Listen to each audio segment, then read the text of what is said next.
one of my buddies that's been watching the stream for a really long time gifted me that damn joystick, and I opened it up and went, what in the frick is this? Let's just say that it's a little bit better. It's a little bit better than it's a little bit better than the 3D Pro that I use for playing Kerbal. Yeah. All right. So fellas, I'm just gonna switch over to, I mean, I don't know, what do we switch? Is there even a modeling category anymore? I used to put it under science and technology. We have an hour here, so let's see what's up. BeamNG, totally not buy it. No.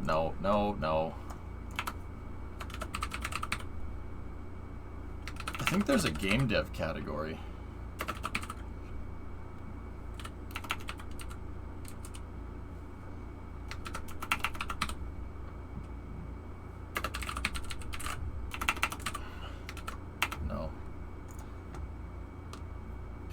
It makes me want to get you the A10 for DCS, but if you thought Microsoft Flight Sim was configurated, really, this DCS is a whole nother level. I played DCS before, yeah.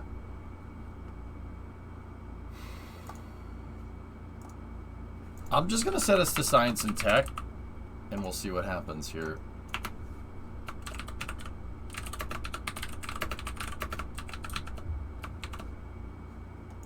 All right.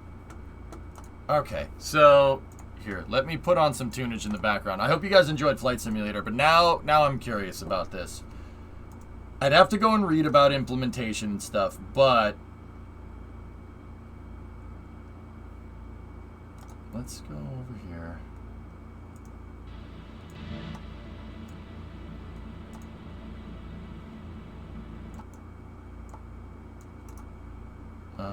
Yeah, that's, you know what, that's fine. Some satisfactory here.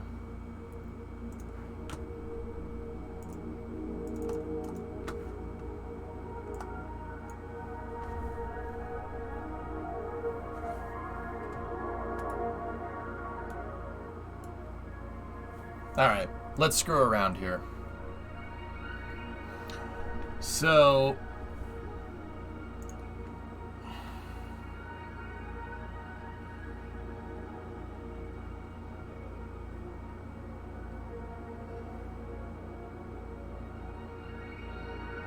we got satisfactory in the background.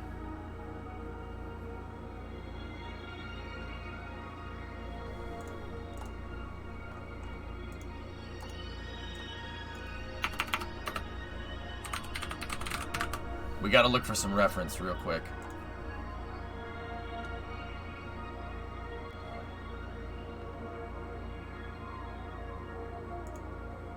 I noticed there was no T-38 in the shop for Flight Simulator.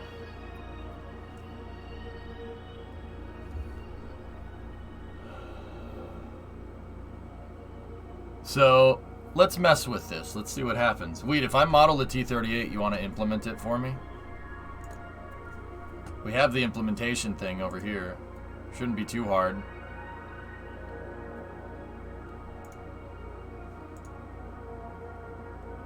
I mean, I think that would be a good side hustle, especially since I'm about to be dirt poor if we close on this house. I mean, how much money do you think they make off of this thing, you know? Link me the API, I can take a look. All right.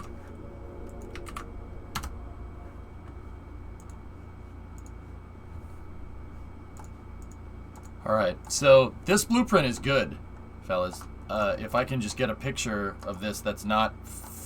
Oh, I hate Pinterest so much.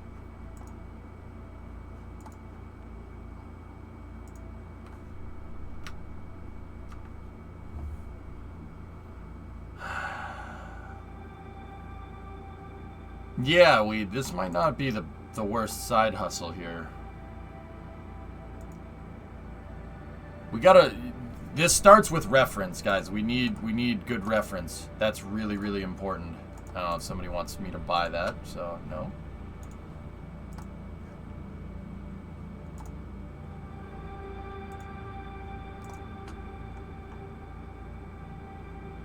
You know what? Let's try something a little different.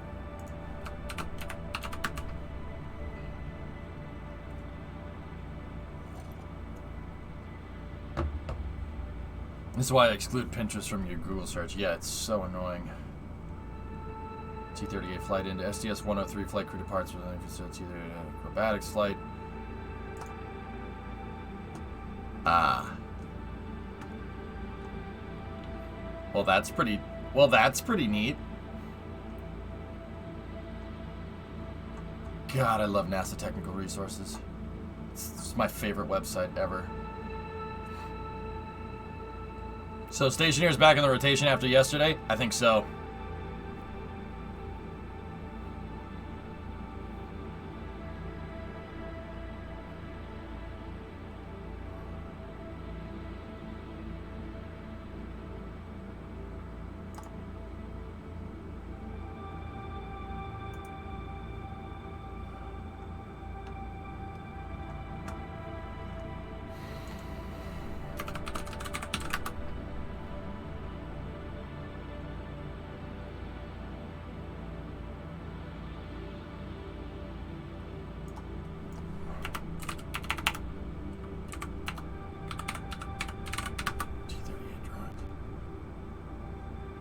San Francisco, I apologize for an SF-based company screwing up your dang Google images.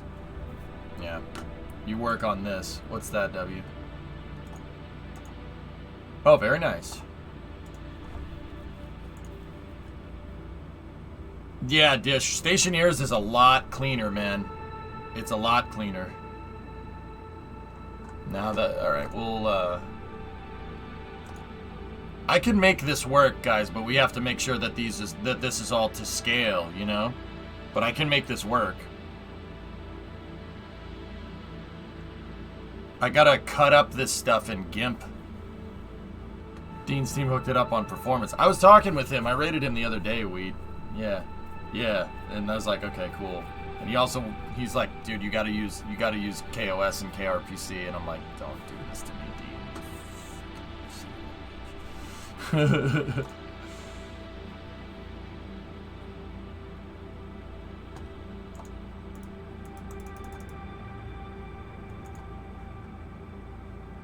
See, these cutaways right here are really, really useful.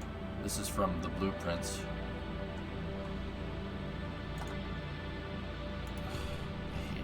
I hate it. I just want a picture. I just want a picture of a gosh dang hot dog.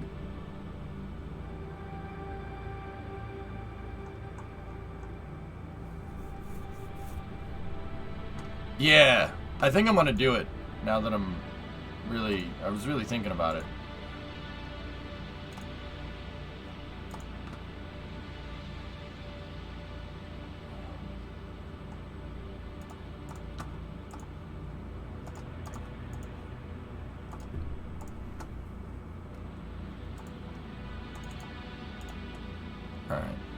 Alright, I gotta take this and I gotta cut it up into GIMP and stuff to get the scale pictures. I totally forget how to use GIMP. I know Photoshop, I don't know how to use GIMP.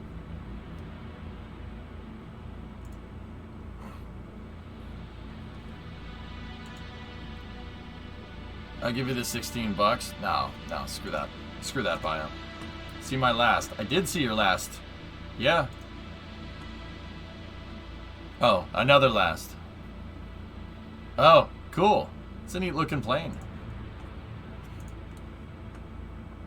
All this stuff looks pretty straightforward for implementation of the SDK stuff, but just C++, but they have done most of the heavy lifting. Yeah. But you know me, if we're gonna do it, it's gonna get done right.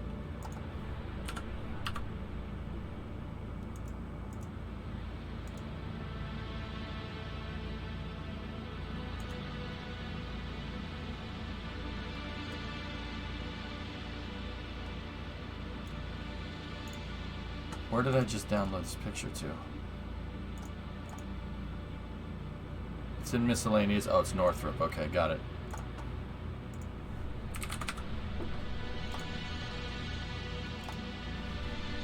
Alright, so fellas, what we gotta do here, if we're gonna model something, what I like to do is I like to cut this all up.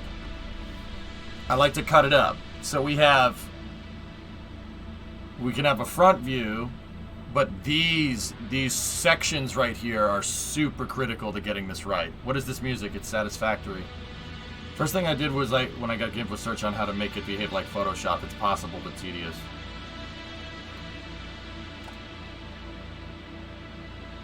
Instead of GIMP, I fell in love with Krita. What the hell is Krita?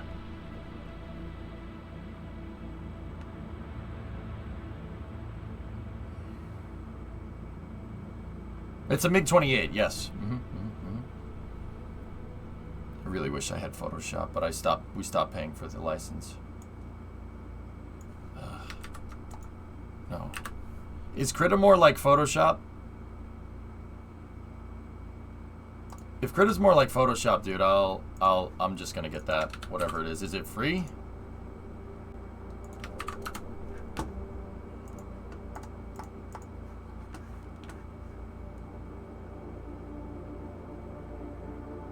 I can literally go put Photoshop on your computer right now.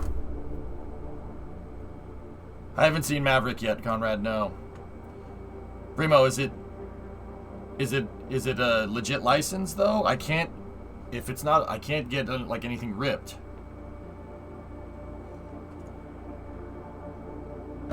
I can't make money. All of my modeling software needs to be licensed. If it's not, because I make money off the stream, remember? Are you a dingleberry? You're a dingleberry. I have dingleberries. I freelance to pay for the Photoshop subscription. Alright, well then put it on the computer then. Have at it. You're on camera, by the way. I know. I wish I wasn't, but... Here. Look, Adobe Creative Cloud. You have Creative Cloud? I do. You're not on camera anymore. Okay, because I was worried about showing my address. Chat says hi. Hi, chat.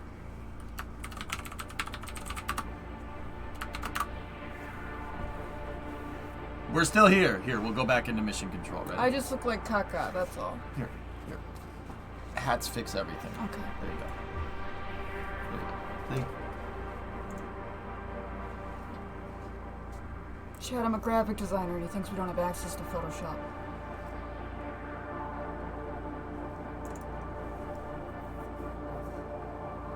What are you trying to do? I noticed that Flight Simulator has, there's planes that you can 3D model, and you can, if you 3D model planes, you can put them on Flight Sim's marketplace, and you can make money off of that. I know how to model airplanes, and Wheatley can implement it. This is true. You do indeed know. So I looked for a plane that no one has, that wasn't on there. This app looks old, by the way. I saw that there's no T-38, so I was thinking if we did a T-38, you know, if we did a T-38, you know, and put it on there, a lot of people would fly it. The T-38 would be an easy implementation, well, more or less, because it's a trainer plane. There's no classified stuff on there. It would be easy to do. XB-70. Let's start with the T-38. And you'll make the cockpit too? Yeah, I can model that, DV. Yeah, of course. Jesus Christ. Who owns the IP and copyright on the T-38? Because they may want to cut. Northrop Grumman. Uh-oh. Yeah, that's a good point.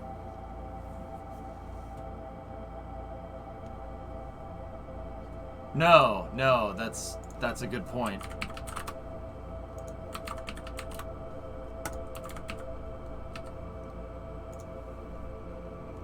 I might have screwed this up. It was taking too long to download.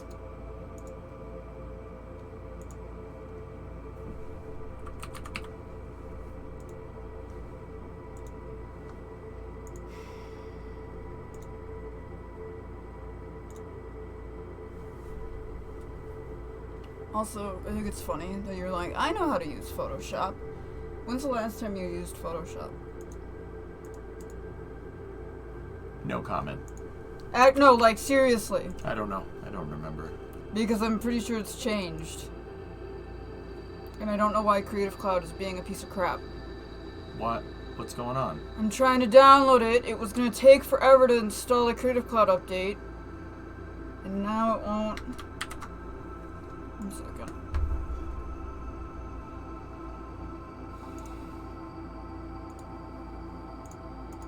Why didn't...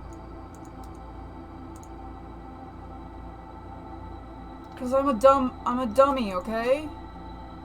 I wasn't gonna be patient and wait for it to be done. And I should have just been patient.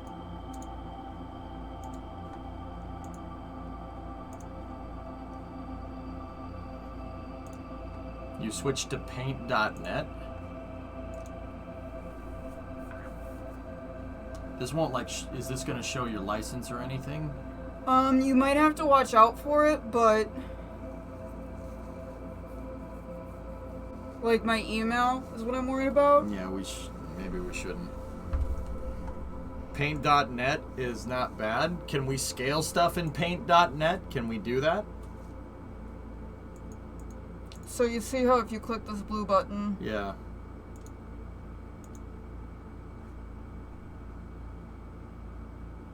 Alright, if this takes too long, screw that. Let's try paint.net. I have GIMP already, but I hate GIMP. It doesn't make any sense to me.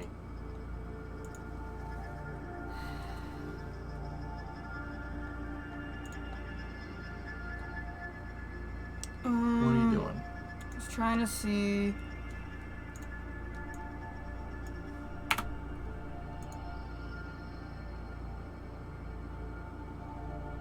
No. There's too much stuff. I don't want to risk this. Don't. No.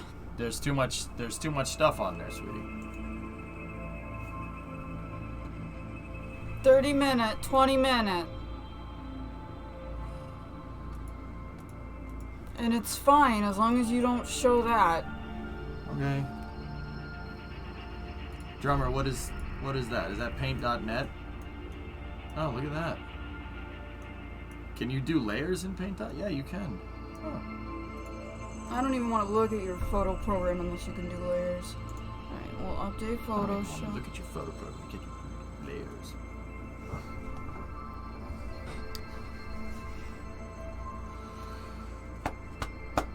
Yeah, GIMP is to Photoshop what Scratch is to Visual Studio. Exactly. Ugh. I understood that reference. Ugh. 2 minutes.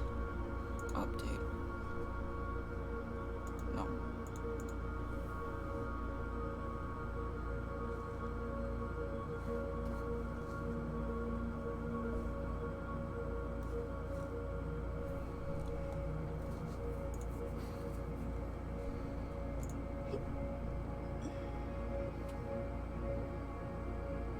We read about Thomas Knoll in school.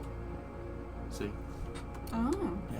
His brother worked for Digital Domain, I think it was. He's not getting Paint Shop Pro. I literally have Photoshop open right now, chat. Yeah, chat, shut up. Boom. Roasted. A wild Bremo appears. Are you a dingleberry?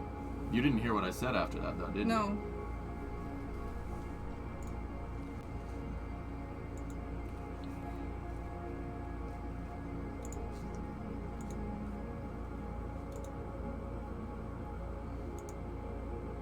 Oh, it's 2018? Okay, I don't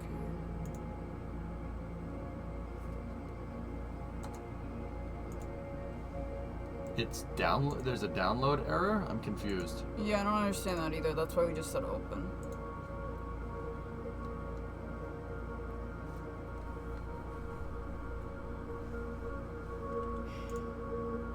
I think this is because I had to install a font manager. Okay. Screw this.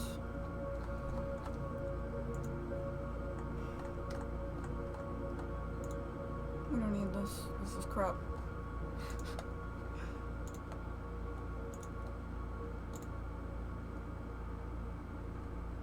Man, you're impatient with this.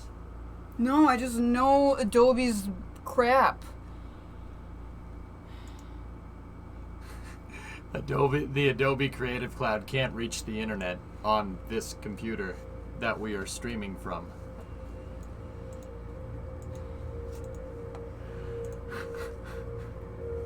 Well done, Commander.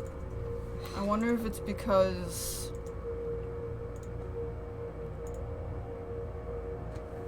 Chat, you pay $50 a month for a program that barely works. Paint.net when?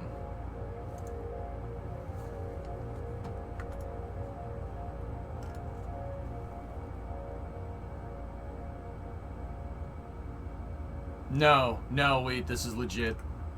It's a legit version. Once again, I'm an ex-graphic designer, chat. Turn off ad blocker.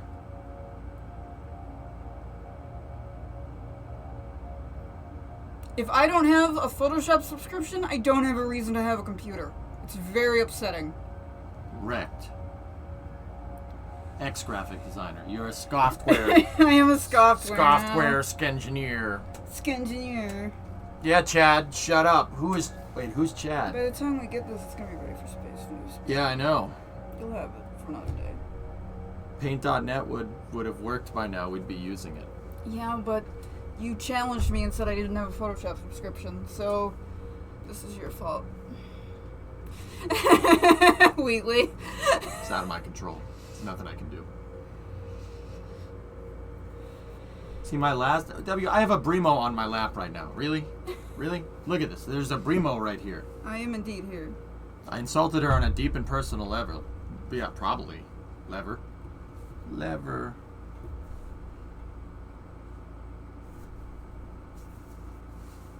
Yeah, you've linked Krita like 3 times now. But you've missed the part where I literally had Krita open on the screen. I don't know what you were doing. Probably telling me to see your last. Hi, Ensid. I'm good. How are you? Are you ready, sir, for Saturday? Your thing's Saturday. I'm not doing nothing Saturday.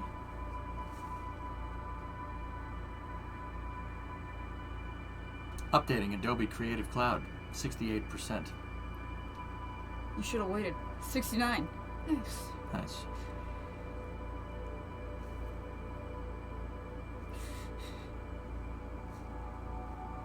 No, yeah, instead you said you had another thing Saturday.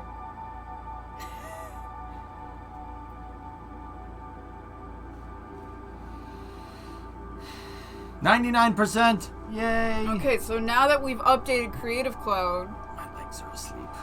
maybe it will let us update. Are you calling me fat? I'm kidding. I love you.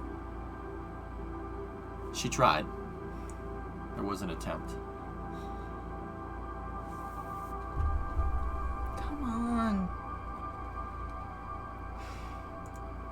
3 more minutes and you're done. Then we'll try something else.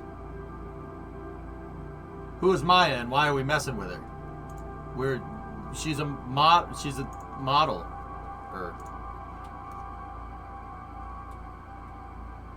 She's down to party. How do you survive that question? Sometimes the best response, Blue, is to just say nothing. You should whip out your tablet thing and draw with that. Yeah. Case in point.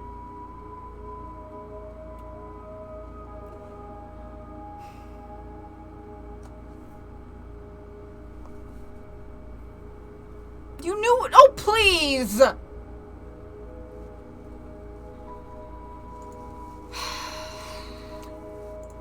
The bank cleared us to close. We were working on it. Any restaurant recommendations in Lincoln to go to after the hike? In Lincoln? The McDonald's by the highway. Okay, we updated Creative Cloud. You got 1 minute. I don't understand why this... Does it not... Wait, is this... This is Windows what? Yes?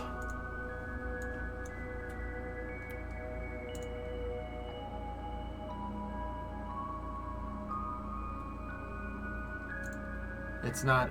all right, sweetie. We'll figure this out some other time, okay? This is the hyper-focus, please, ma'am. Ma'am, excuse me. Yeah, man, please do it. Please do it. You guys think I'm bad. Look at this. That's why we get along. Wait, I thought it was updated. Why didn't... What?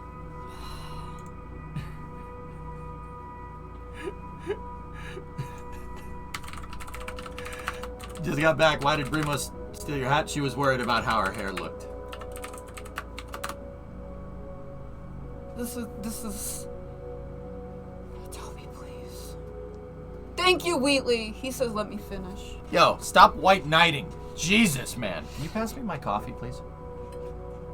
Thank you. Look at me. I am the streamer now. Look at me. I am the streamer now. Whoop, whoop. It's the son of the police. Whoop, whoop.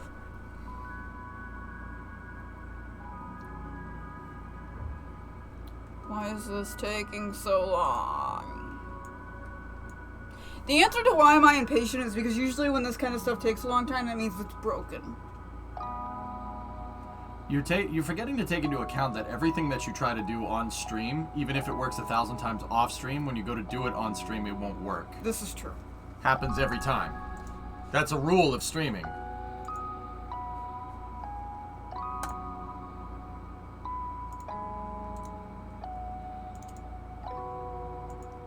Install. Brimo's clicking the install button and it's doing nothing. It's literally not even going. She's clicking, it's not doing anything.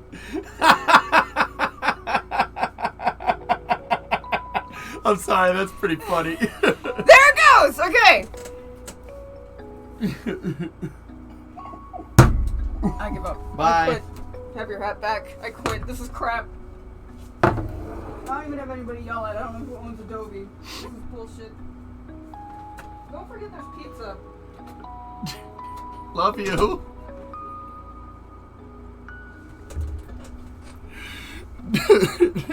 That's why I like her.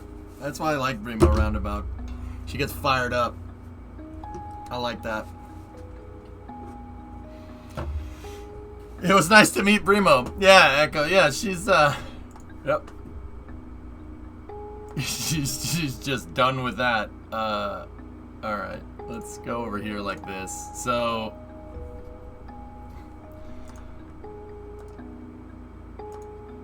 all right.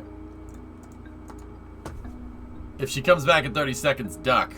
She ain't mad at me. I did nothing. I did nothing wrong. All right, what's that? Here, let's try paint. What is it? Paint.net? Here, I'll flip us back over here. Boom.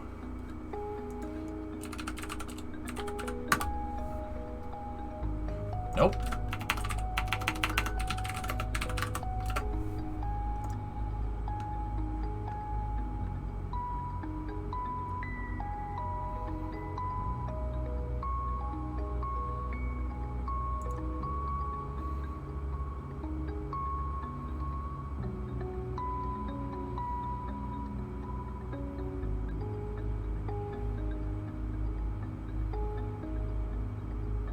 Yeah, I got you roundabout. Alright, so the reason why I need image editor is because I'm taking the T-38 cross section and I'm going to cut it up into pieces and then we're going to scale the pieces. Think about it like, okay, so we got that cross section of the T-38, right? This picture. I'm going to go in and I want to cut all these pieces up and then scale them so they're all proportional. I mean, for the most part, they should be proportional, but if we do it right, we should be able to put these pictures in. Like if we measure the distance of everything with the plane, we should be able to place these in the right spots and then it should be really easy to model it.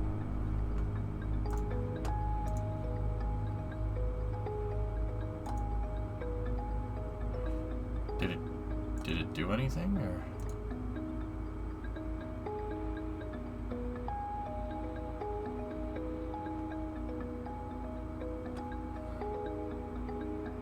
Fusion 360 and Loft. That's right.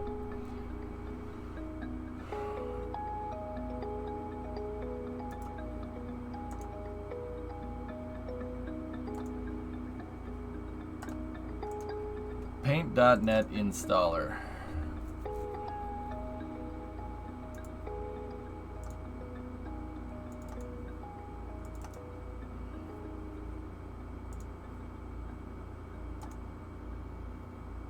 Pretty proficient with Fusion? Yeah, I was once upon a time. Well, no, not Fusion, Maya, but I mean, I can use any CAD program. Aren't there already 3D models made of a T-38? Yeah.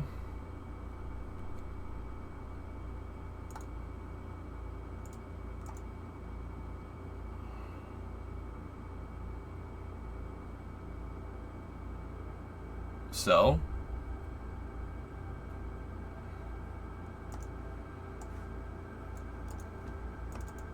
Alright, well, let's see what we got. Open. Those are pictures from my summer car. That's good. Desktop. Nope. Desktop.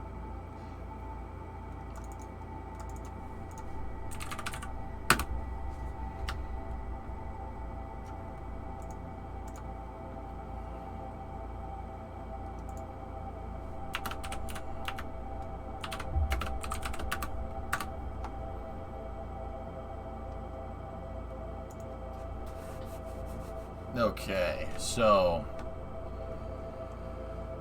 how are we gonna do this?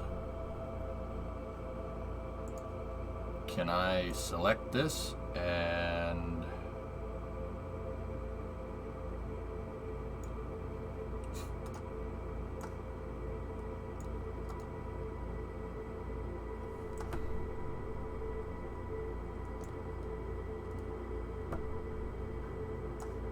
the hell? Control Shift X? No, no, no. I want to put it on its own layer, Dinkelberg. How do we... Can we add a new layer? So we got to get a new layer. And then can we add selection to layer? Yeah, okay. I got you. So this is side. Alright. And then let's go in here. And here's the hard part. We have to make sure that all this is aligned correctly. Duty calls, be back later. Alright.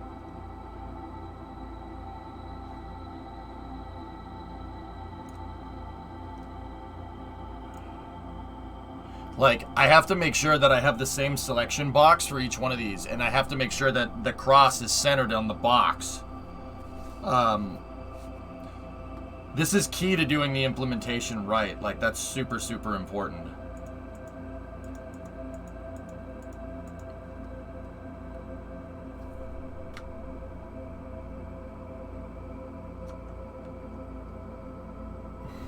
A4. What about A4? I don't know what that means, EMO.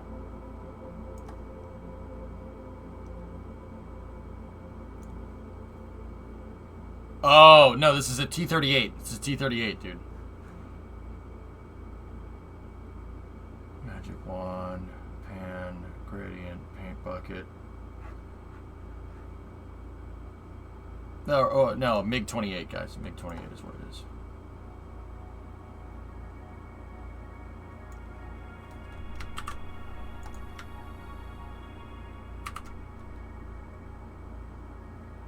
What's playing in the background? Satisfactory.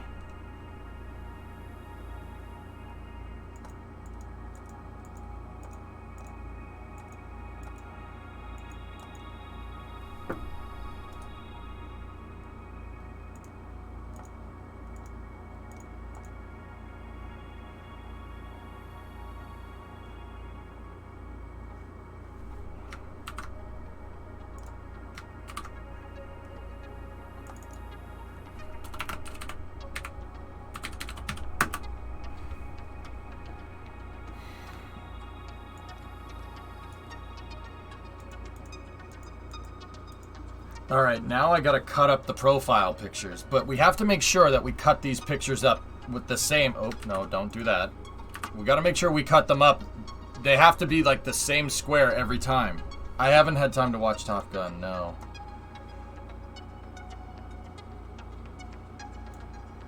Like, I have to make sure that we cut the same box every time. And we have to make sure that it's centered in the box.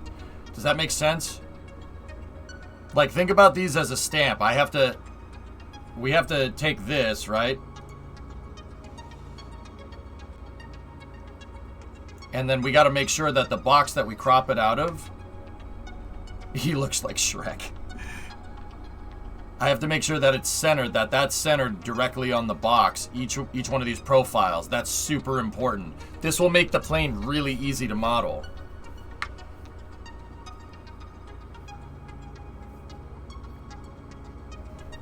I used to know how to do this in Photoshop, but I forget how to do it here. Bottom left tells you the size. Oh.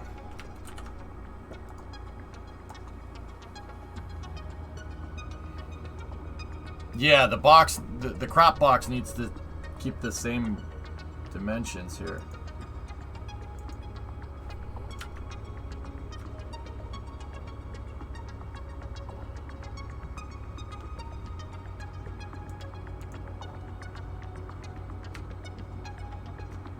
I think you'd be better off creating a new file with your desired dimensions than copying each letter as a new layer without expanding the canvas.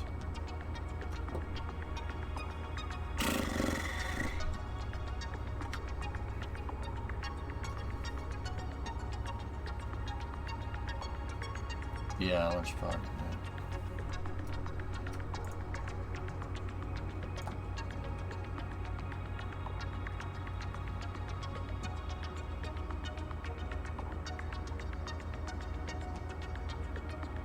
How many pixels tall are we? 46. So that means we need to go 92 from here.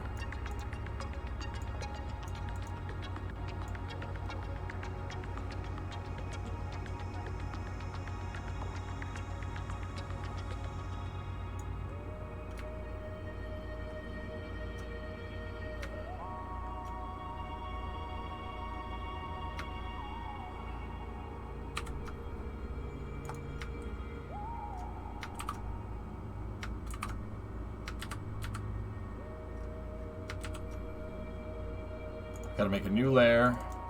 We'll just name this one E. So select background, cut.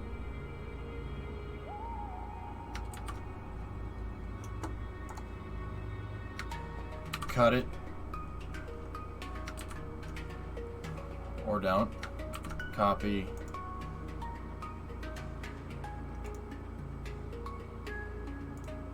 Oh no, profiles. Cut it. Paste. There.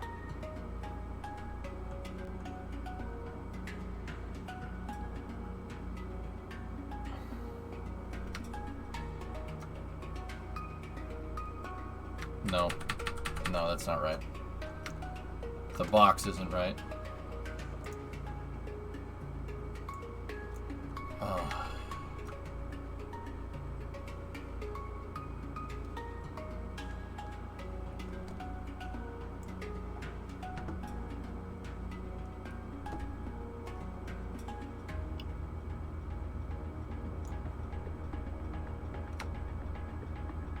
Profiles, we need to cut E, paste.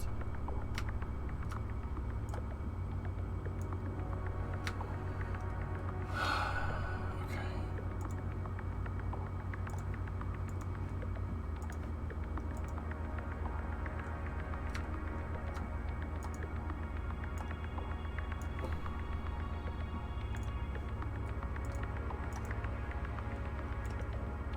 I don't understand.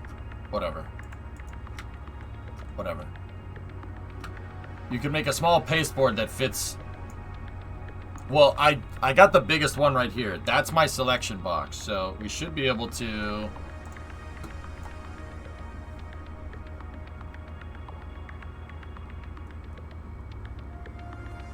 What the frick?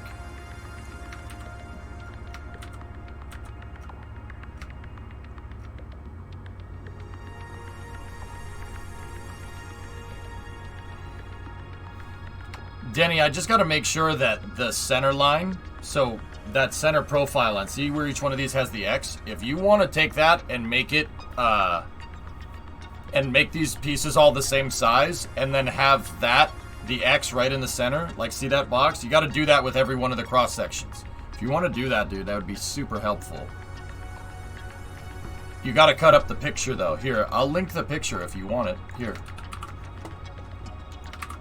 I don't care if the picture is crappy res. Like, and then I need a rip of the side, and then a rip of the top. I don't necessarily need the bottom. The front could be useful, though.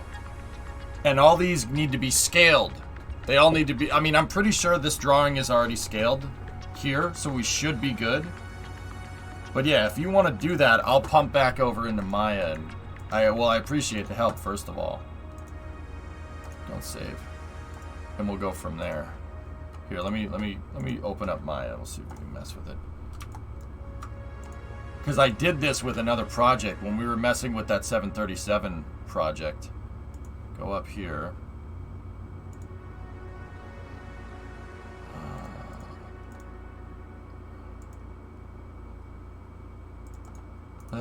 Where the heck is the 737? Where did that end up? Blend. Here we go. Scenes. Project 737. Don't save. Yep.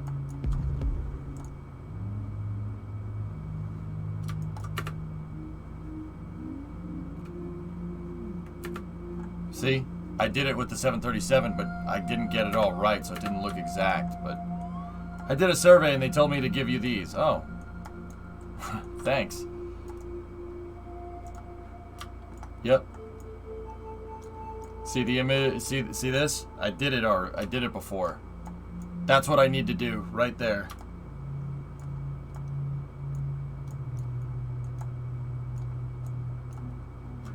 Let's go over here like this. Discovery, go at throttle. Hey, Chris. And then if we just... Oh, I need to show the lights. We need to get rid of the image planes. Yeah, see? What I was trying to do here, Pace, is I was trying to... And we still could. I just... Yeah, I think another game came out or something. Ironically, I actually think Flight Sim came out and we stopped working on this. I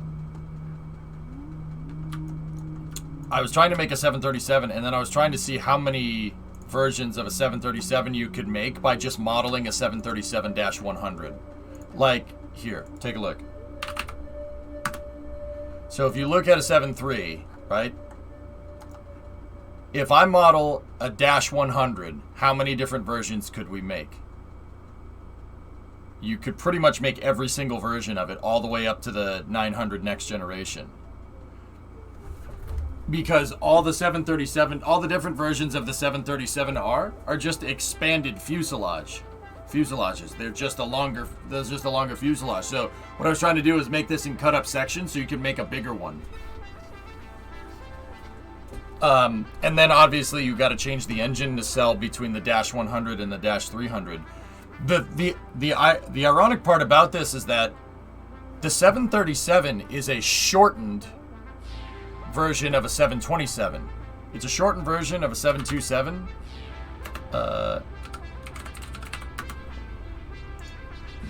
A 727 and a 737 have the exact same fuselage. The 727 though has the rear engines, right? So Boeing made this and they thought that was, oh, that's nice, but then they took this and they made it more conventional without the engines flying or like sitting back up in there. And then they shortened the fuselage even more from the 7.2. The interesting thing about the 727 is that the 727 is a like a commercial or a smaller version of a 707. So, believe it or not, the 737 is just a Boeing 707 that's shorter. It's a shorter version of this. The fuselage is literally shorter, and it has 2 engines instead of 4. That's what they did. But 727, 737, and 707 are all very similar. Look, you can tell by the nose. The nose looks exactly the same. Well, Denny said that he was going to do it. Lunchbox. But anyway. So, why do I bring this up? Well, if you look, like I said, the 707 is just a 4-engine elongated 737. Well, actually, it's the reverse of that. The 737-100, the first one, is a shortened 2-engine version of a 707. Almost like the nuts and almost to the point where you could swap parts off of it, if I'm understanding this right. The crazy thing is that Boeing, over time, lengthened the 737. They made it bigger and bigger and bigger and bigger and bigger and bigger and bigger and bigger and bigger. The interesting thing about that is that, well, they basically knew that they could lengthen the fuselage of this and really not have to worry about any problems because they already did it in the 60s. The funny thing nowadays is that if you look at a 737-900 or an 800 or the business jet that we were flying around, it's basically a 707 with 2 motors. Same size.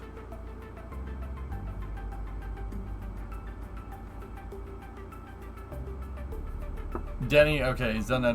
Where'd you link it in Discord? Lunchbox. Yep. See that? The 737-9 is basically a 707. So that's what I was trying to do here. I was trying to see if I could just model one 737-100 and see how many planes we could model more or less by just modeling this. Other games.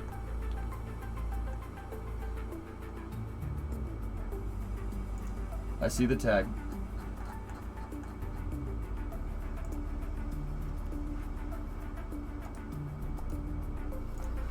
All right. Let's go in here. Go in here. There's that.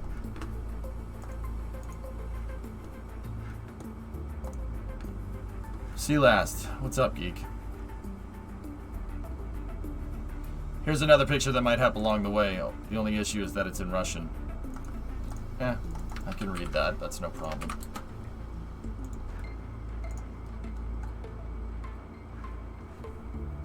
Okay. I see you're having budget cuts. You can only make half the plane. Yeah.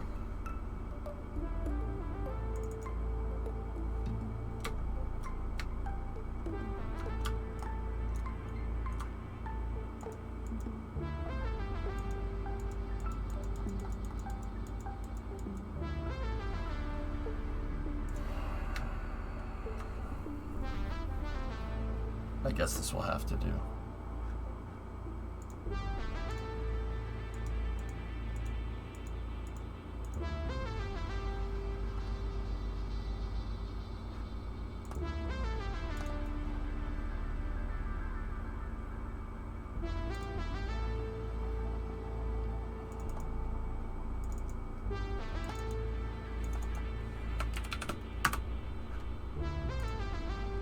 I have to save A out as a JPEG, boy. Actually, we'll just do it as a PNG.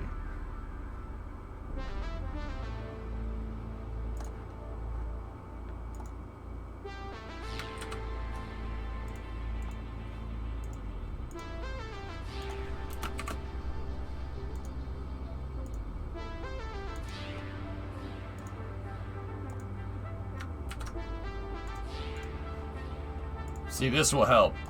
This will help me later, but yeah, we gotta save them all out as PNGs. See?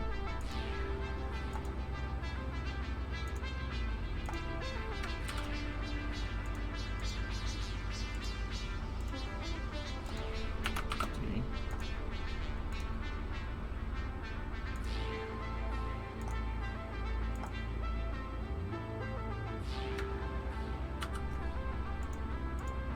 E.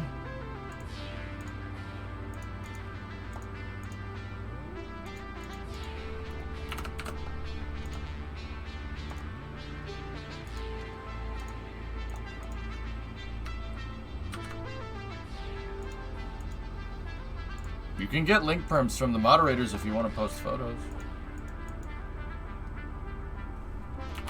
F.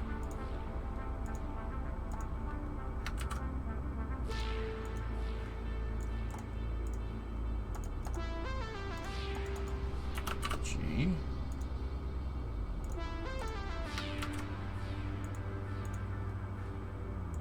F to pay receipts. H. Oh, wrong button.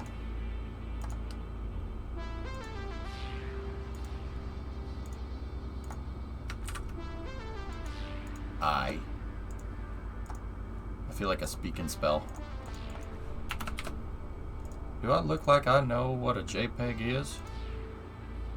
Okay, flatten. Cool.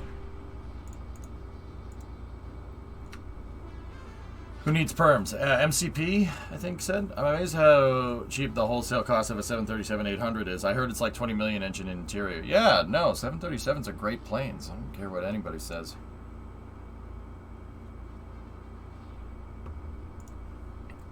All right. Yeah, the T-38C cockpit shouldn't be too hard. The cockpit's going to be the most difficult part. So, open. Actually, we want new. Don't save. Show the grid. There we go. Grid. Digital frontier. Yeah, Pace, it annoys me when people talk bad about it. I'm not going to lie. Set project. I need to make a new project here. Project window. New. T-38. Accept.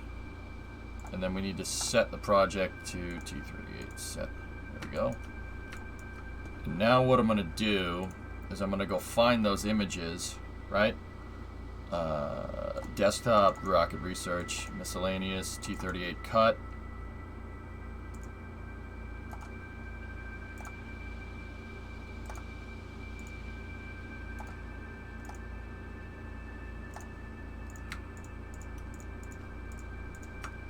I think that one is the paint.net. Alright, so we need 1, 2, 3, 4, 5, 6, 7, 8, 9. Copy these. Go into here. Go into the Maya folder. Projects. T-38. Source images. Cool. Alright, let's see if your boy remembers how to do this. So, we need to import images. And the images need to be on... So this is the front camera over here. Let's go into the front camera. Image plane, import image, A. A. Yeah. See what I mean? That? Okay.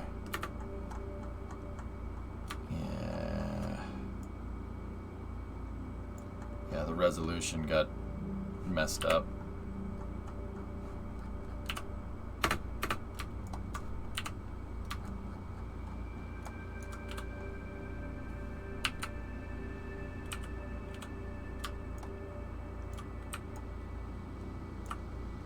Damn. MCP, what is that? Oh, cool. Nice picture.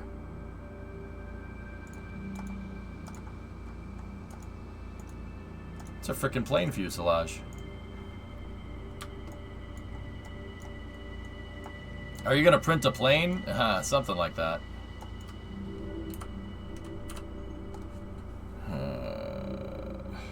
Image center Y.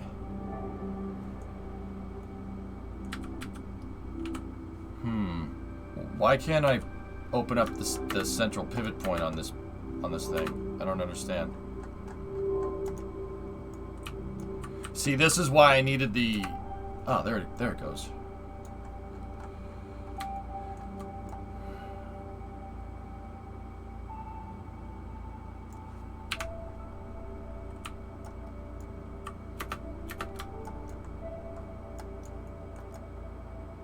The res may not work. It's gonna... We'll see. So... Now, I gotta do the same thing again. So I'm gonna take that, and we're gonna move it out of the way for a moment. And then we just gotta import B. Import C. You know the drill. D. E. F to pay receipts. G, H, and then I.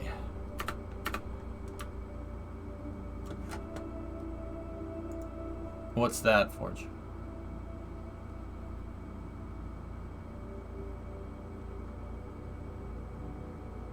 That's cool.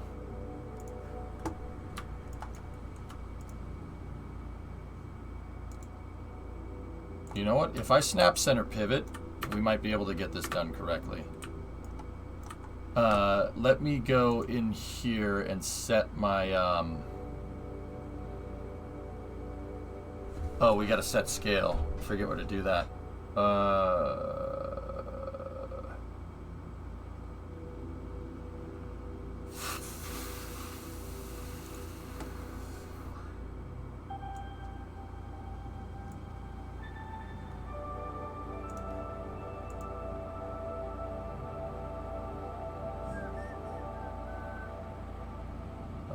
Where's the preferences? I forget where to get to the preferences, man.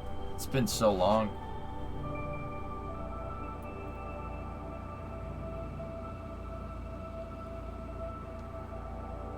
I haven't used Maya in forever. I can't believe I'm forgetting how to do this. That's kind of weird.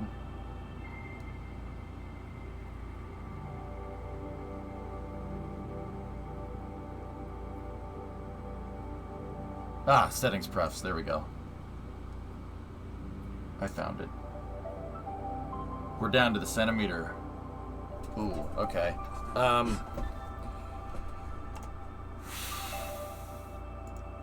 Wow, if we're down to the centimeter, that means these pictures are really small. Let's try it down to this.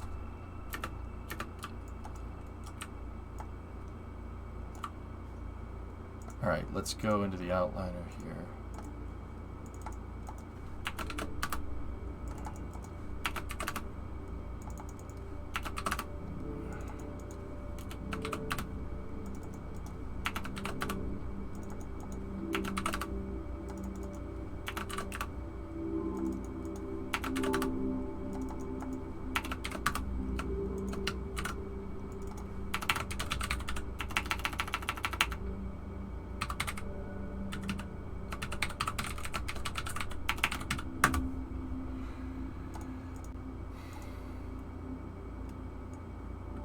Alright, so let's grab B, and C, and then D, and then let's just, this is gonna get me like a stretch T-38 if we do this wrong.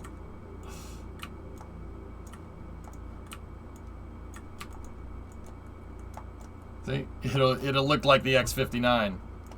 You want them redrawn in Illustrator scaled up? I think I can make this work, dude, to be honest. Yeah, I can make this work. Shouldn't be an issue.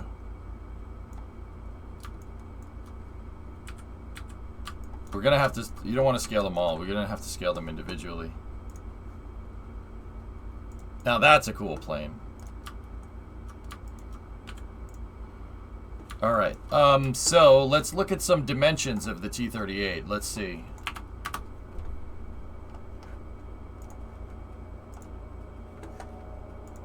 Lunchbox guy, you got something?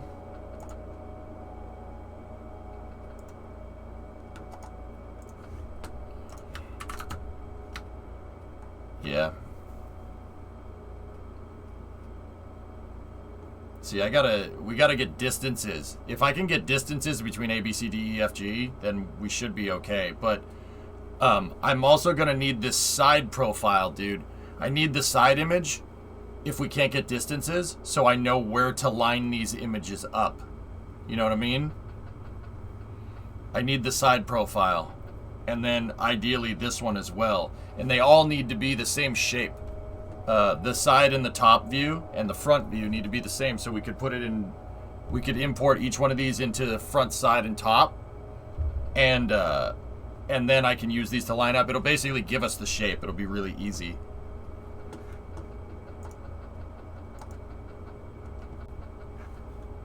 Lunchbox, does that make sense? Like, I can take this image right here, and we can go into Documents, and then Maya, Projects, T-38, Source Images. Right? And then if I go in here,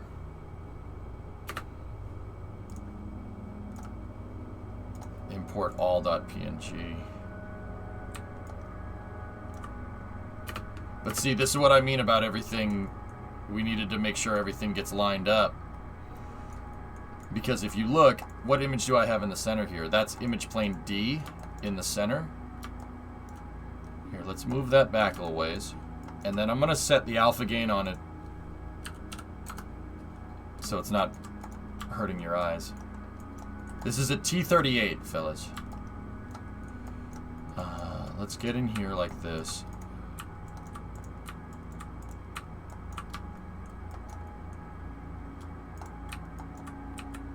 E, I think, is the center of the picture. And this is what I mean. This is why it's so important to get your scale pictures right. Because if you don't, then nothing is going to line up. And then you're going to make something that looks kind of like it. But that's the thing about 3D art, man. Everyone's going to know. Everyone's an expert on how stuff looks. You know? Just like everyone knows what a T-38 looks like. Could they model one? No. But everybody knows what one looks like. That's really important to understand. It's just like everybody's an expert at playing first-person shooter games, right? But you don't see any of the people that have all these criticisms for first-person shooter games making their own, right? No, all they can do is sit there and look. They're an expert, right? That's the trouble with 3D modeling. That's what makes it difficult. You have to, you have to know, like, you have to make sure that you get all this stuff right, or else it ain't gonna work. Like, everybody will be able to tell, oh, that's not what that looks like, because everybody's seen a T-38 before that would be looking at it. Everybody knows what it looks like.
Ooh, this will be interesting.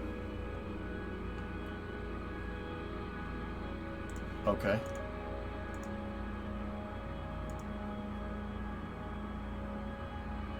Oh, interesting, Sponge.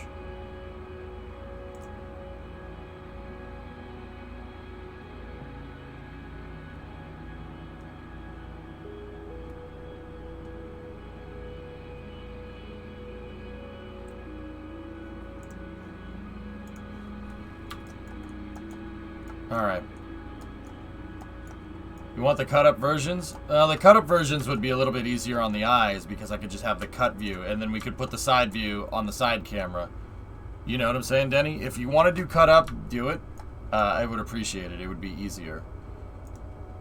And you know what you should do? Take Lunchbox's scaled pictures and make sure that everything is scaled correctly.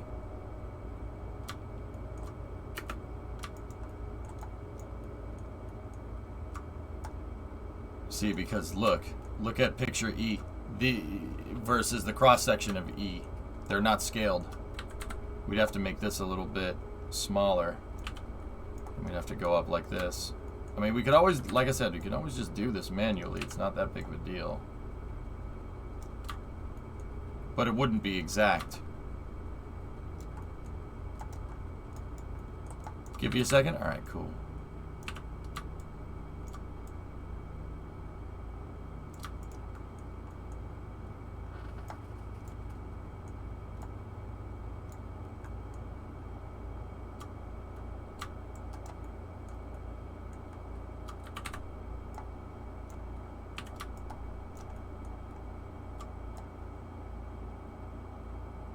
actually think I got that. That's pretty good.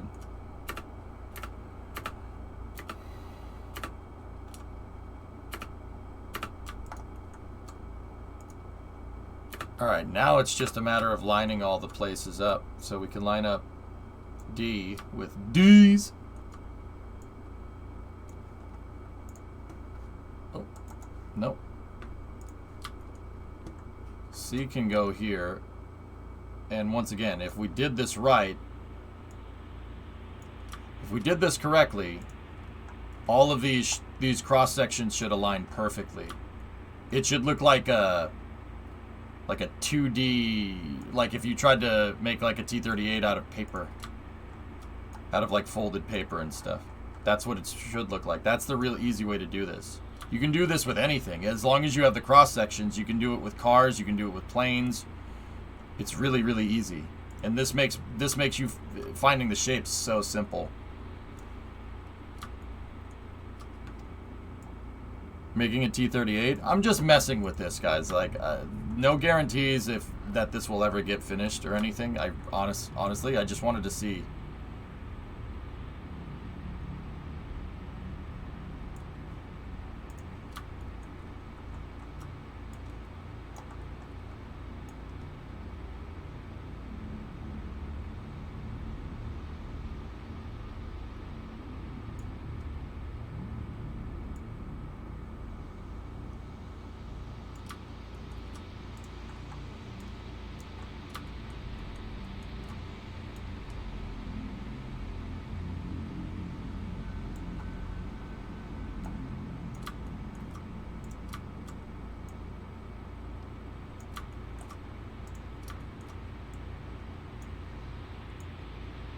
Now, if I'm seeing this correctly, right?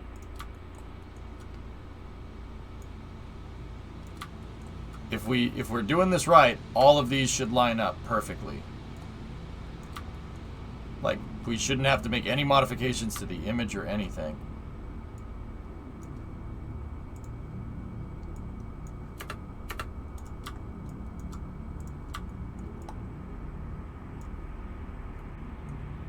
Yeah, see?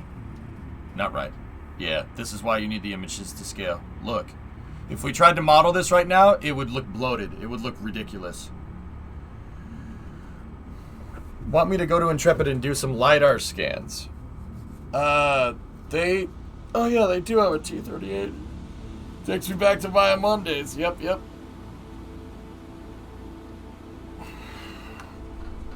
See what I'm talking about? Look at, especially around B and A.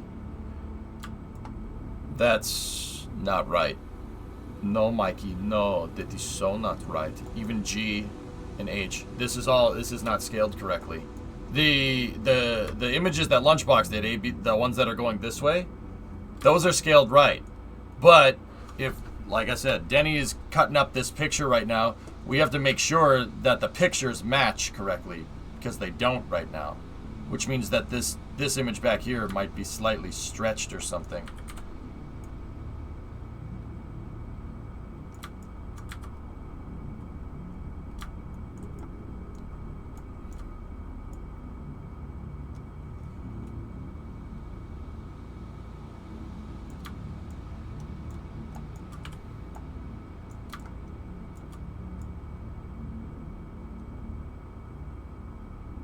Yeah, it definitely is.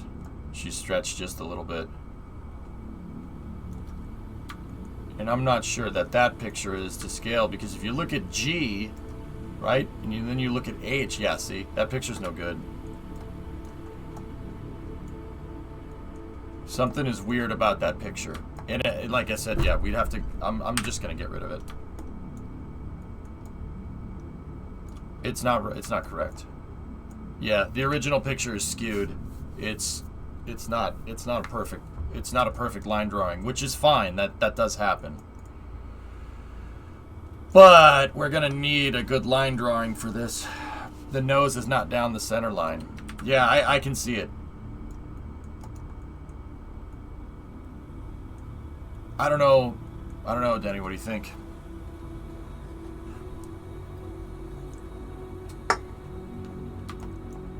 See, the thing that I'm wondering now is I don't know which picture, which one is correct, you know?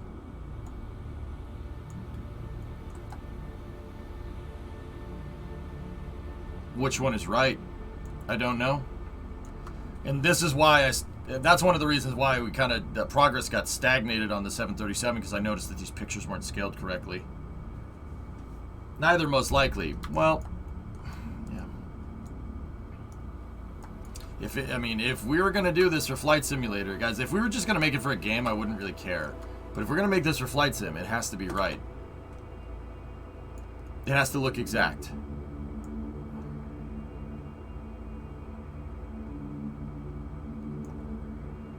And like I said, that's why we needed these pictures cut up. All right, let me get rid of that.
Yeah, look at how small. See that? That's 1 foot right there. Oof.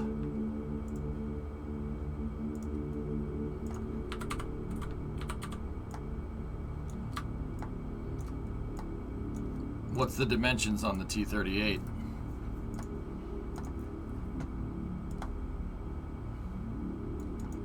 That line drawing actually might be better.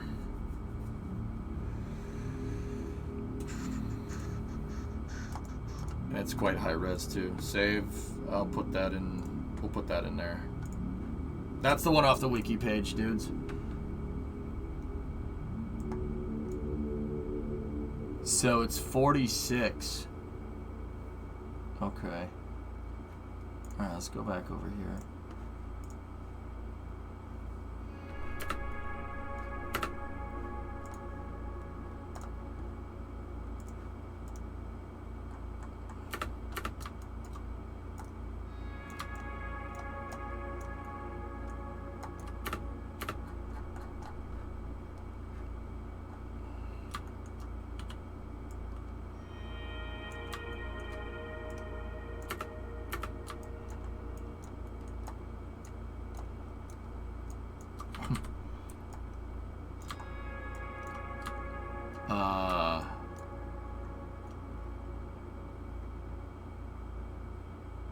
All right, so you know what? We'll do this like Wings Wednesday. Hold on, let me put that over there.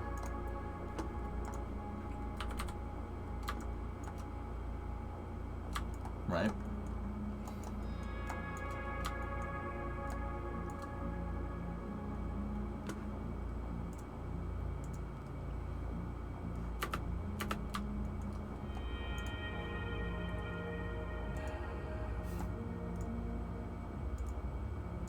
You know what? We'll use metric. It's easier.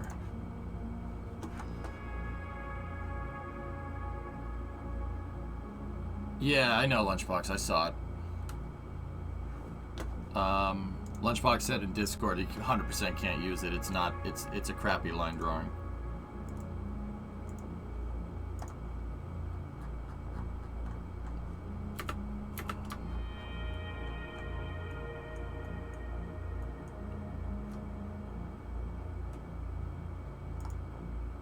Yep. All right.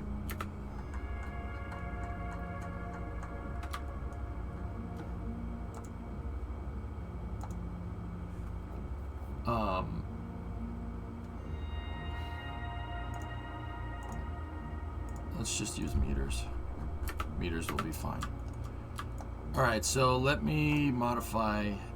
Let's go. Actually, create. Give me a CV curve tool.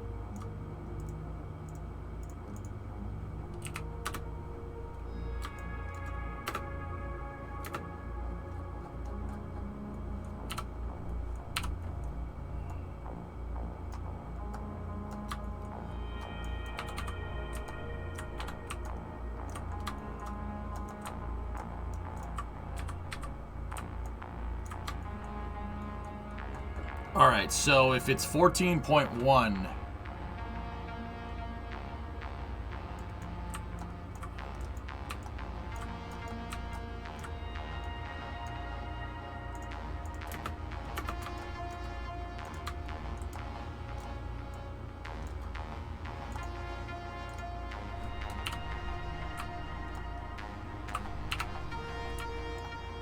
we can use this basically as a...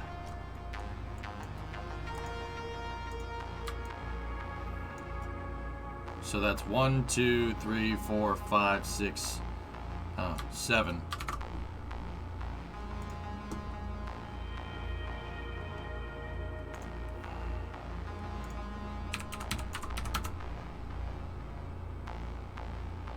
So that's 7.6. 7.675. Okay. Get rid of that. Actually, get out of paint.net. That's it.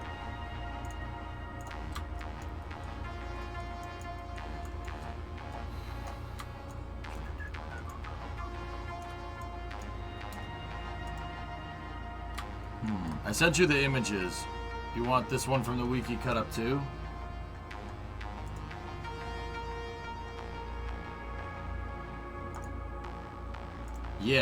Yeah, cut up the one from the wiki, dude. Yeah, do that. We'll use that one. I think that one is a better line drawing. But, you know what? I'll just grab them. Why not?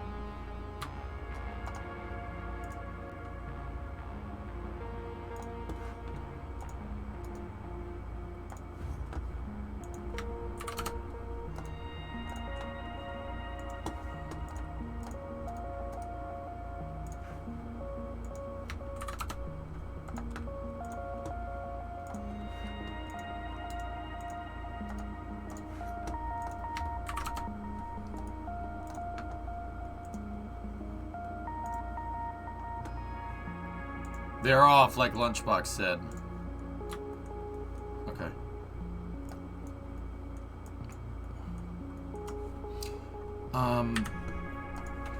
Can we...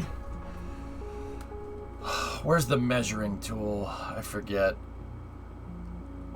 There was... I remember that there was a measuring tool in here. Measure tools. Distance tool.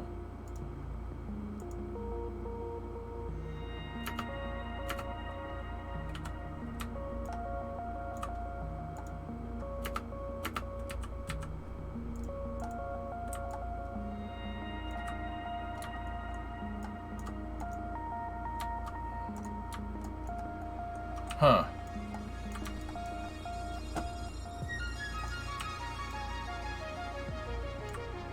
Float point. That's funny.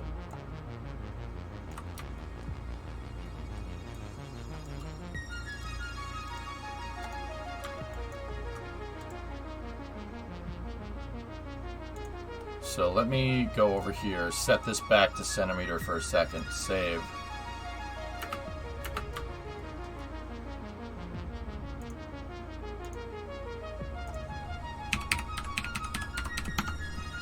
.070675.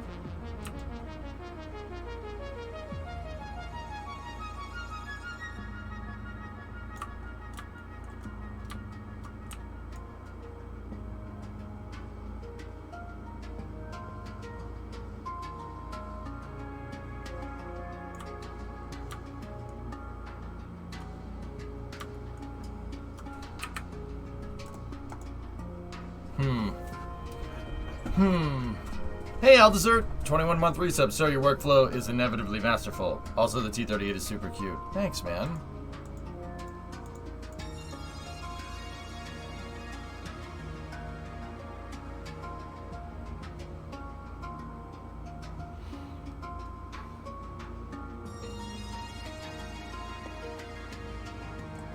That should be good down to the 1,000th decimal.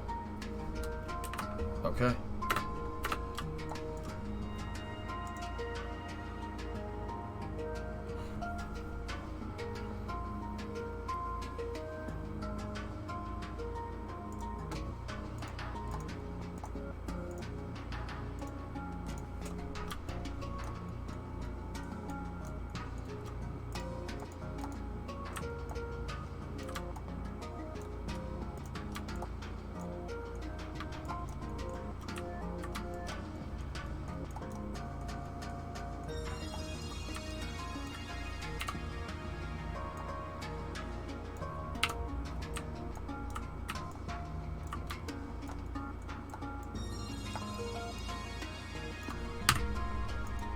Hang on.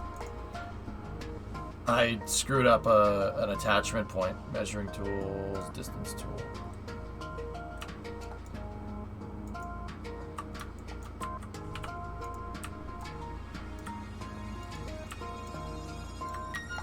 That's why it was giving me a weird decimal.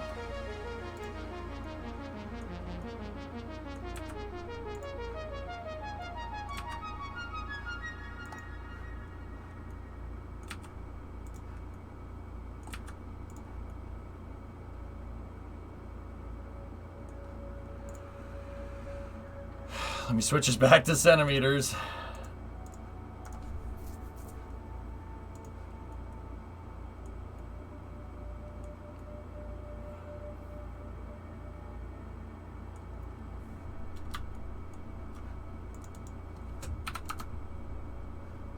Bingo. There it is, exactly. Perfect. Excellent. All right, yeah, see? Just got to dust off the cobwebs, man. It's been forever.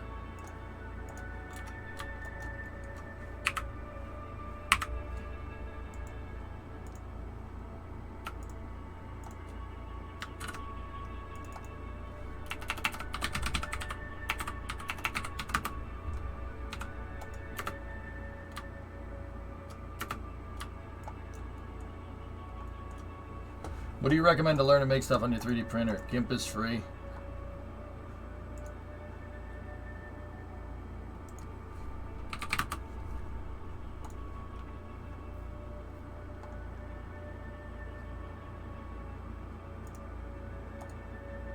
Alright, Denny, that's perfect. I just need the side profile for now.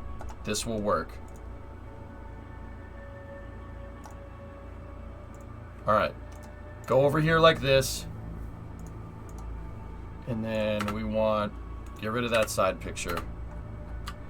And then import image. Okay. If I make the nose of the plane, oh.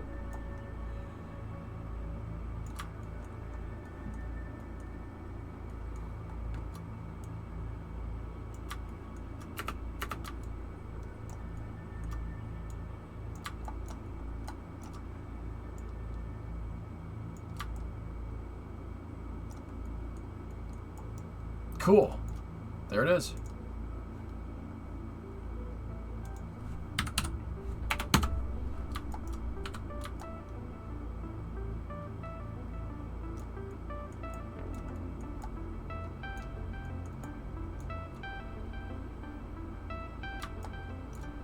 All right, so now let's see. Let's take these, scale them up.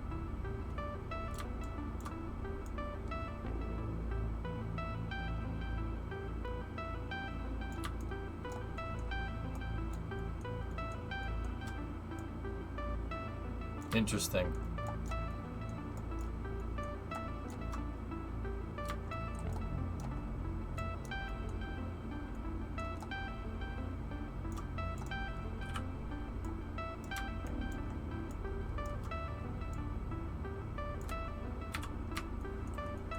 We know that that's the right length, but it seems like some of these profiles are in the wrong spot.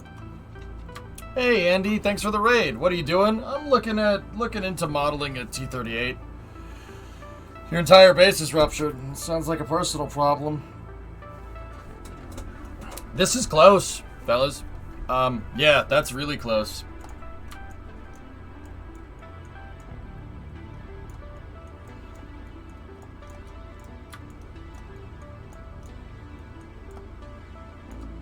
Actually, we just move that sucker down just a little bit.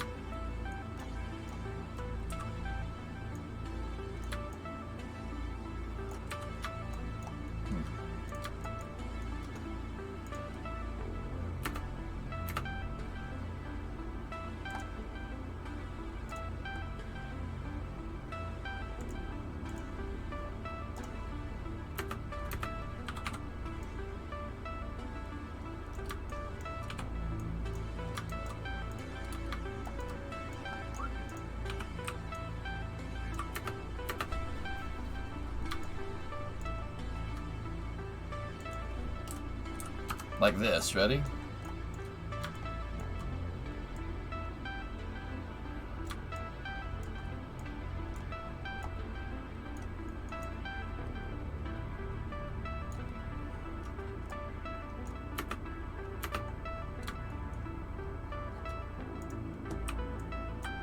Between all of this, we should be able to get the right amount here.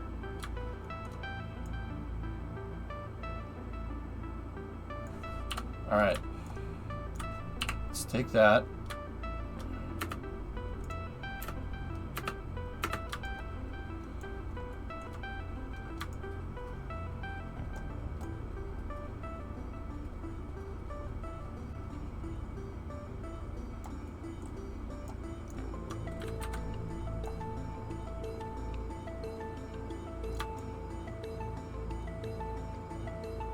There.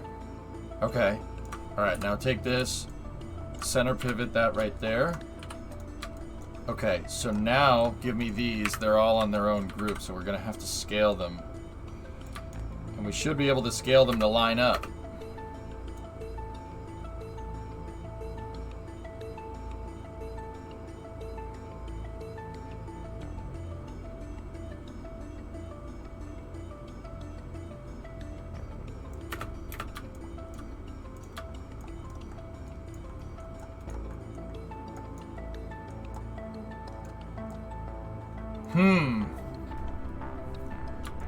Yeah, see? The line drawing isn't to scale. Line drawing scale is off. Get rid of this. That gives us our approximate cross sections, like A, B, C, D, E, F, G. Like, this is telling us exactly where they need to go, but move that down here. Get this one back into position right here.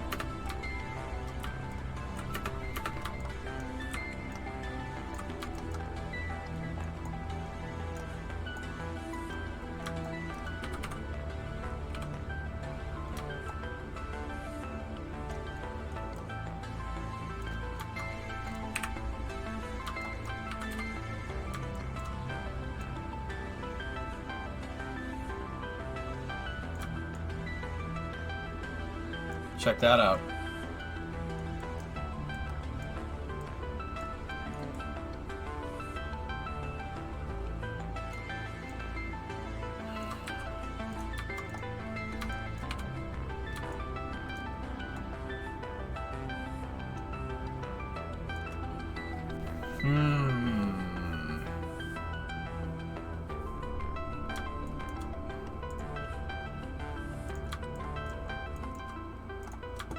Is the image centered though?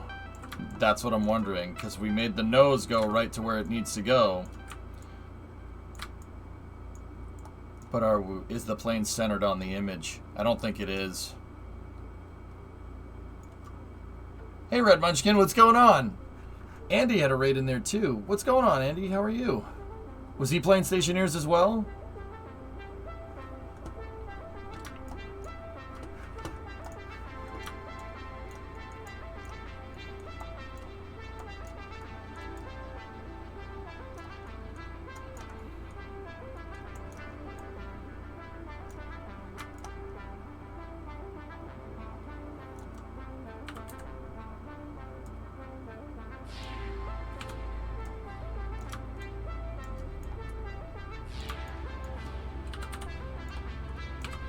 See, with modeling, guys, the devil's in the details here.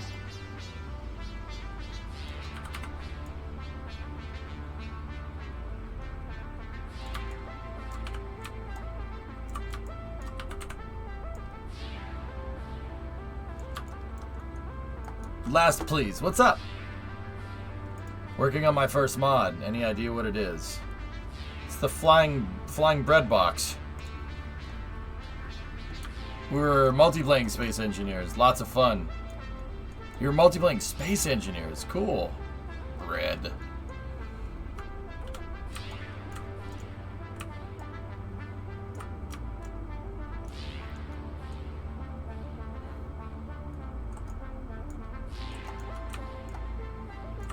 See, the funny thing is that the spacing on this is incorrect. Hey, Everest. You planning on 3D modeling a jet? Yeah, just to see what happens. Yeah, I'd like to.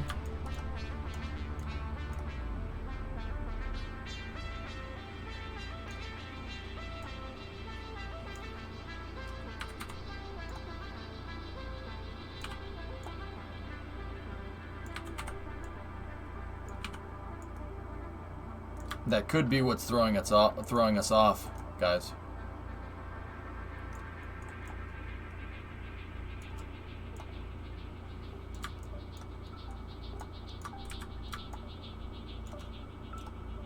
All right, I'm gonna need another measuring tool.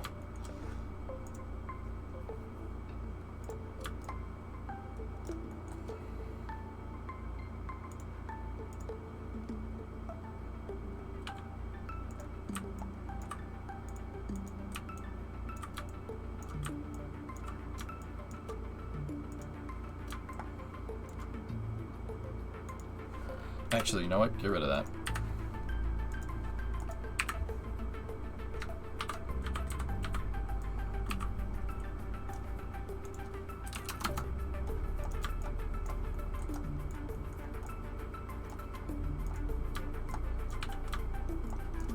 We know that that locator, that one, is 7.0675 because I just duplicated it and flipped it 180 degrees off of its center pivot.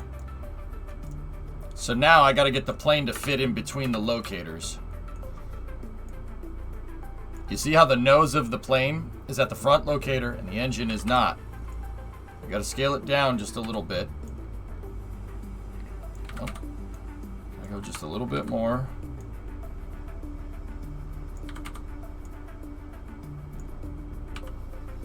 That looks about right. Now let's check something. So the first thing that I'm going to do is take that and I'm going to snap my pivot point to the origin of the grid, right?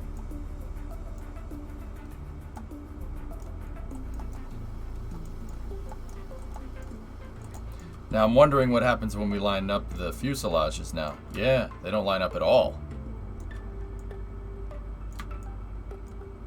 That's because distances between A, B, C, D, E, F, G, H, and I are not the same. It's a T-38, Everest. So now I gotta go down here.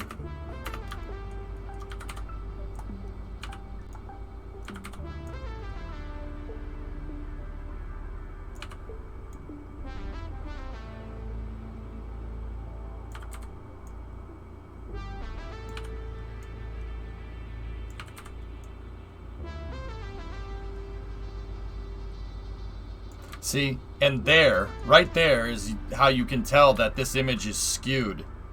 It got skewed at some point. It's a stretched image, no good. Yeah, the one with the cross sections on it is stretched. It's not right. But if we get it more or less correct, dudes, what we can do, I can still pick up on the fuselage points because those cross sections are pretty straightforward. Those are pretty right. So if I take this, right, and then we set its pivot to the origin point again, right, and then we go up here.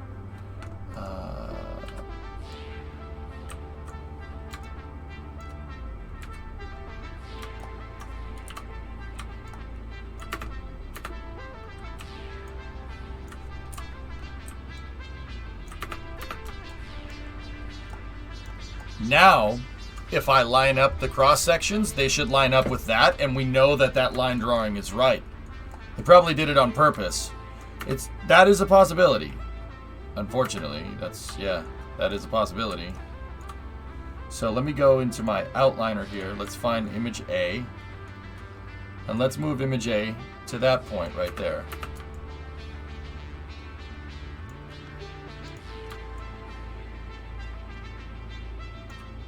Alright, now I'm going to do the same for B.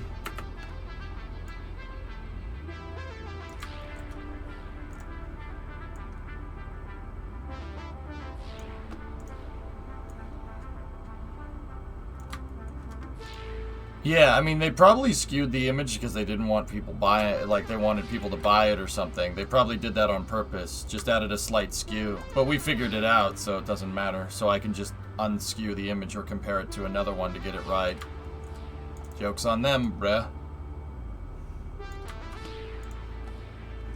Joke's on them, bro. Alright, that's more or less correct. Now, get rid of that line, and then take this line drawing, put that one back up into position, right? And now move these to line up with the fuselages, see what happens.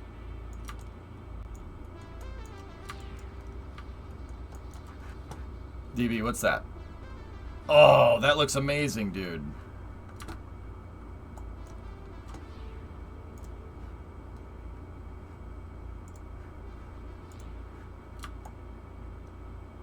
Guys, that's actually really, really close. That's really close to being right. Wow. All right.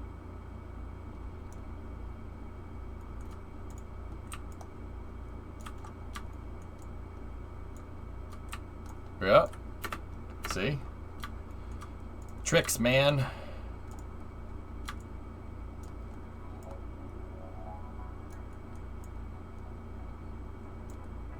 Pretty cool, huh?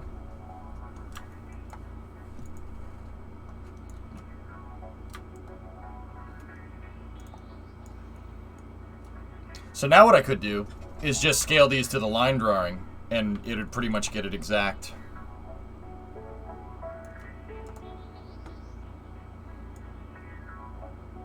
You just move them into position.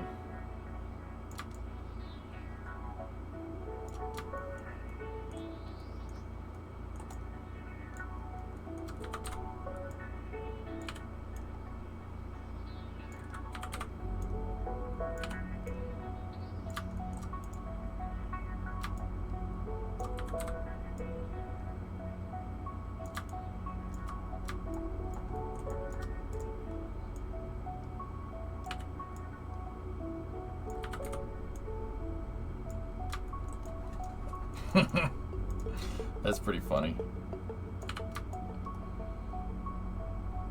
That one does look like Shrek, doesn't it?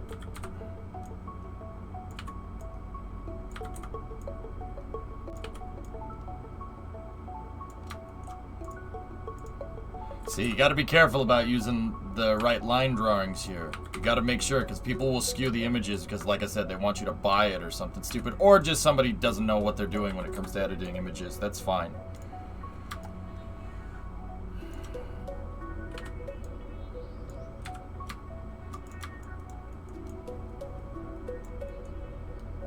T-38, guys. T, trainer. Okay, so...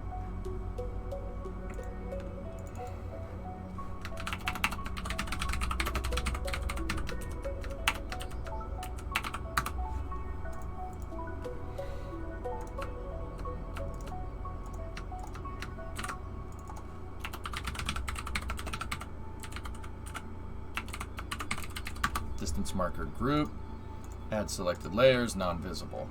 Cool. Don't need to show the cameras on the orthographic views. And then I'm going to go here. This is old line drawing. We're gonna add selected in there and then set the visibility to nothing.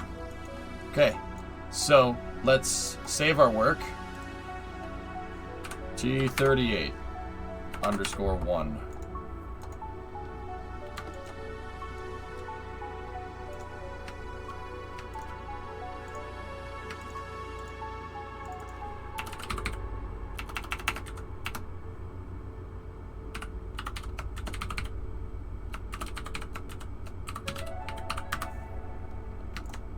Group that. This is line drawings 1. Junk.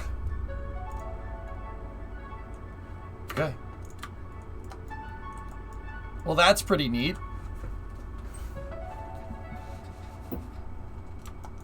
Now check this out.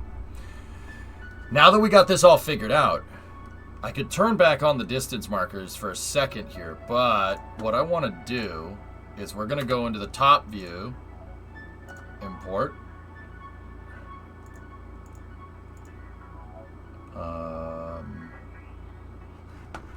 Hang on. Did I put this one in? Save image.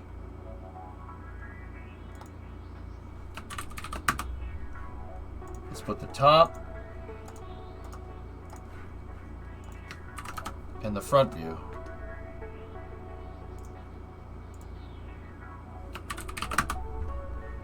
Get rid of that, get rid of that. Watch this. Ready? So this is, we're in top, so top view, good.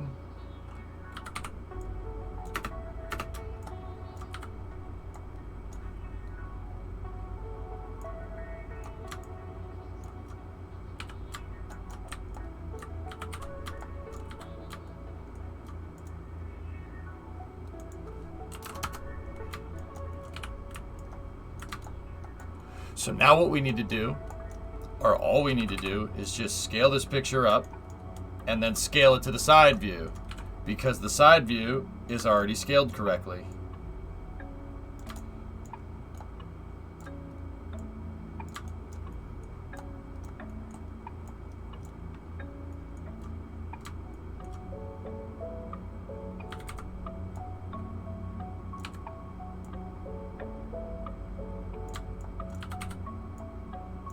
Actually, I should be able to get the scale here. 222.877. So 222.877. Copy, paste, paste.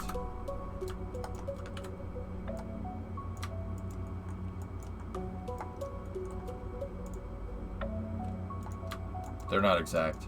It's okay.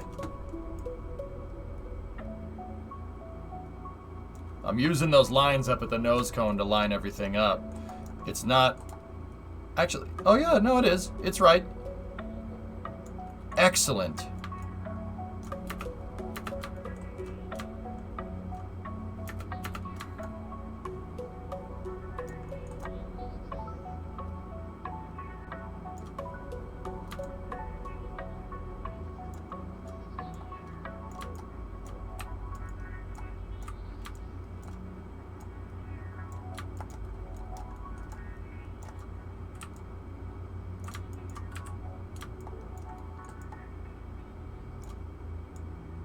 That's pretty damn close.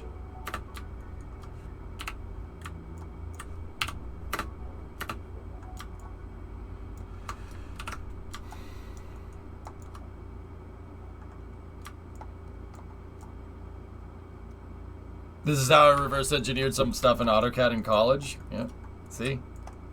You know what the funny thing is, fellas? Kerbal is nothing compared to this. An editor like this in a game like Kerbal, I would destroy. Destroy. I love doing this stuff, man. It's pretty fun. Want to put the front one in too? See, that's why I was like talking to Denny and Lunchbox, and I'm like, this has to be, it has to be right. Like these images have to be scaled perfectly, because if they're not, then we're gonna have a bad day. So, the front image, scale this up here. 222.877.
Okay. That's scaled. It's straight right. Perfect.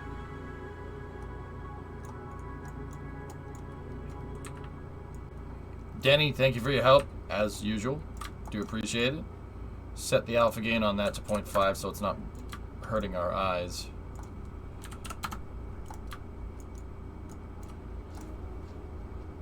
And then... So we took the crappy skewed images and we made them right with another line drawing. Pretty cool, huh? There we go. Save check. Done. So there you go. We can make the model. It really won't take very long. I own you at schematics. No, I don't think you do.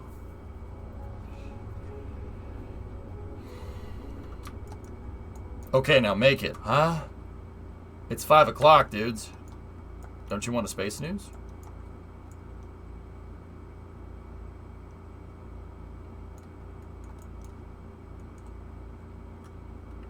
We'll make the fuselage. Damn fuselage.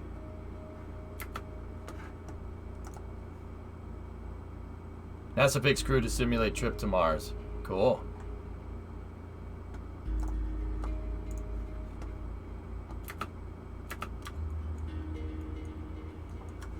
All right. You want to do this? Here. Take a cylinder. Rotate it this way. Now, why a cylinder? I don't know. It works. It's close enough. That's close enough to the shape that we're trying to get. We're going to start with a primitive, though. So that's 90.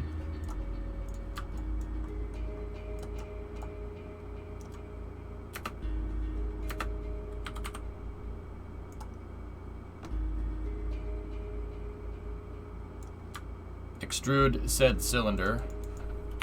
7 points. There we go. Actually, we could do this a little bit different. It doesn't need to be exactly like this.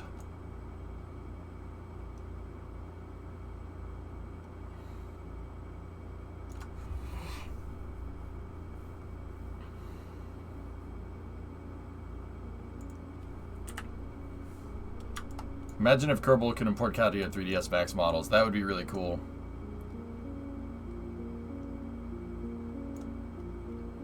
Huh.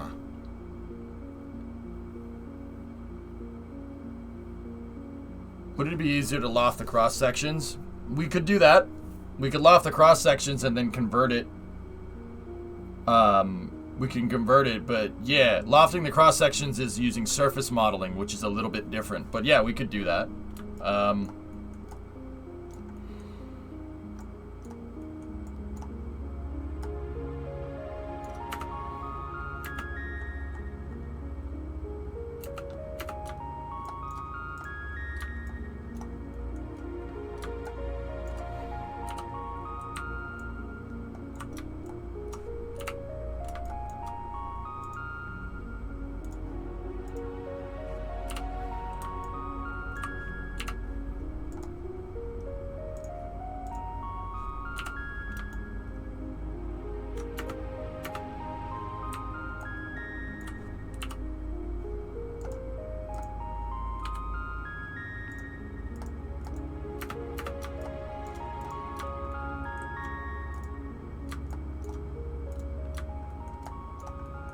It's a MiG-28, Jado. That would get you like 90% of the way done. Yeah, but yeah, we'd have to convert it to surface model after.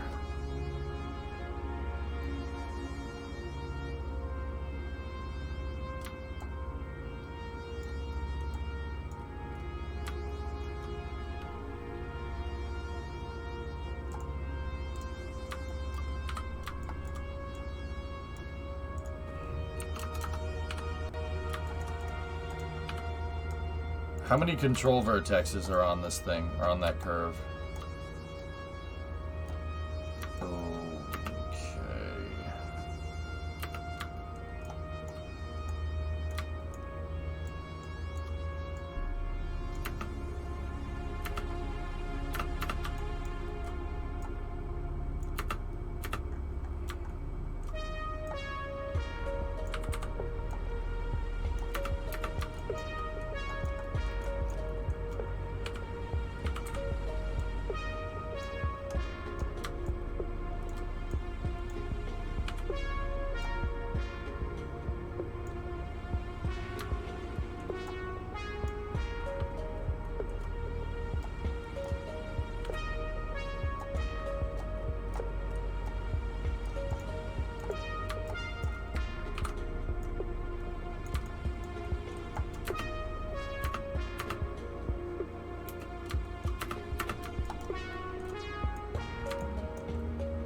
I'm not really a fan of doing this way, but...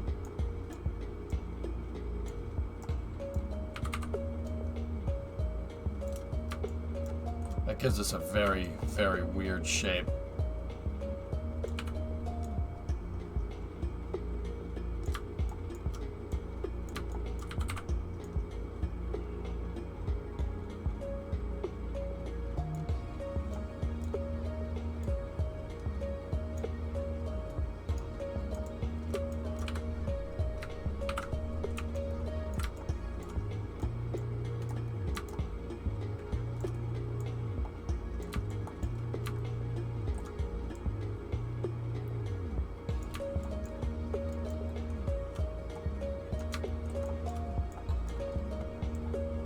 This is going to be a little bit tougher with the cockpit to get that shape.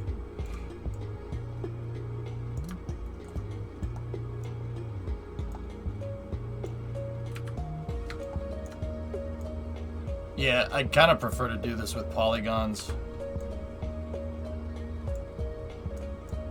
But this, I mean, this way works. I mean,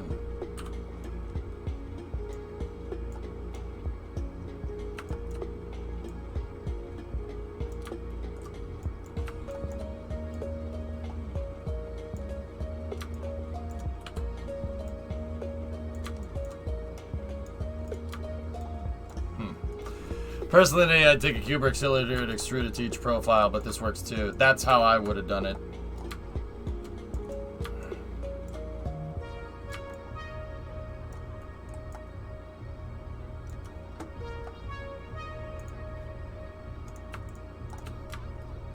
See, we could do this, and then we could go a loft surface like that, see?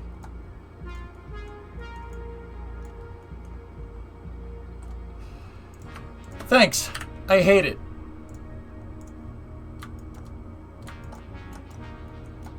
Thanks, I hate it. That's terrible. Oh, that's a NURB sphere. Screw that. Go to polyagonal modeling. Give me a cube this way.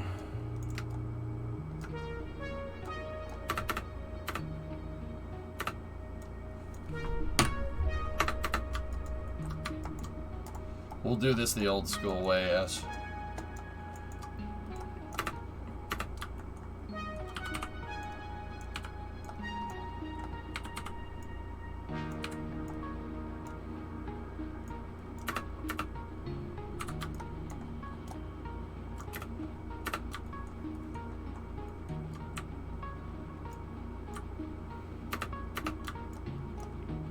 NURBS cube? Ew. Right? Okay, I'm gonna use, that was using revolving or lofting. I don't want to do that. We're gonna use a little bit of a different thing here. This way is called edge extrusion or face extrusion. So basically, it's where we take this, right, and we just, you can go into wireframe view here. We take the vertices on this cube and we just match them to the profile. It's pretty easy to do. This doesn't have to be exactly perfect. This is just a block out. So we could take those and just put those together for what would be the nose cone, right? And then you take that, right?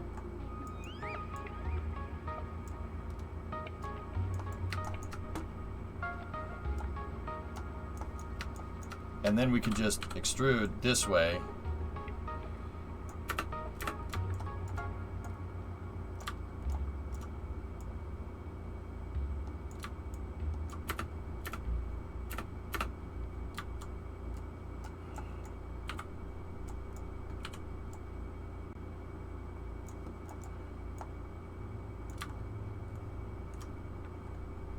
Actually, that's pretty straight all the way. We can...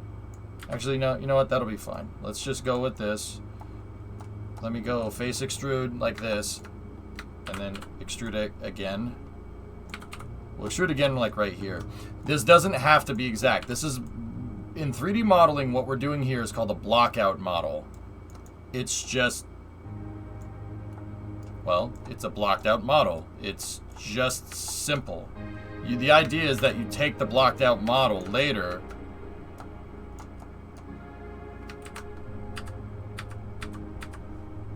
and then you hone it in. This is just a a rough draft, if you will.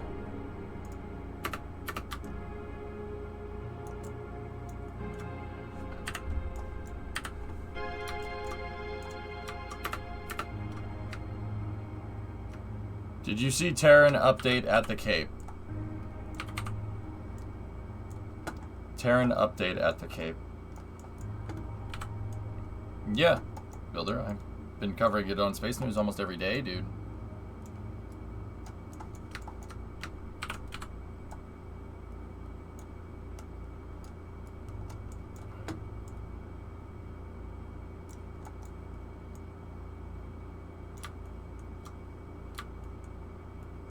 This was from 7 minutes ago. Great picture. Pretty cool.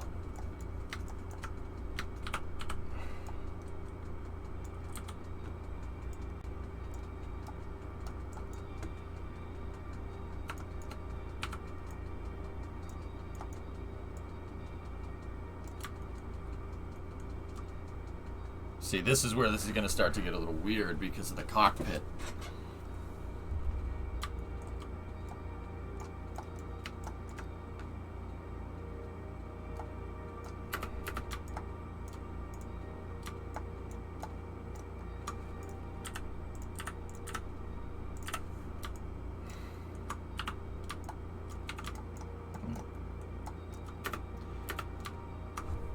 You'd keep the canopy separate. Oh, well, look at you!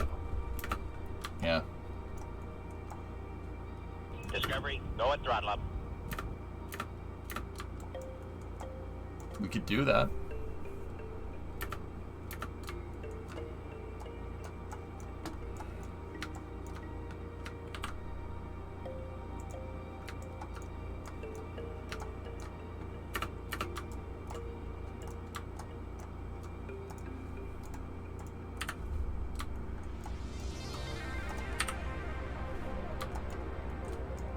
Did edge extrusion again. Yeah, you know what? I'll use edge extrusion instead. Easier.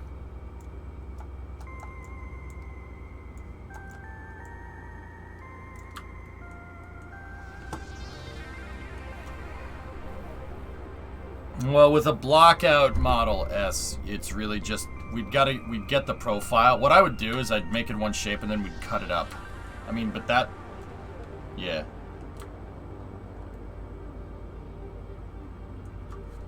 Exactly how dimensionally accurate are you trying to get? Well, the idea is that this would be for Flight Simulator, so it's got to be pretty damn right.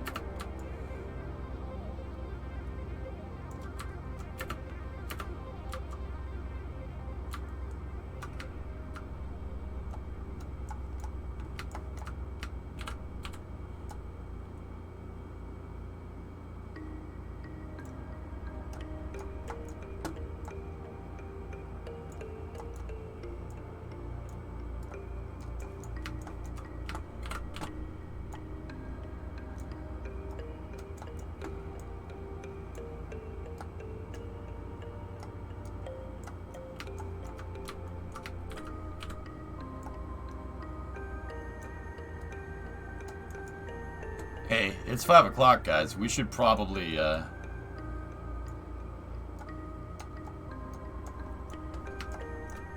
we should probably get this, get Space News rolling.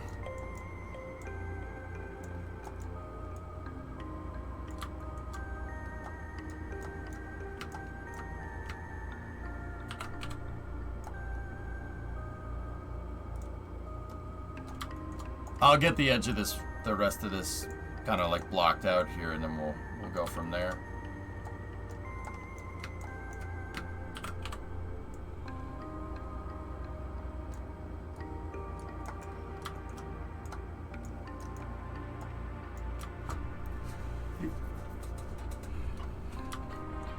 Hey Ishiku, 22-month resub. Thanks, man.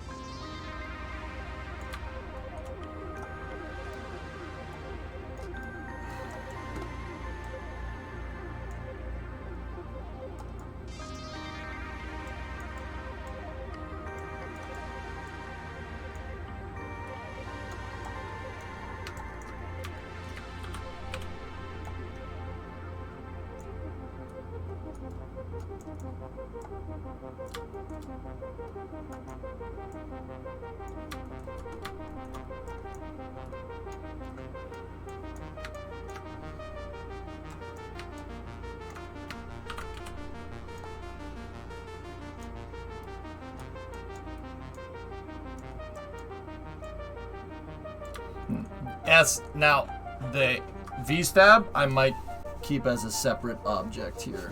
But the V-stab kind of flows into the fuselage though, so we gotta be kind of careful with that.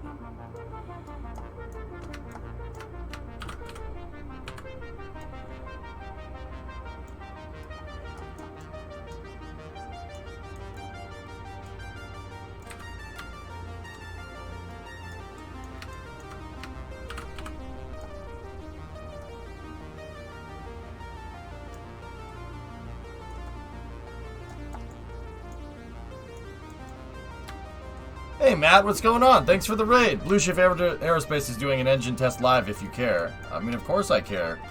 But I do want to finish this. I don't like finishing stuff like halfway between thoughts, DV. Because I'm worried that I'm going to lose my train of thought when I come back. If that makes any sense.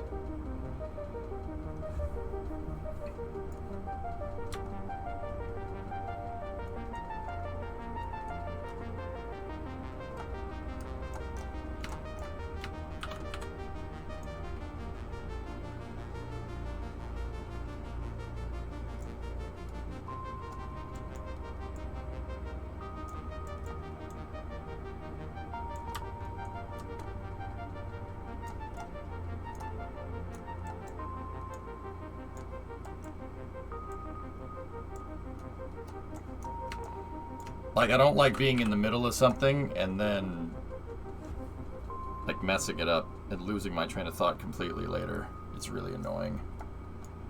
Like, because then I'll come back to it and be like, I don't know what the hell I was doing here.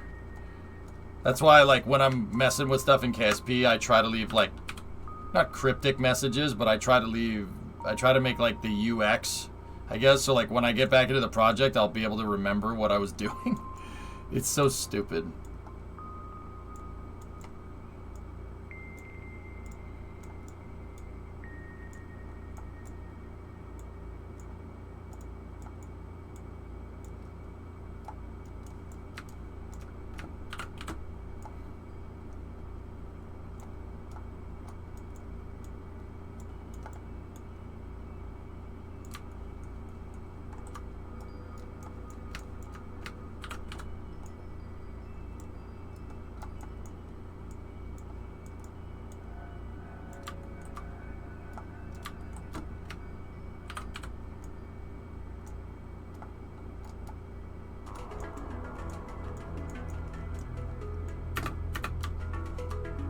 Alright, let's see what we made. Let me get rid of the image planes.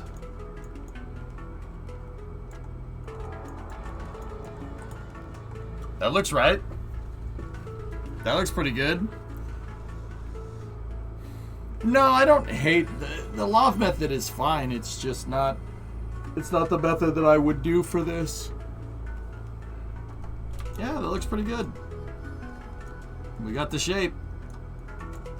Anyway, Matt, thanks for the raid. What's this for? Fun.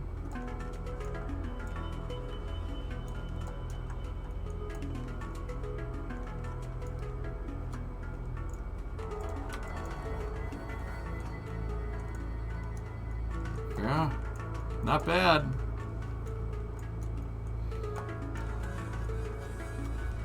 Not bad at all. Now what, if we really wanted to get slick, what we'd do is grab an edge right here, 2-edge ring and split, right? And what I would do, unselect that edge, and we shouldn't have an edge at the back. Take this, move it out like that. I know that looks ridiculous, right? But if we go into the top view, right?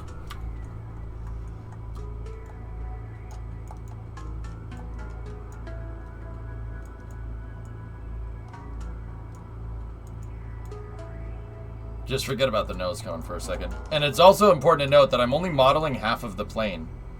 This is a really good way to ensure that what you make is symmetrical. And just bring these lines in a little bit. Watch. We can bring that one out. Bring that one out a little ways. That one's going to be out here, right? Just bring that one out that way.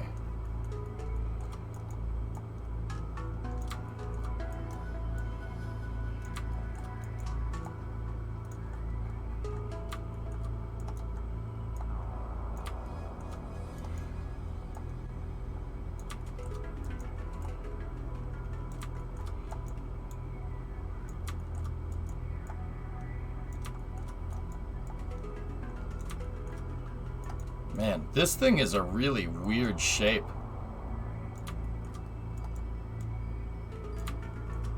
T-38's very strange.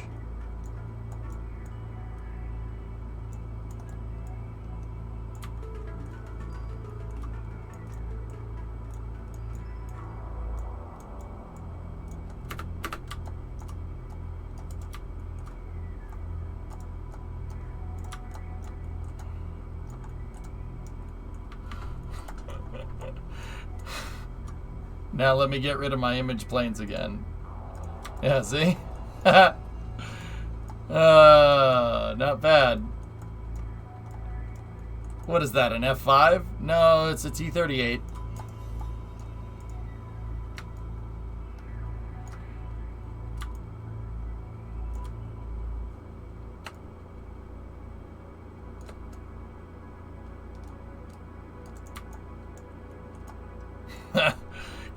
Kind of got an F-35 thing going on in the front.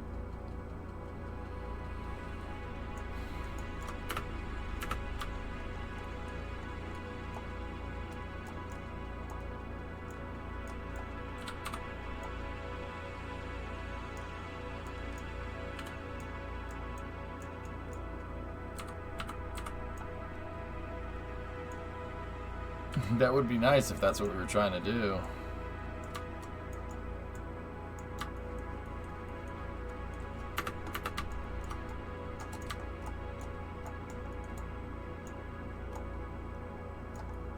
Cool, huh? It's just an F5 with more seats. Stealth F-35. This one's got Bluetooth wings, guys. Bluetooth wings, bro.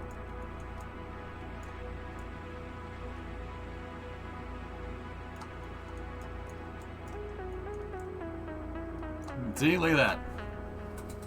I know it looks like a crumpled up piece of paper right now, but the important thing is that all that setup work, with all the setup work that we did 15 minutes of 3D modeling, and we already have something that is literally the exact shape. It already looks like an airplane.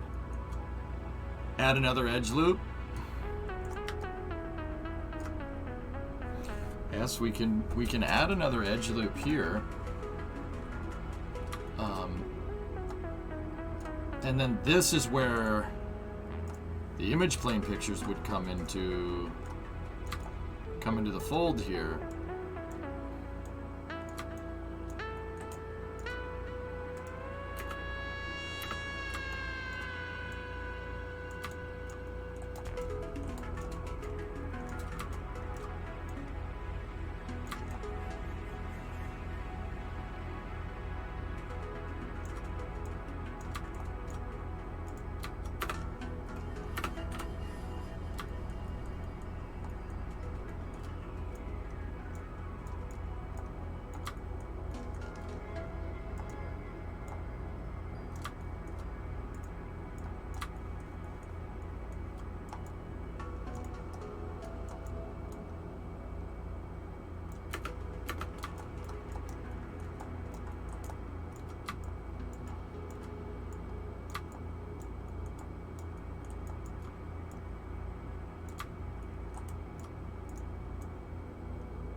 See?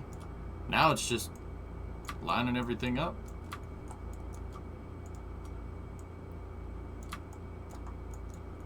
Gotta line it up so the 3D mesh goes through the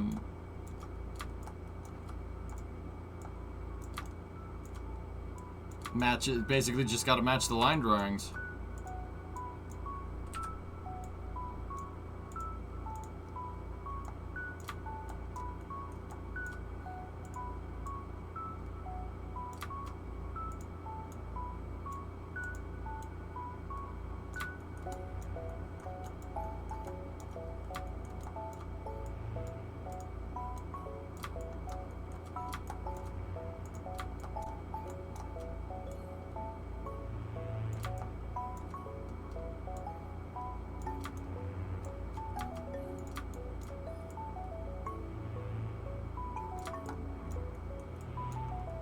Well, that's where the engine intake starts, so that's gonna...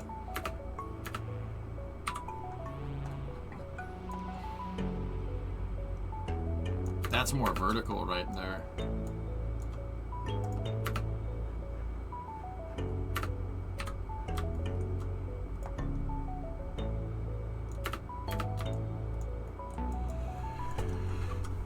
It's all about that edge flow. Yeah, tell me about it.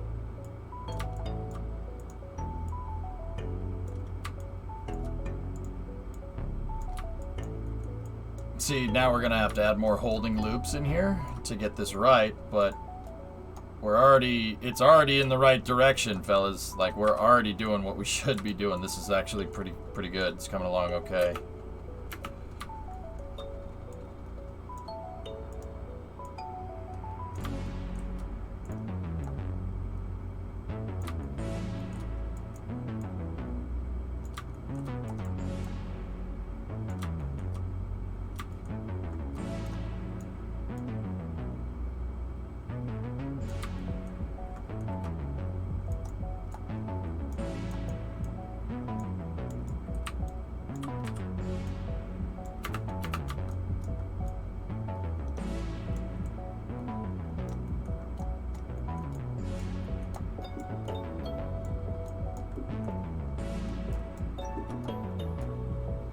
Check it out. See? I'm telling you, it's getting the line drawings right. Look at that. We added a couple of holding edges in there and this thing looks real good.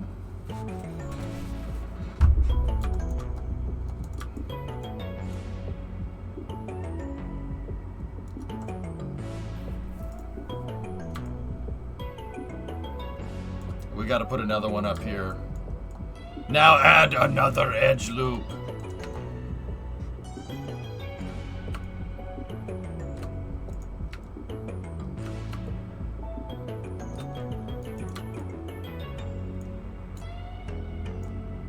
Just one more.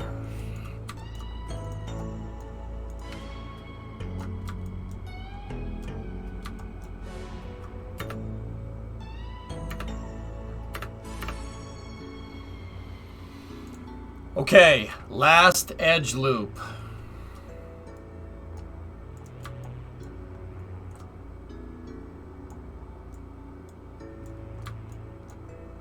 Just one more edge loop, I swear.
Once again, this is just the blockout shape, guys. It's not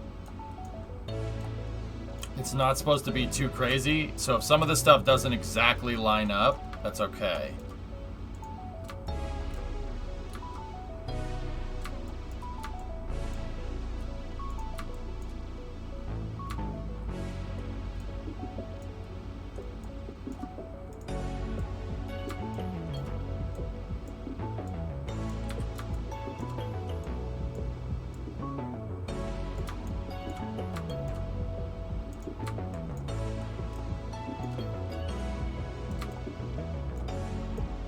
We should do this more often. Do you like it?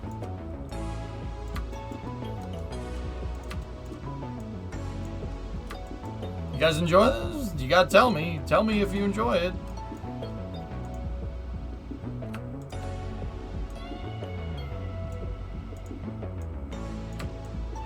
Yeah? Alright. Okay. You enjoy this? Love it? Beautiful jet and wings. Love it.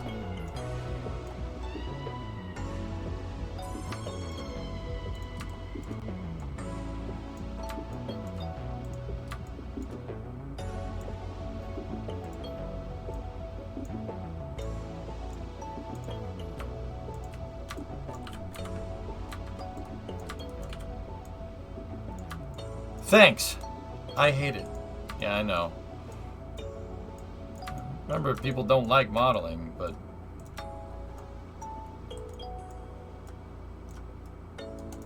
Alright. Let me shut these out. There we go. Here. I'm gonna soften the edges on it so it doesn't look as janky. But yeah, check it out. Still looks like a crumpled up piece of paper, but it's okay. It's getting there.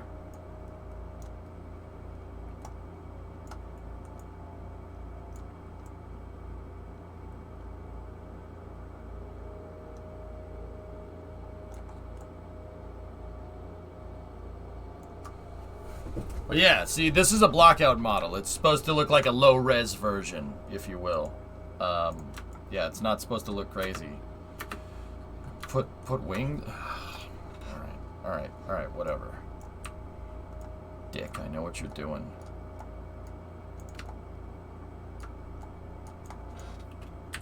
The wings are an easy shape, and you're lucky that they're an easy shape.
Once again, this is just blocked out stuff. This is not anywhere near finalized. It's just messing around with it.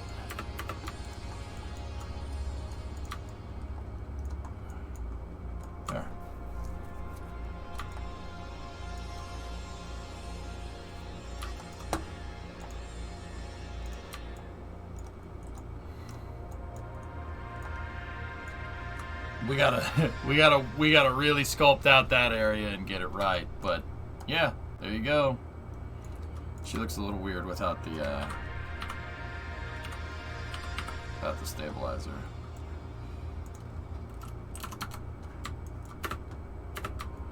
So we'll just diagram one out real quick.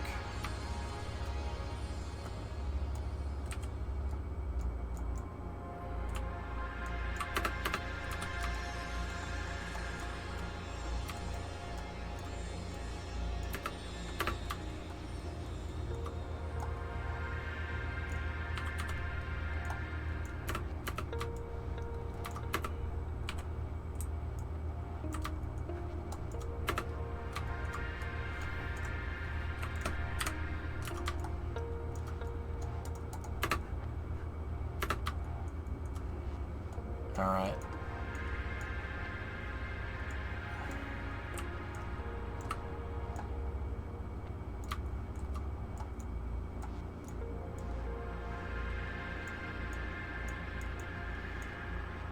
See? There we go. That right there. And then take that and vertex snap that there and then just move it right here.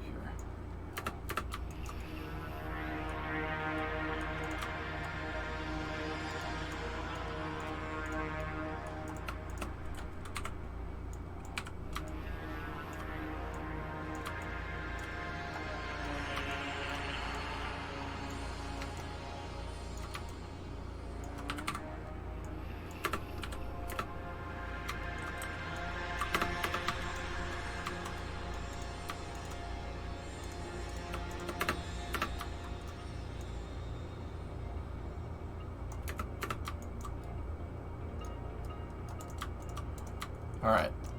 Now, where's the append to polygon? Do we still have that? Does that tool even exist anymore? It does. Oh, thank you. There we go.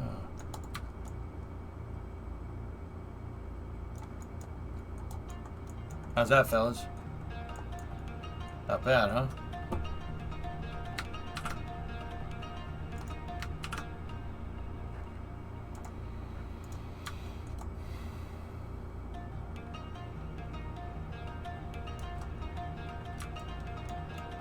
We can hone this in another day. All right. I'm going to take 5 here real quick. And, yeah. I'll take 5 real quick and then we'll start space news. Can it fly now? Oh, yeah. It'll fly in my dreams. At least I'm safe inside my mind. I'm going to take the flight sim documentation and I'm going to put it over here. There we go.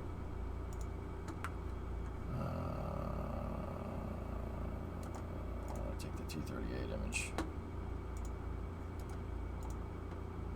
Save that. There we go. All right. Cool. Let me get a video for everybody to watch here. Great start, though. Yeah, it was all right. It was all right.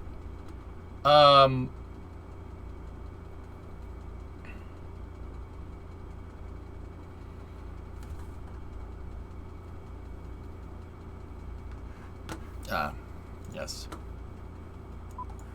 Here you go. We'll start space news here in a second.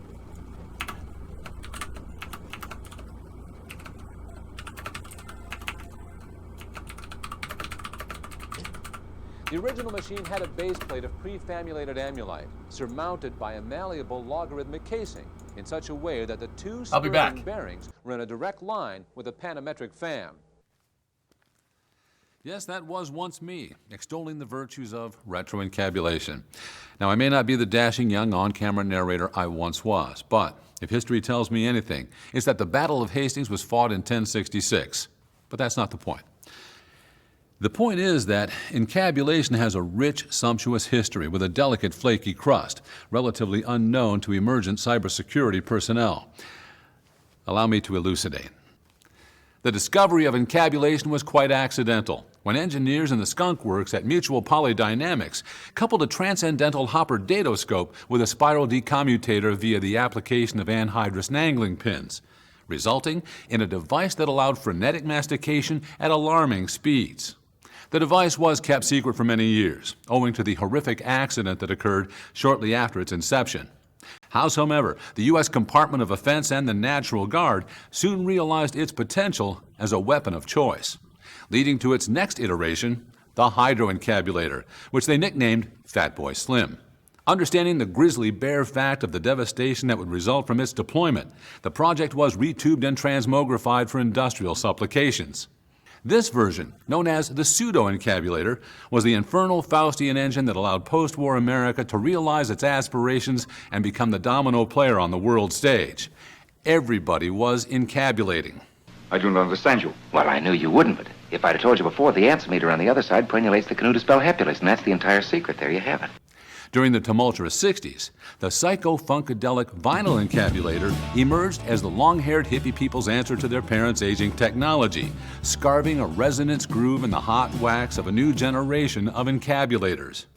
However, interest in encabulation waned precipitously until the late 80s, when the public was ready for the next transubstantiation of encabulation, the extraordinarily populist turbo-encabulator. Now, basically, the only new principle involved is that instead of power being generated by the relative motion of conductors and fluxes, it is produced by the modial interaction of magneto-reluctance and capacitive directance. Which brings us to where we are today, floundering in the wake of the obscenely similar retro-encabulator, featuring yours truly, living proof that leveraging existing assets is not plagiarism. Now, despite encabulation's unparalleled success in reducing sinusoidal depleneration through advanced dingle alarm technology, it has failed to meet the unanticipated needs of the cybersecurity industry to create zero-trust operations in level zero monitoring environments to ameliorate zero-day process attacks. That is why, despite zero interest from industry, the SANS ICS security team has taken it upon themselves to develop an entirely new level of encabulation, unresponsive to the needs of the average consumer and undoubtedly without merit in terms of concomitant asynchronous communication with client-side connectivity. Ladies and gentlemen, ISACs of all sectors, beer included, and children of all ages, may I present the hyper-encabulator.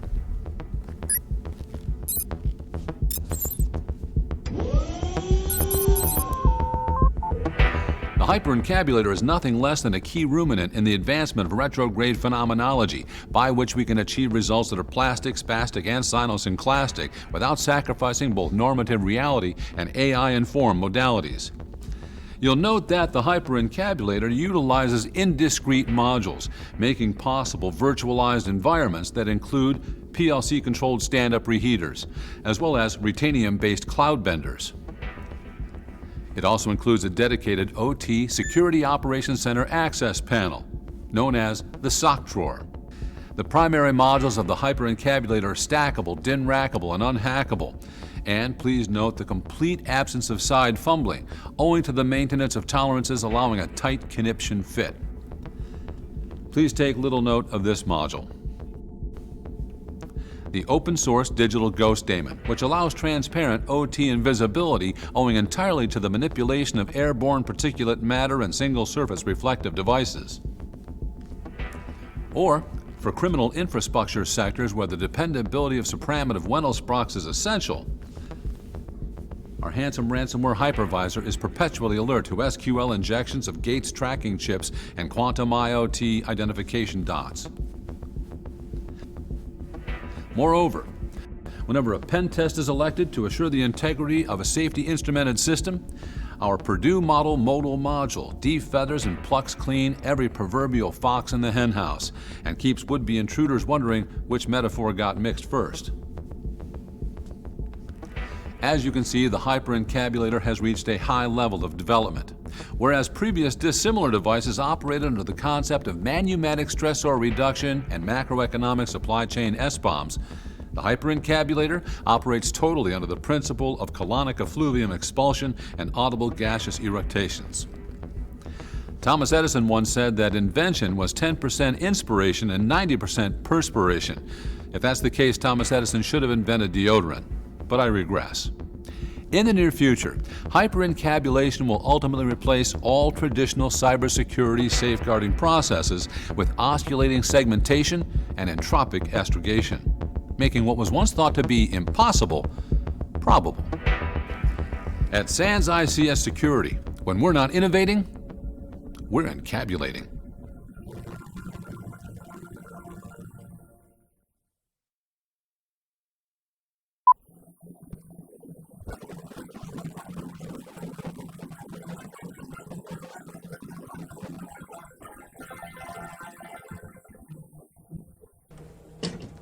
The original machine had a base plate of prefamulated amulite, surmounted by a malleable logarithmic casing, in such a way that the two spurving bearings were in a direct line with a panametric fam.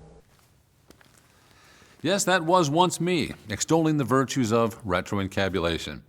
Now, I may not be the dashing young on-camera narrator I once was, but if history tells me anything, it's that the Battle of Hastings was fought in 1066. But that's not the point. The point is that encabulation has a rich, sumptuous history with a delicate, flaky crust, relatively unknown to emergent cybersecurity personnel. Allow me to elucidate.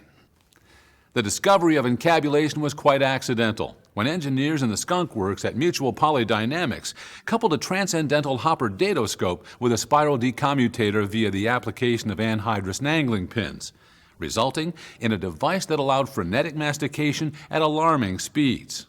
The device was kept secret for many years, owing to the horrific accident that occurred shortly after its inception.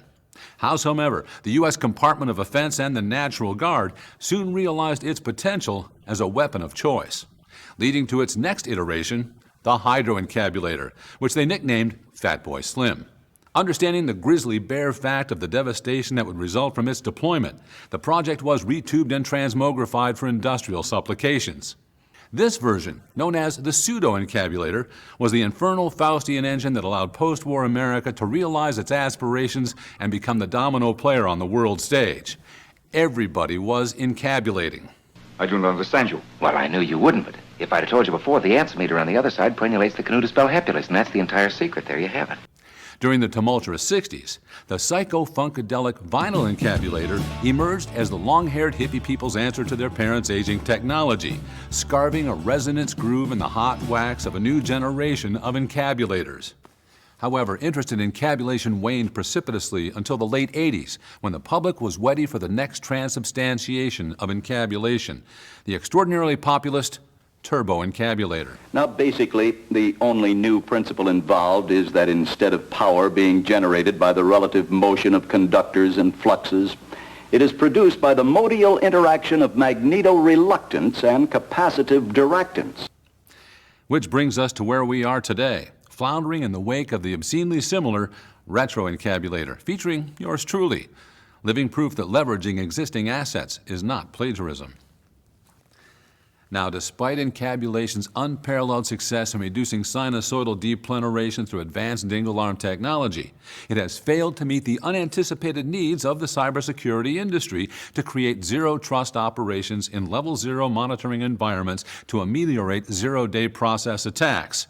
That is why, despite zero interest from industry, the SANS ICS security team has taken it upon themselves to develop an entirely new level of encabulation, unresponsive to the needs of the average consumer and undoubtedly without merit in terms of concomitant asynchronous communication with client-side connectivity. Ladies and gentlemen, ISACs of all sectors, beer included, and children of all ages, may I present the hyperencabulator.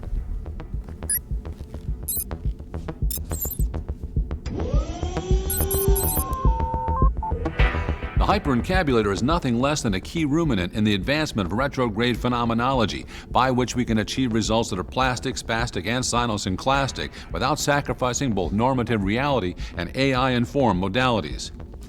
You'll note that the hyperencabulator utilizes indiscrete modules, making possible virtualized environments that include PLC-controlled stand-up reheaters, as well as Retanium-based cloud benders. It also includes a dedicated OT Security Operations Center access panel, known as the sock drawer. The primary modules of the hyperencabulator are stackable, DIN-rackable, and unhackable, And please note the complete absence of side fumbling, owing to the maintenance of tolerances allowing a tight conniption fit. Please take little note of this module. The open-source digital ghost daemon, which allows transparent OT invisibility owing entirely to the manipulation of airborne particulate matter and single-surface reflective devices. Or, for criminal infrastructure sectors where the dependability of supramotive Wendelsprox is essential, our handsome ransomware hypervisor is perpetually alert to SQL injections of Gates tracking chips and quantum IoT identification dots. Moreover, whenever a pen test is elected to assure the integrity of a safety instrumented system, our Purdue model modal module defeathers and plucks clean every proverbial fox in the henhouse and keeps would-be intruders wondering which metaphor got mixed first. As you can see, the hyperencabulator has reached a high level of development. Whereas previous dissimilar devices operated under the concept of manumatic stressor reduction and macroeconomic supply chain SBOMs, the hyperencabulator operates totally under the principle of colonic effluvium expulsion and audible gaseous eructations. Thomas Edison once said that invention was 10% inspiration and 90% perspiration. If that's the case, Thomas Edison should have invented deodorant. But I regress. In the near future, hyperencabulation will ultimately replace all traditional cybersecurity safeguarding processes with osculating segmentation and entropic astrogation, making what was once thought to be impossible, probable. At SANS ICS Security, when we're not innovating, we're encabulating.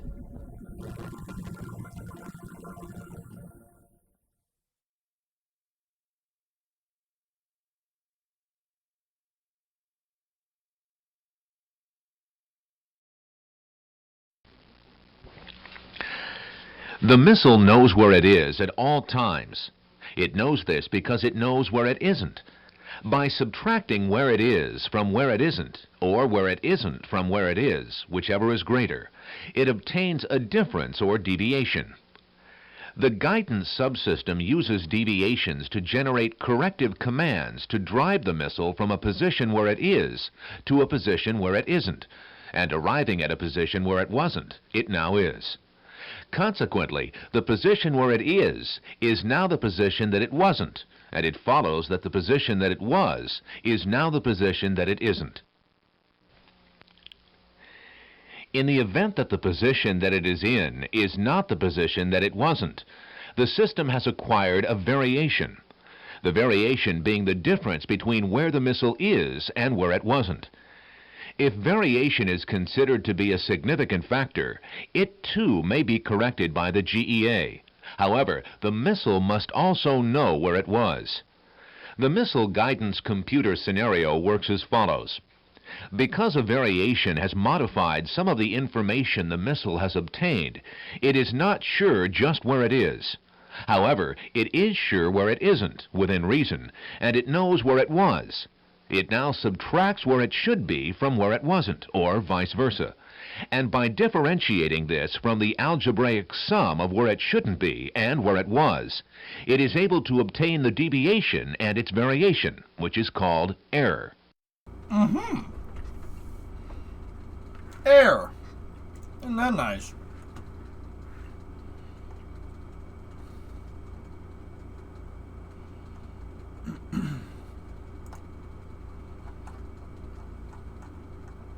Let's see. I'm looking for it in PDF form, dude.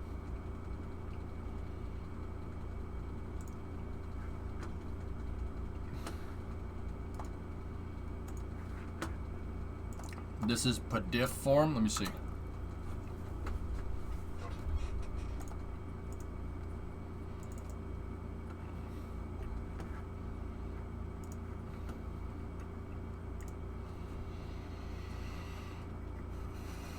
I see it, Boxy. It looks like the Pentagon. Switch screen to video. No, I'm chewing. Give me 1 second.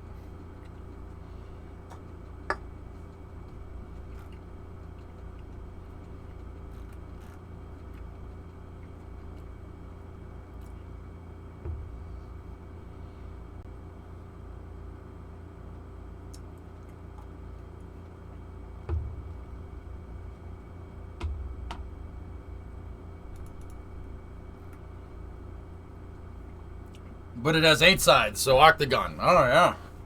Yeah, it's different. Okay. All right, fellas. Welcome to Space News. Let's see what we got. So,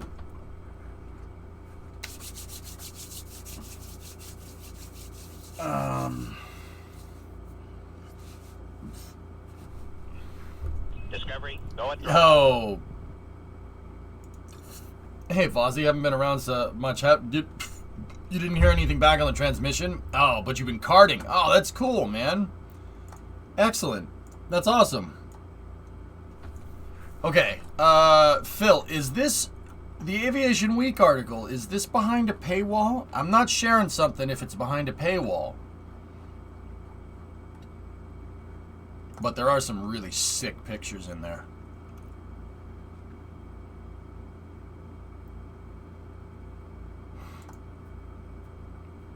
It's behind a login wall.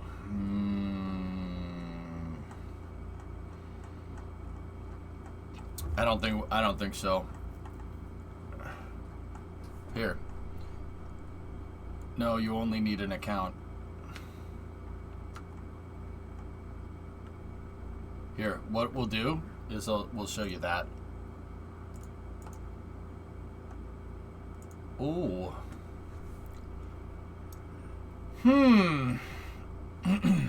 Well, that's pretty neat.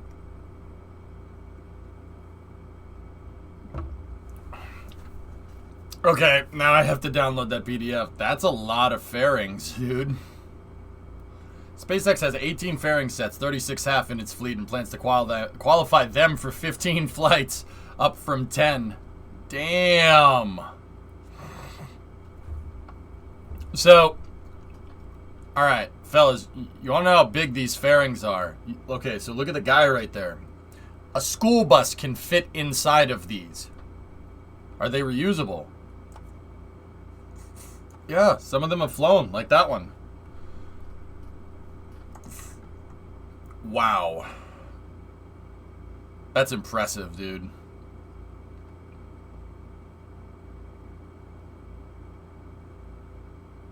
That is just damn impressive, dude. Alright. So this is an Aviation Week. That's from Aviation Week.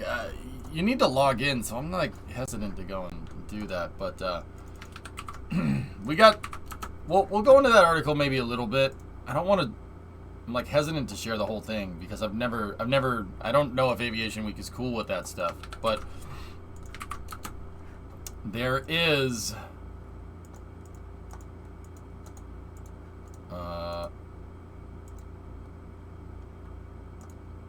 okay, there's that.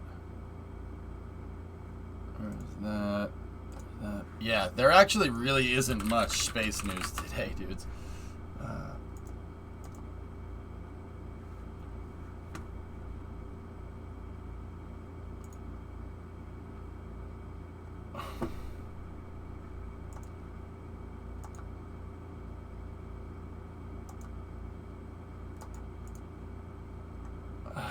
Give me 1 second.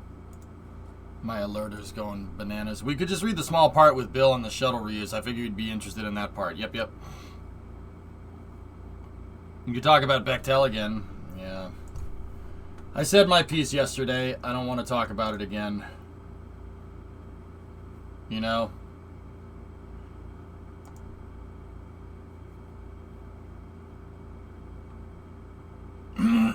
Anyway. Yeah, I don't want to talk about it again, dude. Did you see the new plans for Roberts Road? I did see that. Nothing specific, but I modeled this during break. Oh, that's nice.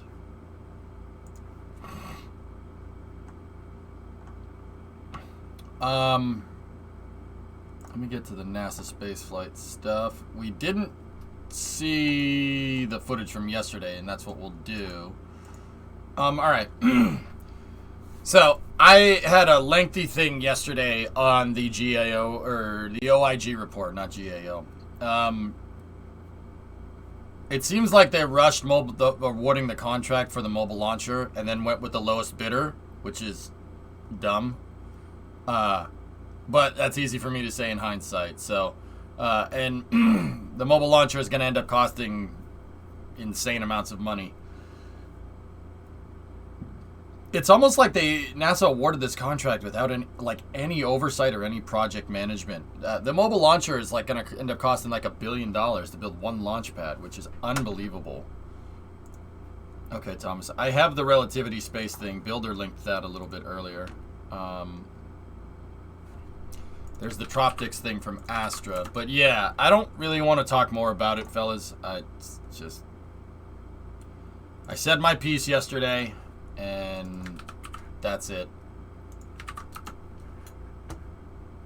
I don't want to talk about it. The project management is insulting, to say the least. My SSTO program was managed better than that.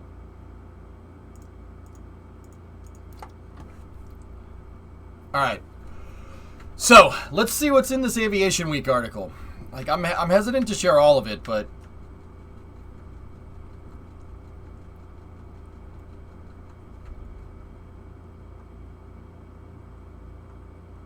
let's see what else we got here.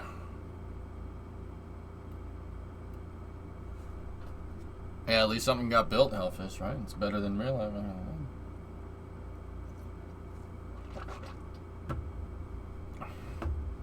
Alright, let's take a look. Alright, so this is coming from, what is it? Who is it? Irene Klotz at Aviation Week. Let's go. When SpaceX debuted the Block 5 Falcon 9 rocket in 2018, it expected to fly the reusable boosters 10 times before taking them out of service for major refurbishment. Same company that managed the Big Dig. That was like a couple $1 billion over budget as well. Huh. I think it cost like $14 billion or something like that. It's good.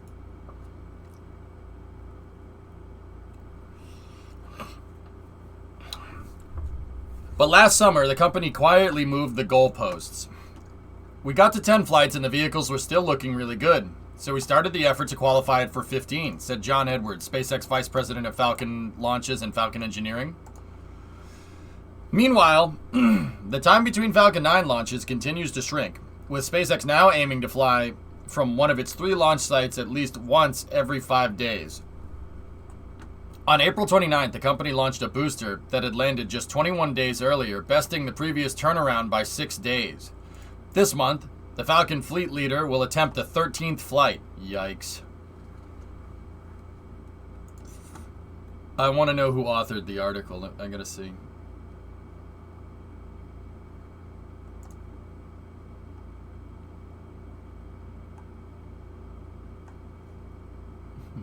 It doesn't say.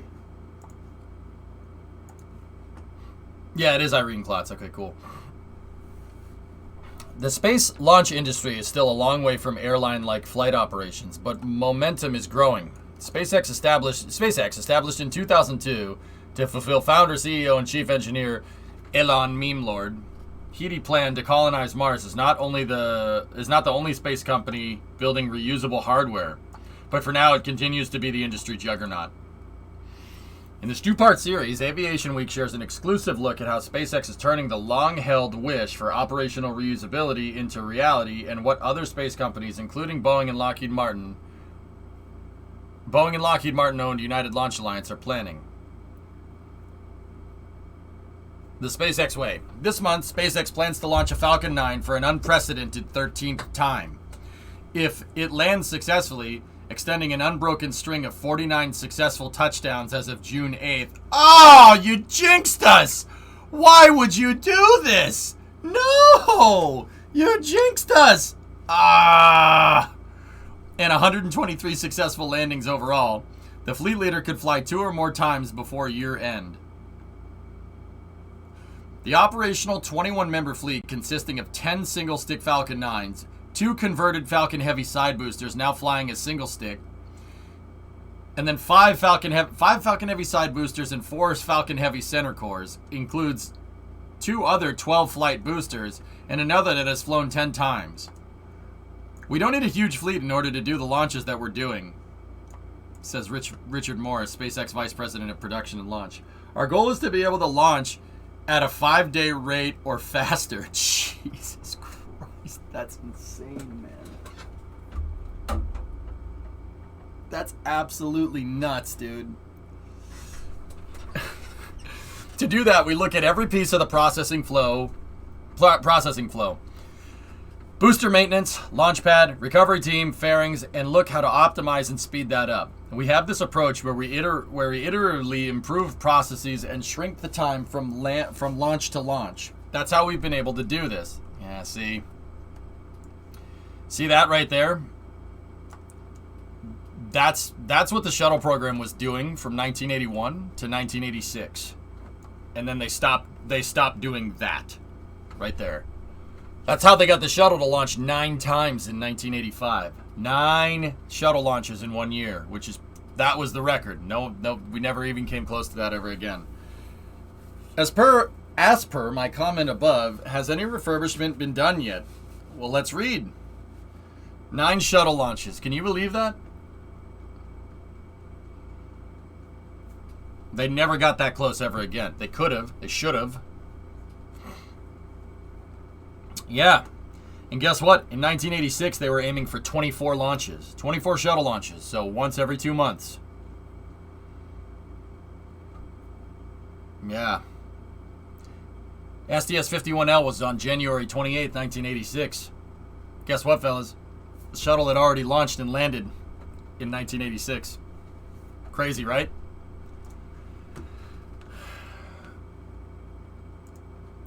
We have this approach where we iteratively improve each process to shrink the time from launch to launch. That's how we've been able to do this. Oh, hey, baby. A Falcon 9 first stage touchdown to Cape Canaveral Space Force Station on May 25th to complete its 8th mission. SpaceX currently plans to retire the boosters after 15 flights, but that could change. The company is committed to supplying Falcon 9 launch services to NASA and the Department of Defense through at least 2030. SpaceX intends to transition its commercial customers, along with its own Starlink satellite launch business, to the fully reusable Super Heavy Starship lift system, the Super Heavy Lift Starship system currently in development. In the very beginning, we thought Falcon 9 Block 5 rockets might be good for dozens of flights, but we needed to pick something to qualify it to.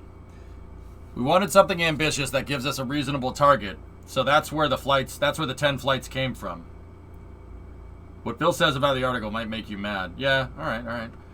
As the fleet leaders hit their 9th and 10th flights in 2021, SpaceX began requalifying Falcon 9 components for 15 flights. We did these Delta qualifications before we started on those additional flights, so we know we're putting our best foot forward and that we're not taking on too much risk as we're pushing the envelope.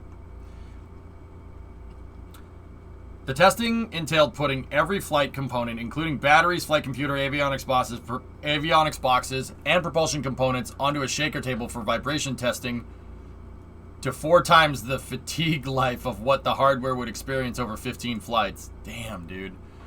That's a hell of an over-engineer. That gives us margin well beyond what they'll ever see in their entire service life, says Jess Jensen. Yeah, she's cool. Jessica Jensen is sometimes in SpaceX press conferences and stuff. She's the VP of Customer Operations and Integration. Sweet. We're not going into a 12th or 13th flight crossing our fingers. We have confidence based on all the testing we've done that every piece of hardware is going to survive. Nice. The decision to requalify the boosters for 15 flights was a natural outgrowth of the ongoing evolution of Block 5. Every flight, we're continuously inspecting, learning, and then reapplying those lessons to either change the design, a manufacturing process, or our inspection methods across the fleet and into the next flights. Says Kiko Donchev, SpaceX Vice President for Launch. Kiko's cool. In the SpaceX, when SpaceX starts a webcast for their launch, there's a picture of Kiko and Elon Musk in the firing room looking at the DM2 launch. Yeah, he's a cool dude. I've seen him in a couple of documentaries. I don't know the guy personally, though. Wet dress rehearsal will be covered live by NASA. Good. Analysis identified a few components that will need to be studied on a case-by-case basis as the vehicles surpass 10 flights, notes Bill Gerstenmaier, SpaceX Vice President for Build and Flight Reliability.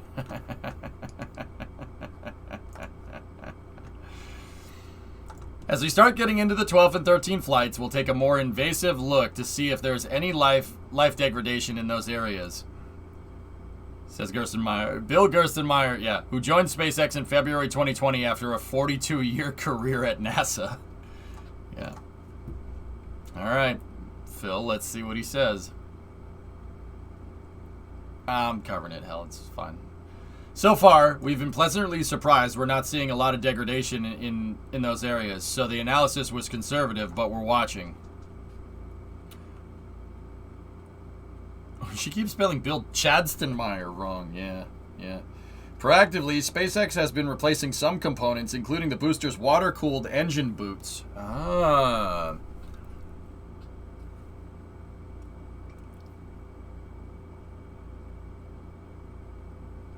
Water-cooled engine boots, which are flexible parts of the aft thermal shield that protects the engine components inside the engine bay from the re-entry environment. Water-cooled. Interesting.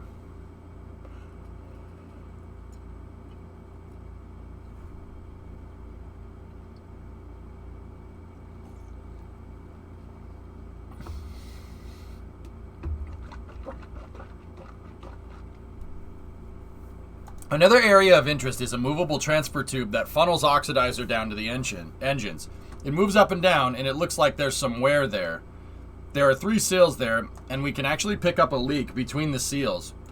We may have to change out some of those seals at some point, but we're monitoring all that stuff. Interesting.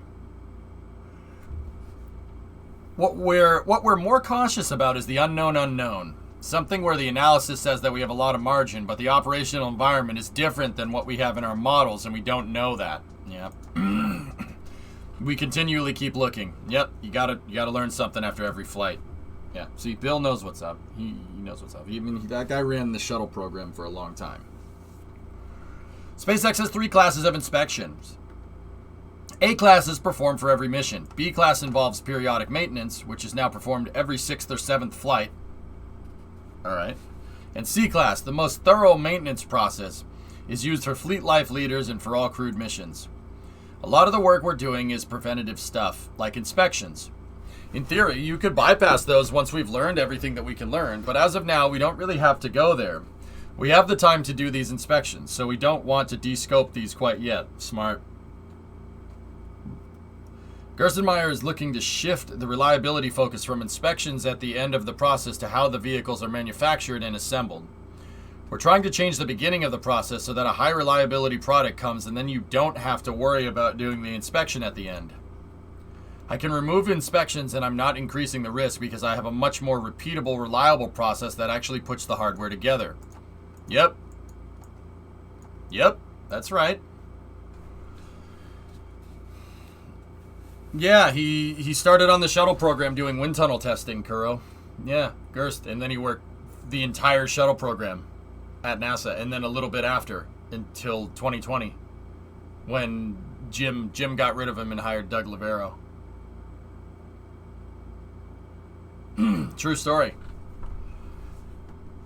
Yeah, this is right, dudes. If you sometimes manufacturing it,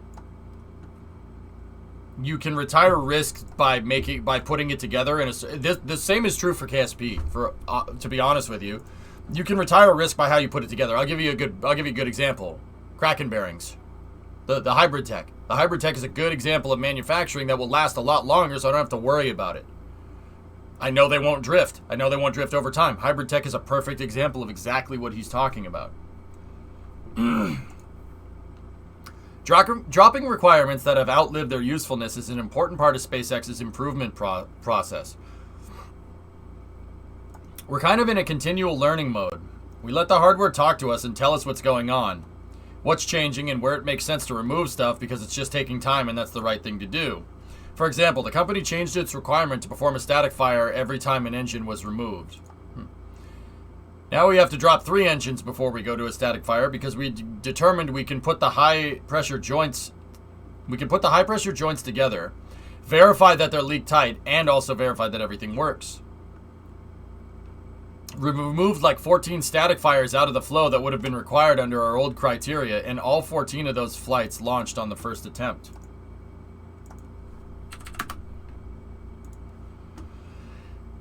SpaceX also removed requirements to perform static engine firings after a turbine wheel is changed out. Instead, the company added some accelerometers on the engine to verify that the turbine wheel is operating properly. Interesting. Yeah, Hellfish, yeah. Aviation Week. This is a great article thus far. Oh. Blue shift. Test imminent. Test imminent. Okay. In case of any problem, the instrument can trigger an automated abort up to the last half second before launch.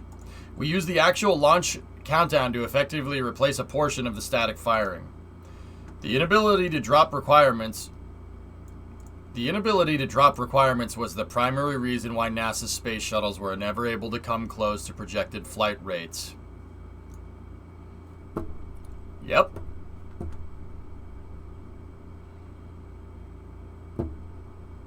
Yep.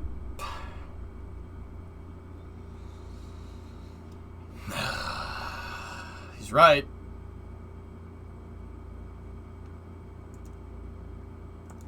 Yep, the inability to drop requirements was a primary reason why NASA's space shuttles were never able to come close. Yep, that's correct. If somebody just made up a rule that they had to rebuild the engines every time because one shuttle had a weird problem during ascent one time, and now then they just stuck with it. They had to just keep rebuilding the engines every time. No iteration, nothing. It's very, very, very annoying. It's very annoying. That's really annoying. See, what Gerst said right there tells me everything I need to know. The shuttle could have been made reliable. You could have done this with the space shuttle. They were going to do it, but then, you know, because they underfunded it from the beginning, you had a problem. You had an accident because they pushed it too hard. They weren't paying attention. You know, they weren't in perpetual learning mode. It's just launch it more and more and more and more. It's, yeah, stupid. All right.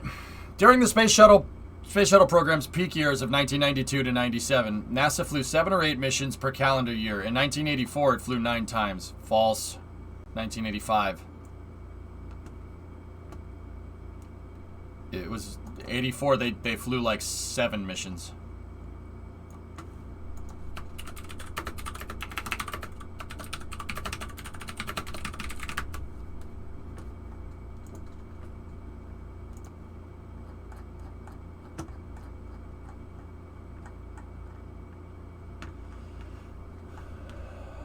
One, 2, 3, 4, 5.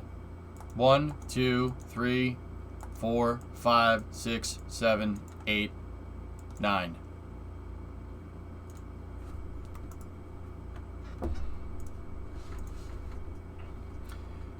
We got forced to be conservative for a variety of reasons, and we could never remove requirements. I attempted to remove requirements, and I was unable to, or it would take me 10 years. Ugh.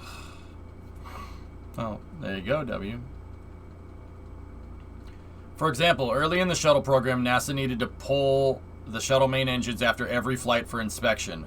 But after several flights, the inspections were not revealing any issues. They weren't adding any value, and I wanted to stop the inspections. But we had gotten so good at pulling the engines, the program said, why don't we just pull the engines and go look because we can?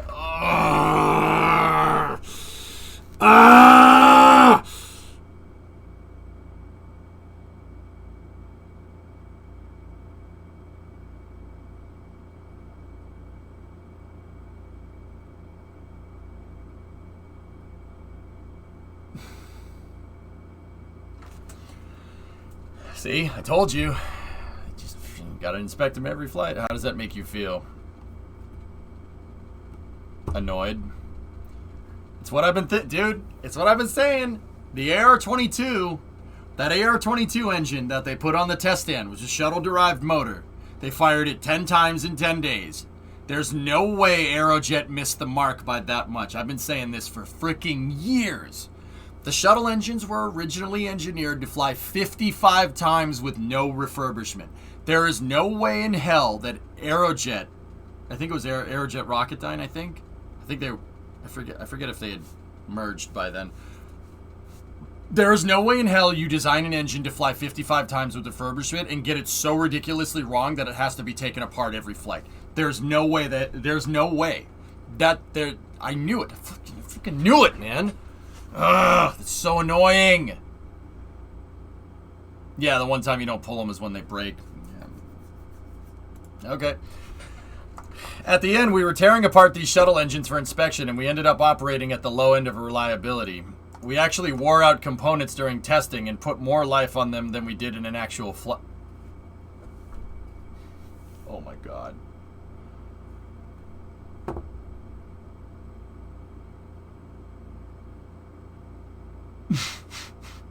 Jesus, tap dancing Christ.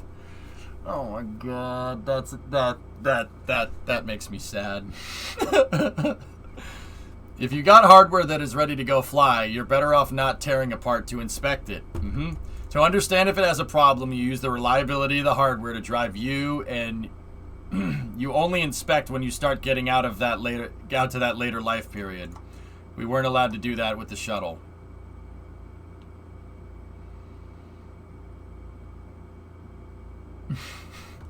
That's annoying.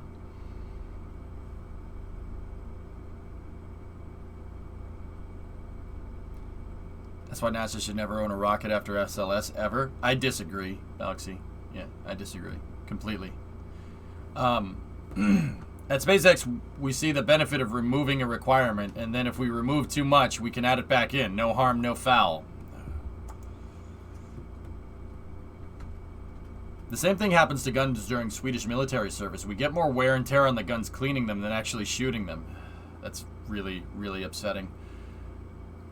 We have the agility to put stuff in that makes sense and adds high value. If it doesn't make sense, we can pull it back out.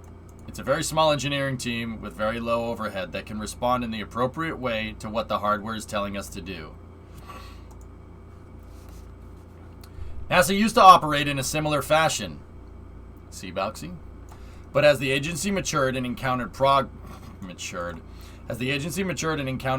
it became more conservative. Other folks looked at us, and we got more bureaucratic. It's a natural thing at a company, but I want to make sure that doesn't happen at SpaceX. We need to keep that same agility, that same drive for engineering excellence. Wouldn't it be smarter to bore scope the engines? No removal? I don't think you can bore scope a rocket engine. It's not easy because you get this mode where you say, I've always done it this way, why would we ever want to change that? But you gotta stay hungry, or as SpaceX says, stay paranoid and keep looking for what you can do better. Bingo.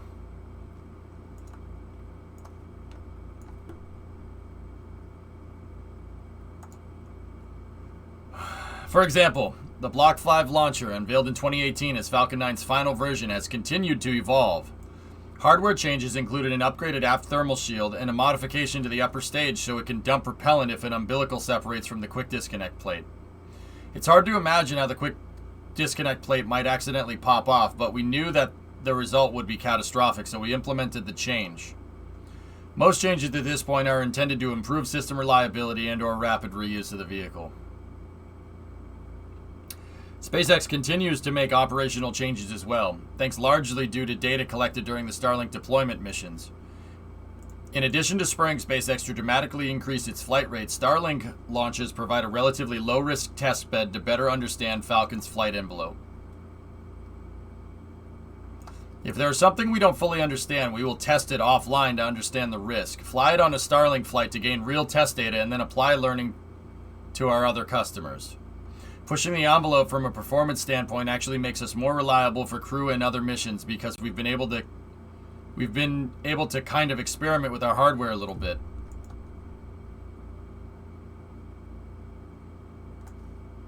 They were trying to do that with the shuttle. Damn it! EJ is angry! With the June 8 launch of Egypt's Nilesat 301 geostationary communications satellite, SpaceX has racked up 157 Falcon 9 flights, 99 of which were on reused rockets.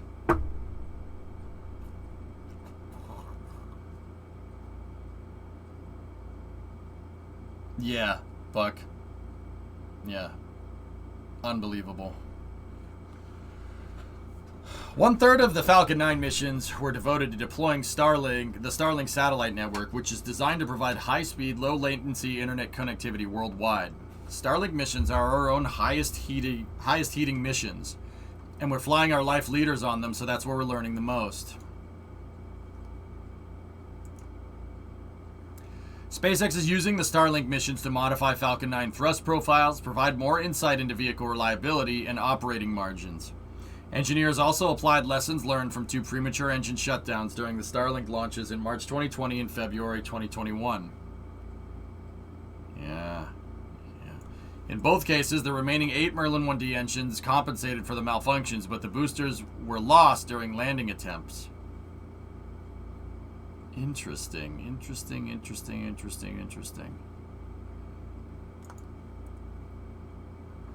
In the first incident, which occurred on March 18, 2020, engine number 3 shut down 140 seconds after launch when residual fuel, most likely cleaning fluid from the gas generator flush refurbishment procedure, ignited in a high-pressure oxygen section of the generator, causing it to fail.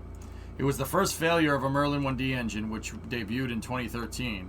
And it wasn't even because of the hardware, it was because of a processing procedure.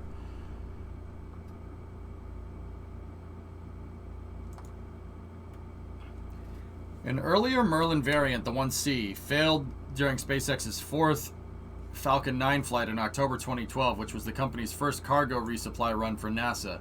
That booster also successfully delivered its primary payload, a cargo Dragon capsule, into orbit. Yeah, this phenomenon here where the other engines compensate is called engine out capability. Basically, if one fails, you have other ones, and the other ones can throttle up and compensate it, so you get a similar flight profile. Almost every NASA design has engine out capability in parts where risk is really high. So like a first stage, second stage, stuff like that. There are second stages out there that have single engines. So like there's Centaur, right? And Delta Force, so DCSS, Delta K, Falcon 9. That is... Generally, you really want engine out for like first stages. I mean, sometimes you can do it sometimes there's other places where it makes sense, but like a lander or whatever, but yeah. I mean, generally first stages have this engine out capability because you don't want engines failing right off the pad because the rocket will come right back down and blow up. But yeah, what they're talking about is engine out. That's what that means. Another Merlin 1D engine, this time number 9, which sits as the center of the Falcon 9's octaweb, shut down 143 seconds after launch on February 16, 2021, when hot gas breached the engine bay, causing an electrical short in the throttle valve harness. That led the gas generator to fail. We determined that the plume recirculates and it can actually come back around engine 9. A hot jet essentially got into that engine compartment and burned through a harness and shorted out some wires. Then the valve went full open and we had an engine shut down. We were close enough to orbit and we were able to recover it and it worked out, but we clearly had an engine failure that was caused by the harness problem. SpaceX resolved this issue by shielding the harness and changing its fault detection software, enabling the rocket to return to flight. Engineers also began working on a long-time solution to prevent jets from reaching that location. Yep. This is an example of where we were beyond just fixing the problem. We not only shielded that harness, but we also shielded a bunch of other harnesses that had potential susceptibility. Then we found the software problem that didn't protect for off-scale low voltage on these sensors, and the software reacted to that in the wrong way.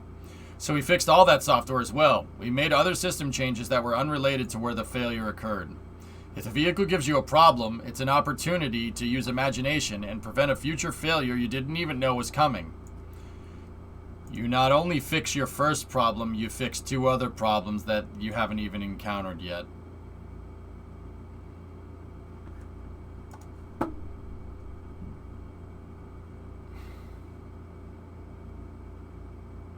That's so frustrating. That's so frustrating, dude. You know why that's frustrating? because the vehicle, the space shuttle, when they started flying it, was telling them all this stuff. It was telling them, hey, look, this is a problem. Hey, look, this is a problem. Hey, look, this is a problem. I'm having problems with my SRB O-rings. I'm having problems with tile adhesion. I'm having problems with this. I'm having problems with that. The vehicle doesn't lie. If it comes back missing tiles, you got a tile problem, right? But you know what they did? Yeah, we've always done it this way. It worked. We've always done it this way and it worked. Why would we change it?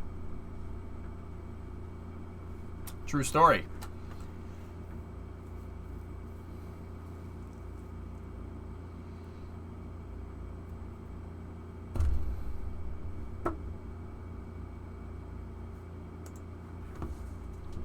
SpaceX has also used Starlink missions to experiment with the timing between first stage separation and second stage engine ignition. Separating the first stage and immediately lighting the second is better from a second stage performance perspective, but the plume then hits the first stage interstage components, increasing wear. We're looking at how you light the engine the earliest, but not damage components in the first stage. So far, SpaceX has worked down to 1,000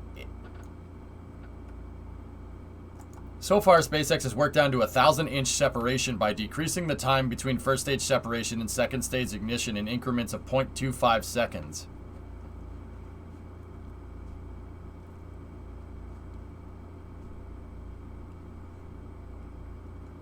Yeah, Buck, they did. Similarly, Starlink missions provide a testbed for fairing separation timing. Customers typically have strict requirements on when the fairing is deployed to prevent rarefied atmospheric particles in the fringe of space from heating the payload. On Starlink missions, we incrementally started deploying the fairing earlier and allowing higher and higher heating. Now we're at the point where it's more than 10 times the heating that is typically allowed on an external mission.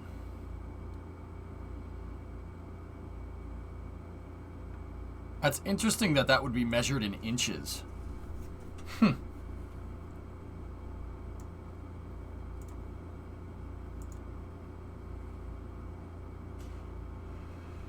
1 system to guide them all. This is super interesting. SpaceX's ability to test, analyze, and build so quickly rests on an electronic test and processing system called Warp, excuse me.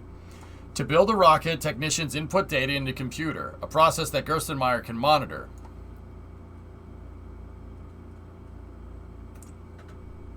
If I see something I don't like, I can go down to the floor and talk to them. That's unheard of in my past life. I would get some paper product like a month later, and I could go look through it and see where somebody didn't write down the right torque value.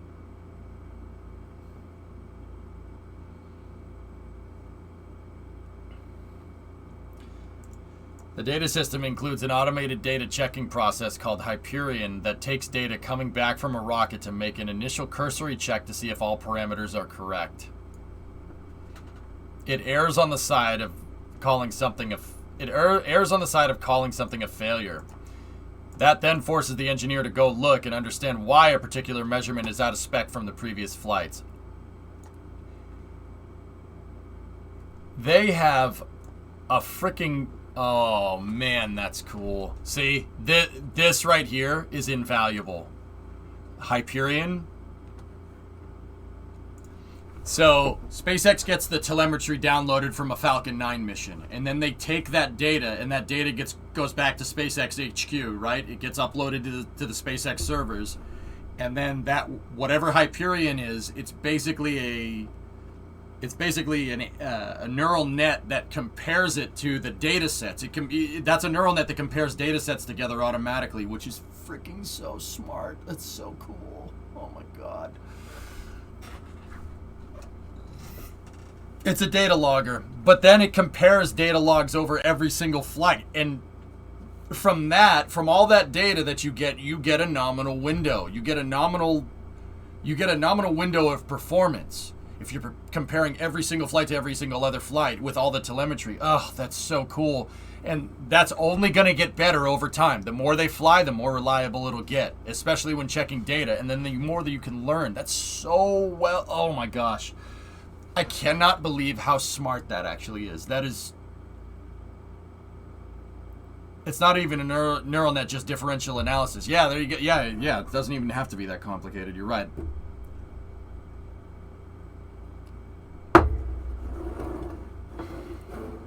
but still, the fact that it does those checks, and then you don't, like, the fact that that just happens automatically, and if something goes wrong, it'll tell an engineer, and then the engineer looks at it, and they try to figure out what's wrong, and then they try to fix it. That whole process right there, that whole loop, oh, man. And don't get me wrong, I'm pretty sure everybody in the industry does this, but here's the thing. Not everybody flies every week.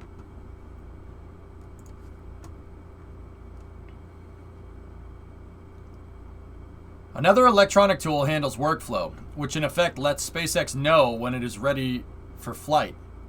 In my past life, that was an all-paper process with a ton of meetings. Now it's all electronic data you can go parse through and figure out where you are. You can see trends, you can pull data. We have a tremendous amount of metrics that help us now look at reliability in a different light, or with a different light. God damn it.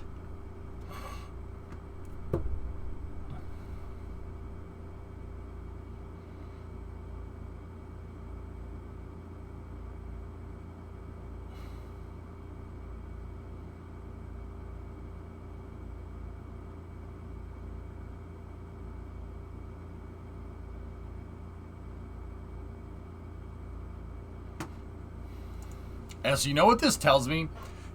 This whole article tells me that if we decided to remake the shuttle today, say EJ wins the lottery, okay? And it's the biggest lottery ever. It's like $10 billion, all right? For just humor me. And I decided I'm going to bring the shuttle program back because frick you. And we did stuff like this, it'd work. It'd work. Can you imagine if that's what it was like with the engines? What in God's name was it like with the tiles?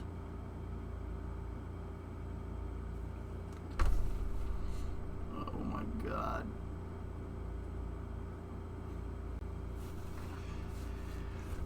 Oh my goodness. But then again, they didn't have computers at the time that could do stuff like... But you know what? You know what? That's bullcrap. That's bullcrap. The space shuttle has a flight computer on it. You telling me that they couldn't have a computer do what that computer does? If it's all just a data tech and it's not a neural net, you telling me they couldn't do that with the space shuttle? That's bullcrap. They don't... Gers said it at the beginning. They don't want to change stuff.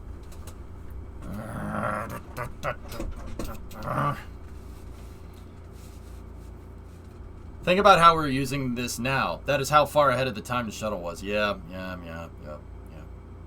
With the shuttle, it's even tougher. You have these contractors having to cooperate. Integrating everyone's data would be a pain. Yep. Why are you ridiculing the engineers of the shuttle? What have you achieved so far? Ridiculing the engineers of the shuttle? Is that what you're getting from this, Elephanti? I must not be making myself clear. No. I'm vindicating the engineers. The people that engineered the shuttle engineered it correctly. Yeah, it's vindication. It's the processing and the management that screwed the shuttle program. Yeah, if you think I'm ridiculing the shuttle engineers, you're not paying attention.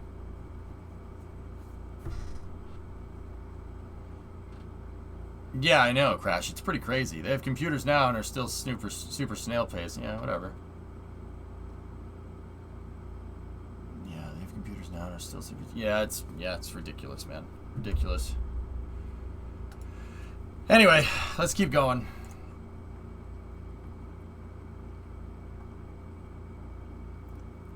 With SpaceX's all-encompassing warp system, if an engineer needs to make a change, he or she would open an issue ticket and document, for example, that post-flight inspections found a particular issue with a particular part. Engineers would review that, and warp would flag similar issues that may have occurred on previous flights. Oh my goodness. That's so cool.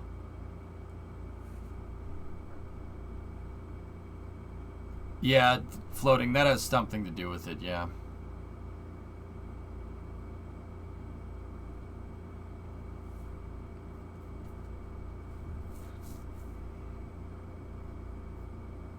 Oh my goodness.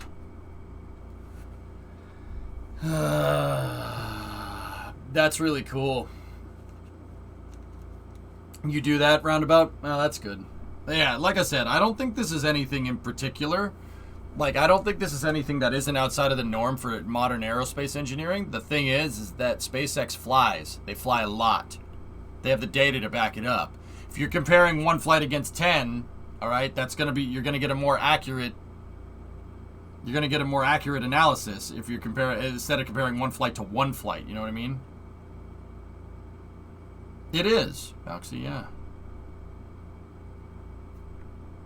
Essentially, you have a system that automatically searches for data. Dude, it's next level stuff. Next level stuff. To make a change, engineer opens a change ticket, which would be then reviewed by several people to make sure the modifications will not impact some other system. Yeah, roundabout. Like, I've always said, dude, you don't even need a reusable rocket. You don't even need a reusable rocket. SLS could be as cheap as Falcon 9 could be. If they flew it a lot. You gotta fly it more. And also, I think a big thing is that you have to have systems like this. You have to have systems like what they're talking about, like Warp and Hyperion, to make sure that no one's screwing with the rocket, you know, and not putting a ticket in, for instance. Notice that we're... One engineer opens a change ticket, and it's reviewed by several people to make sure modifications are there. You got double redundancy in their ticket review system. How long ago did you start Space News? 5? Something like that?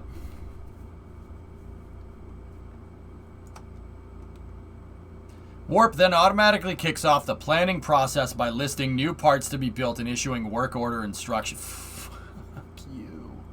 Excuse me. I'm sorry.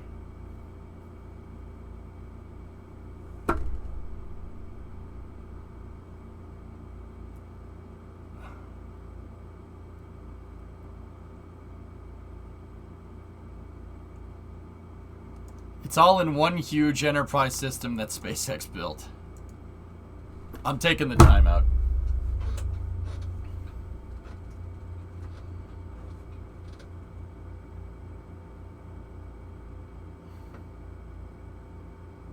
Okay. It must be heaviest, I think. This is the advantage of a company starting out from the beginning and also having a strong software background. Yep. Yeah. Yeah. We also benefit tremendously by looking at what the automobile industry does and how they achieve high reliability. We've hired some folks on the production side from the automobile industry, and we put that expertise in place. God damn, that's cool. Oh, man, that's so cool. Oh, it's so smart. Oh, it's so refreshing. It's so refreshing. Oh, man. Tactical, this is a Aviation Week interview with just different people around that work at SpaceX. And, dude, it is wild. It will blow your mind how next level that company is. Unbelievable.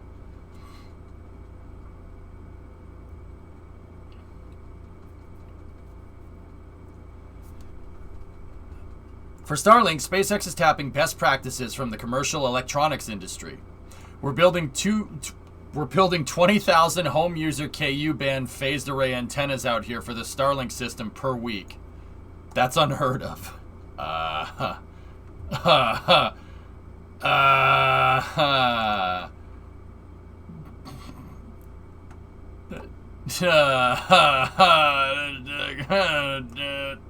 Okay. It's like a space fresca. Bro. Irene did a very good job, and I can't wait for part 2 in mid-July. Yeah, me neither. The lessons learned get folded back into engine production. As SpaceX gears up to build Raptor engines for Starship vehicles at a rate of 1 every 18 to 24 hours? What? We're able to essentially break down barriers that used to be typical stovepipes. We integrate, take best practices, innovate, and stay agile. Oh my God. How can anybody compete with this? How can anyone compete with this, man? Let me just put it to you like this. There's a reason why people vehemently defend SpaceX. There's a very good reason for that, and that's a reason. That's unbelievable, man.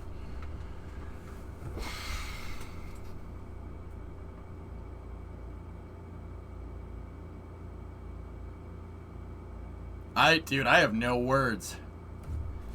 How can anyone compete with that? I also love Bill 100 times more now. Yeah. Yeah, Bill's cool. And Phil, honestly, when we would watch him in press conferences, I could, dude, what I said at the time was that, you know, everyone, Gerst, whenever you saw him, he looked like his puppy just died. He's just always like, yeah, and then we needed to do this. Yeah, and then we needed to do that. We gotta make sure that we're safely launching people into space. Yeah. And I couldn't always put my finger on it. My finger on it is like, what? I'm like, why is he so? Why is he so like playing? And my first judgment was just like, oh, he's just an engineer. He's just an engineer. It's just how they talk. But I can't help but think in the back of his mind, he's just like, this is the stupidest way to do this. Freaking why do we do this? This is so dumb. Yeah, Phil, it sounds like he's having a real good time. Sounds like NASA needs a bit of an overhaul.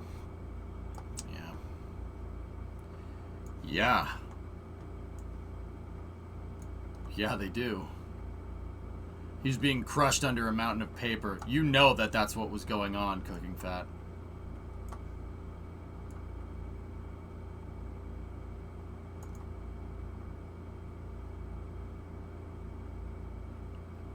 How much revenue is required to maintain the Starlink network yearly? I have no idea, Lewis. I don't know what those numbers are.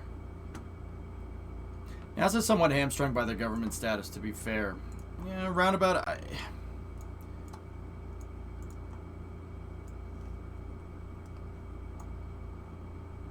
I don't think so. I think because there was a time where, Gerst said it in this article, there was a time where NASA didn't do that crap. The Apollo program. No, they can stay hungry. It's possible. I think that bureaucratic thing is just a mindset from people that have been at NASA for way too long. Honestly, you know, bureaucracy is a mindset for NASA. NASA doesn't need to operate like that. They don't need to. They didn't do that during the Apollo program. They were smart, and they got it done. And look, they put people on the moon. That system can work. You don't know. You've seen it firsthand.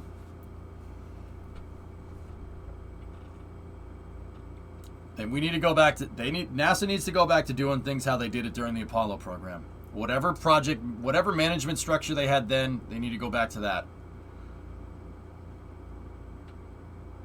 It's been forced upon them. Well, they shouldn't take that. Somebody should speak up.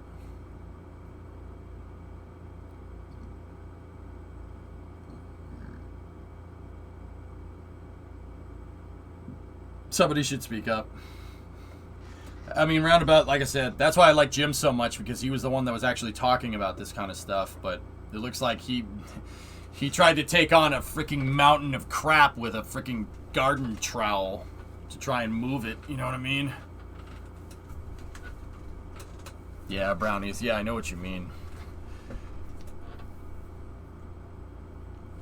To be fair, they had a fire lit under their rear during Apollo, and this was before the shuttle accidents.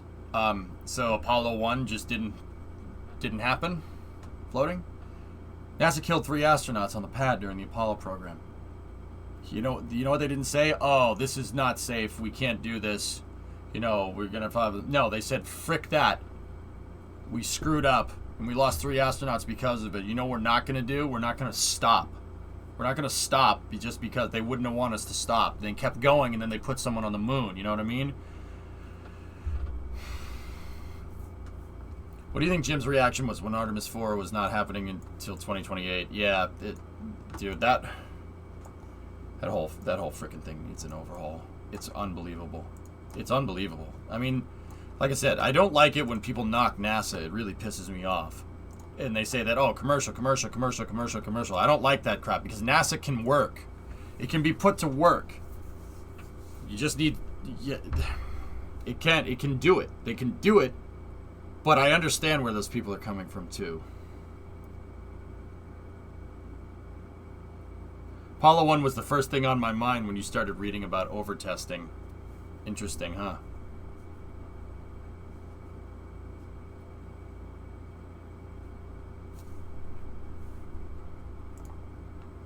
Do we know why Jim got rid of Bill? No, Laz, I don't know. Tactical, it's estimated that it might be until 2028 if NASA doesn't change direction. It was from the GAO report yesterday. Watch the VOD from yesterday's Space News.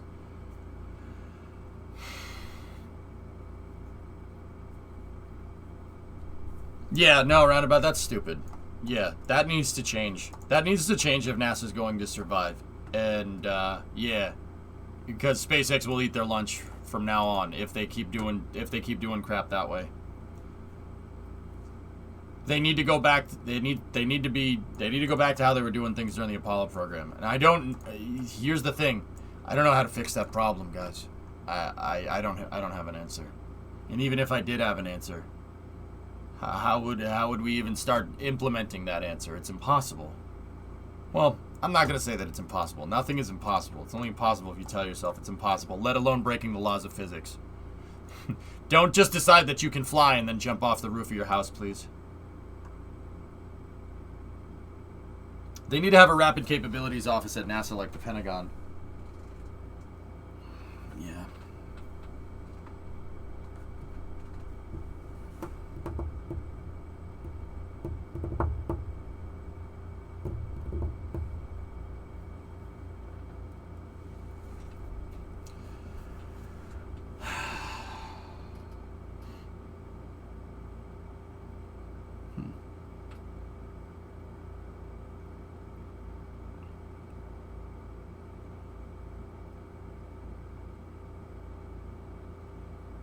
Yeah, Roundabout, I mean, that's the... Yeah, there's a bunch of problems. It's really annoying. There are a bunch of significant things that need to be changed. Problem is really related mostly, not simply a NASA issue.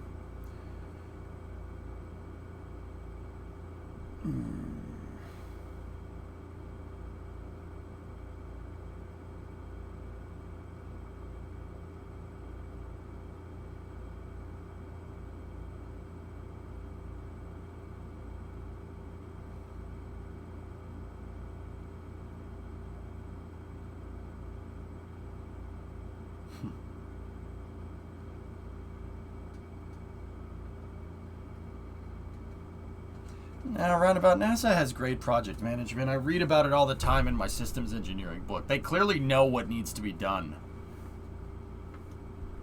I think there needs to be somebody that can go in front of politicians and say what needs to be said. You know?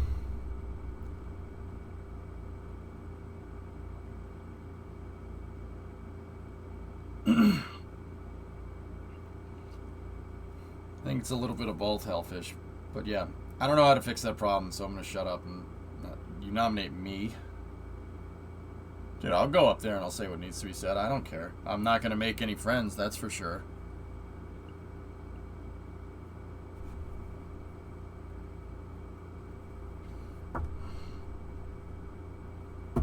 It wouldn't bother me.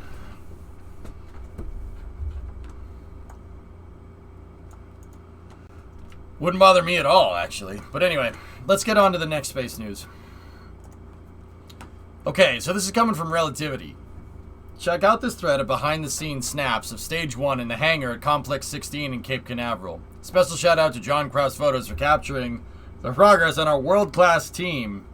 Our world-class team is making to prepare for the Terran 1 first launch.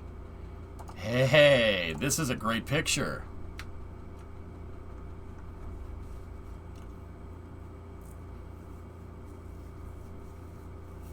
Dude.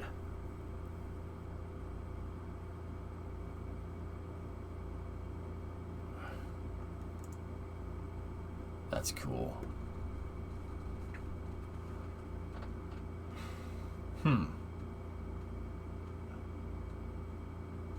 That's a big gantry crane.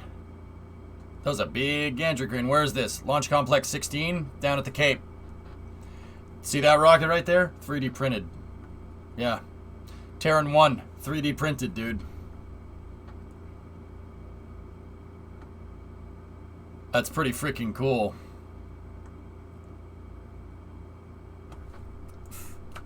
Here. There's Complex 16. The Titan. Ooh. Titan 1. Yikes. Complex 16 in Florida is a large complex built for the LGM-25 Titan missiles and later used for NASA operations before being transferred back to the military and used for tests of perishing missiles. 6 Titan 1 missions were launched from the complex between 1959 and 1960. These were followed by several Titan 2 missiles, starting with the type's maiden flight on March 16, 1962. The last Titan 2 to launch from LC-16 was conducted on May 29, 1963. Following the end of its involvement with the Titan missile, LC-16 was transferred to NASA, which used it for Gemini crew processing and static fire test of the Apollo service module's propulsion engine. Cool. Yeah, Phil, I was just about to say that building is a little bit wide for that rocket, don't you think? But then again, so is Falcon 9's. Following its return to the Air Force in 1972, it was converted for use to the perishing missile, which made its first flight from the complex on May 7, 1974. 79 Pershing 1 and 49 Pershing 2 missiles were launched from LC-16. The last Pershing missile launch from the facility was conducted on March 21st, 1988. It was deactivated the next day and subsequently decommissioned under the Intermediate Range Nuclear Forces Treaty. It was announced on January 17, 2019, that Relativity entered a 5-year agreement to lease LC-16 for its Terran 1 orbit launch vehicle and eventually Terran R. Cool. That's cool, Roundabout. Chimera, 14-month resub. That's actually really neat. Do we have any other pictures?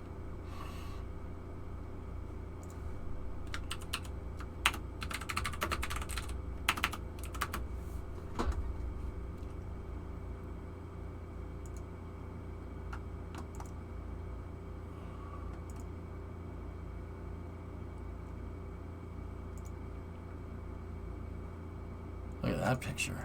That's an old picture. That's what it looks like now. Dude, awesome picture of the blockhouse. Look at that. Oh, tell me they're using that. Why such a short lease? When was that lease signed? Get rid of that. Discovery, go and throttle up. Huh, interesting. Frutica, welcome to Mission Control. You're going throttle up. Thank you very much. Appreciate it. Wow. Vicinity of Complex 16, circa 2020. There's a Pershing launch. Wow, the first Titan launched from here, huh? And that's when it was converted to a test stand for the Apollo module. See the big canister in there? Just noticed that Relativity is using the same tri-push rod for the interstage. Yep. Did you see stage arrival video they posted the other day? I did. So will the contract renew if activities are happening at LC-16 in 2024? Yes. Yep. Yeah, there's the fixed service umbilical. Look at that, Titan 1. Freaking Titan 1, though.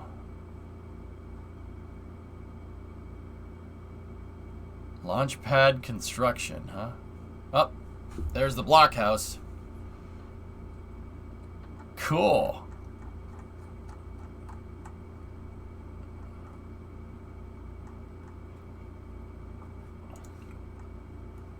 Yeah, it don't look like that no more.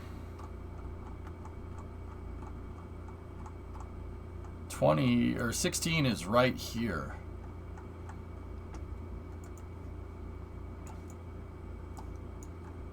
I was one off. Yeah.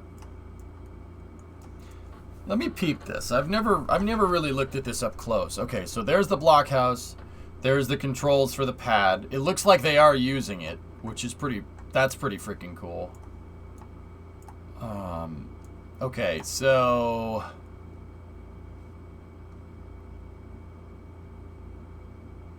they got 4 lightning rods up.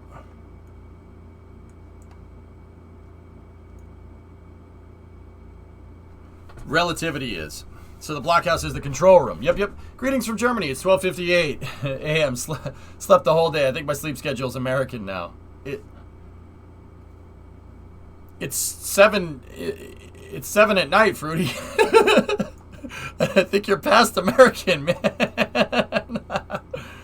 That's pretty funny. Oh, it's cool to see all this stuff get reused, man. I said it yesterday, but I'll say it again.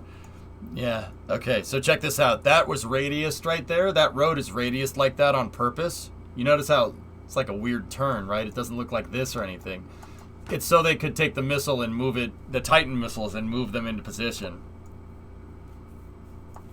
Now, let's see. So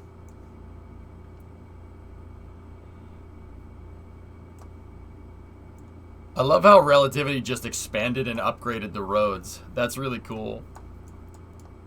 So we got a purge flame?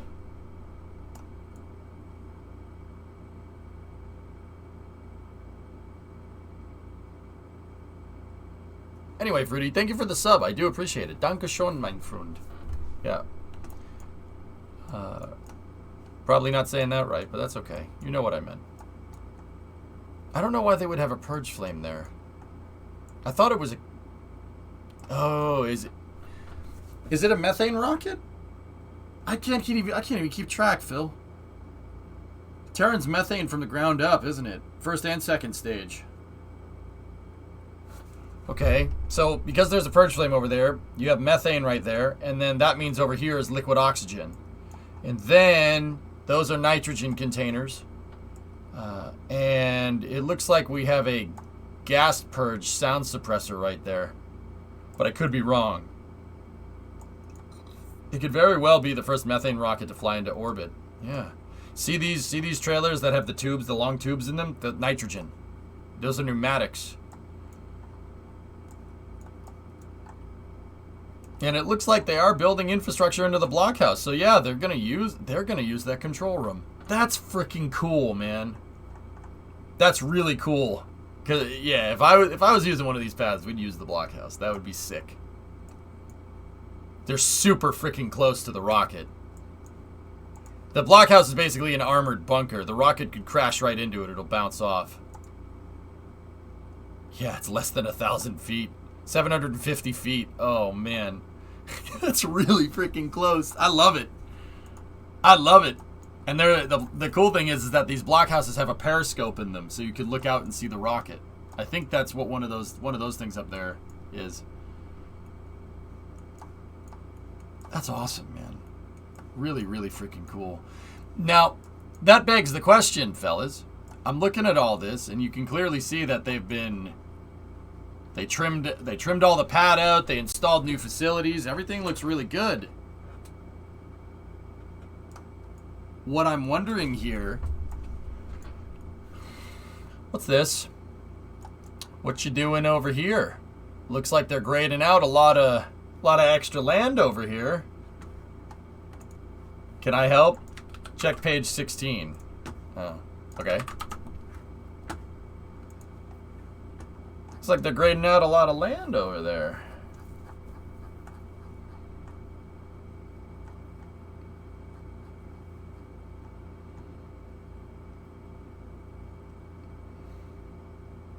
Yeah, I got you.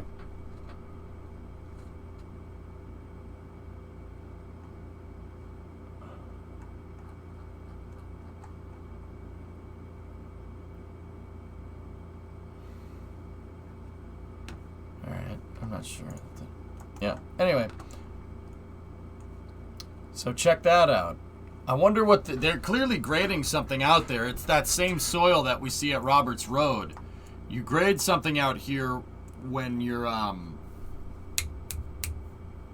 You use this kind of light sand when you're grading, like, that's something solid to build on. For the most part. It looks like they cleaned up the retention pond too, which is pretty cool. There's no way they would land Terranar that close. Well, let's take a look here.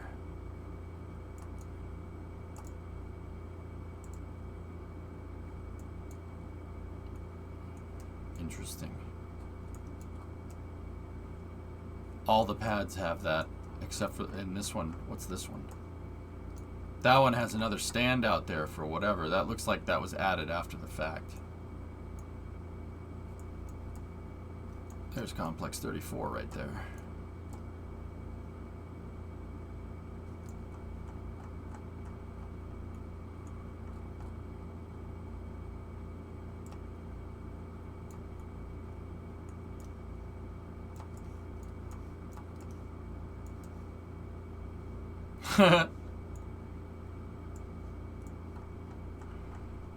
It's kind of weird how some of these pads have like the retention pond filled in and some of them have the retention pond still there.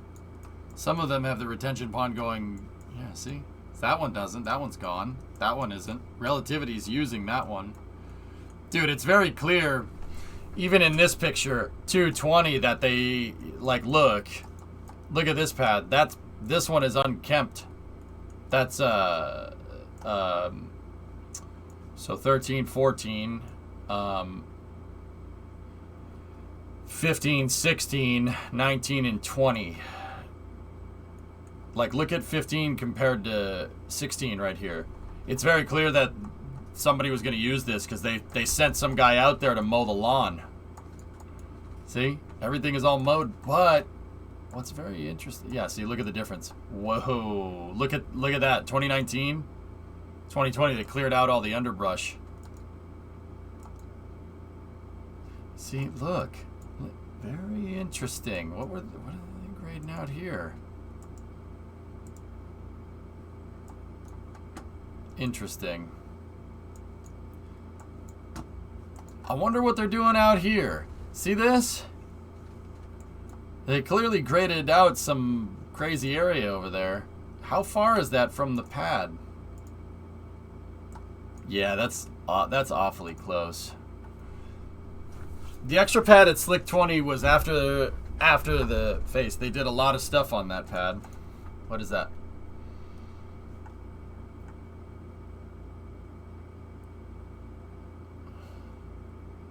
Oh, interesting. My guess is that they're gearing up for Terranar upgrades since they said it would use the same pad. You clearly have a little bit of a wide berth here, Thomas. It should be good enough.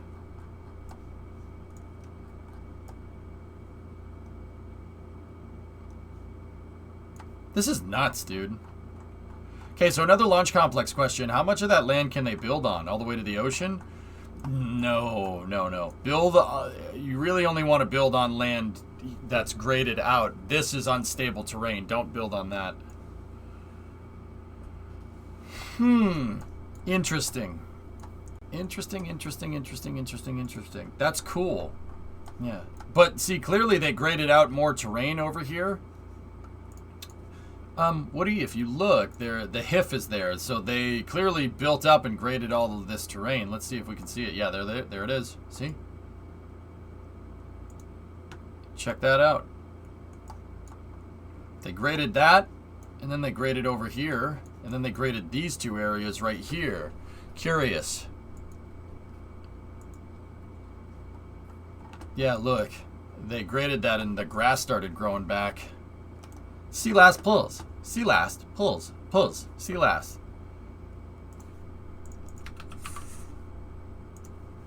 Pulls. Alright, let's go over here.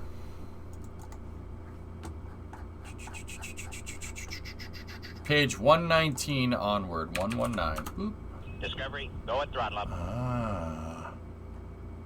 Site modifications. Yeah, see, they did expand it, Woody. Hey, Owen's 44-month resub. Also, Terran R will get more engines on the first stage. Nothing is built there yet, according to the first stage delivery video.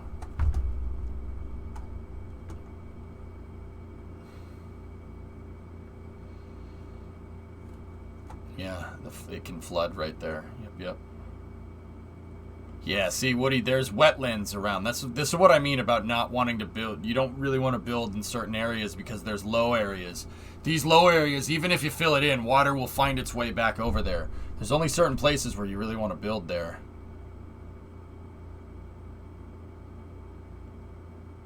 Yep. Yep, there's the sonic boom. Oh, that's on the way up, though.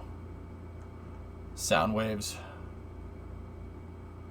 Transport route for Terran 1 vehicle. Nice.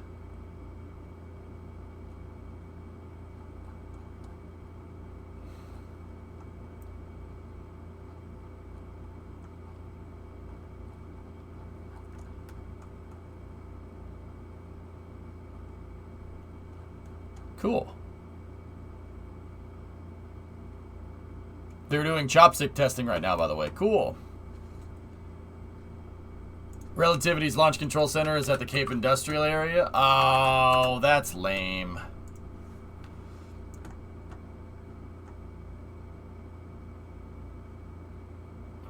Okay, one more. Relativity must have sold some designers because I generally thought I shot this in black and white. Must have some solid designers because I generally thought I shot this in black and white. Matches their aesthetic well. This is the LCC located in the Cape's industrial area. Ew. Ew. Gross. That'd be cool if they used the blockhouse. The Cape industrial area is over here. It's probably in that building right there, if I had to guess. That's where OneWeb satellites are manufactured, and then that's where New Glenn is manufactured. And then there's the place that I hate infinitely with all my heart. Yep.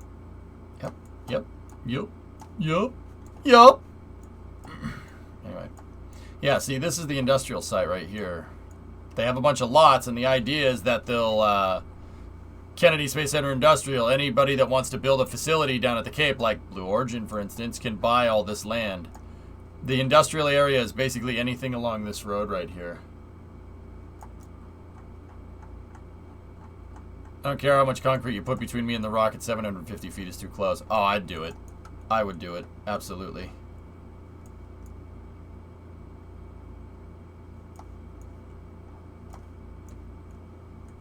Yeah, there's the new addition to KSCVC.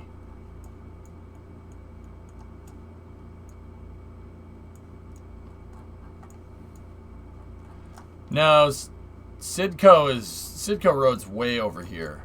Sidco Road is right there.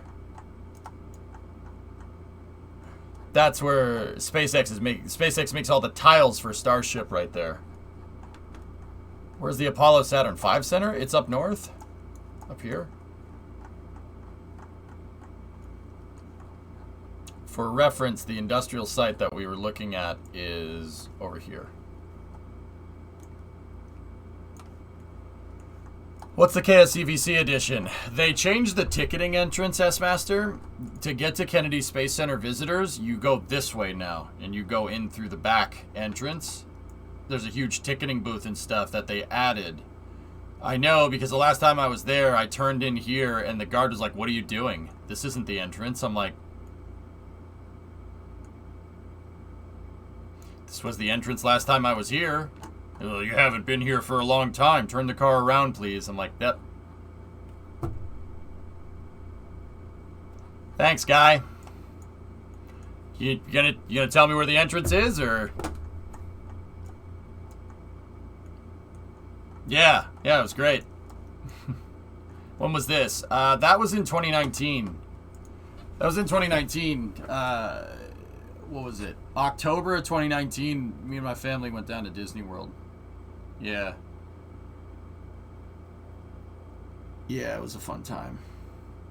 And I took everybody to KSCVC. I got recognized there, too. I got recognized by a couple people. Yeah. The last time I had been there before that, Dingleberg, was February 2018 for Falcon Heavy. And yeah, it's just, okay.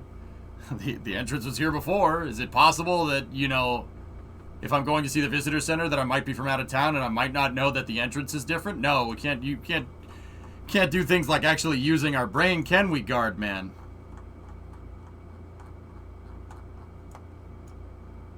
Wait, what part do you hate? I'm a little confused. The ugly parts, obviously. That's the scrapyard, Nero. Should have fought him. Nah, I'm good.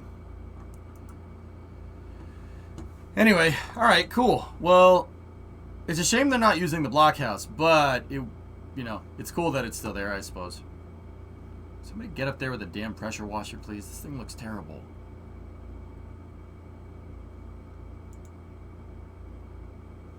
Yeah, see? Titan 1. Guards aren't employed to think. Yeah. Yeah, I noticed that. Oh, that's probably one of the guards. Looks like an old roller rink. It kind of does. Did you check the Aviation Week special about Falcon 9? No, I didn't. I didn't see it, sorry.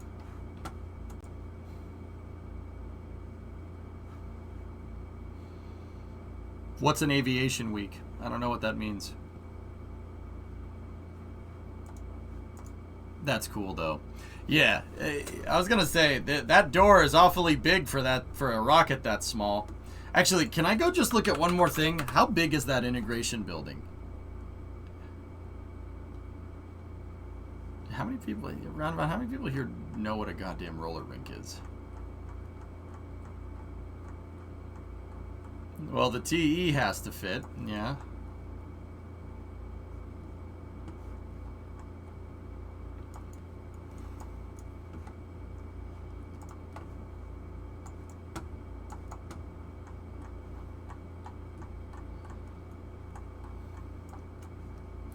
Let's see, how long is this building?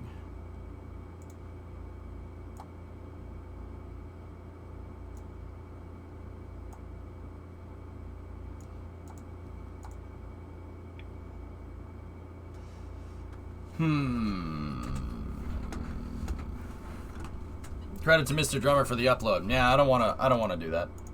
Forge. I don't wanna do that. It's a waste of my time. I'm just kidding. We spent the first part of Space News for like an hour reading it, dude. I assumed you were here. How big is Terran R? About the size of Falcon 9, Balxy, so I would assume, and screw me for assuming, I suppose. I would assume that you need something about as big as the Slick 40 HIF. So something like this for Terran R, because like I said, it's about Falcon 9 size, so that's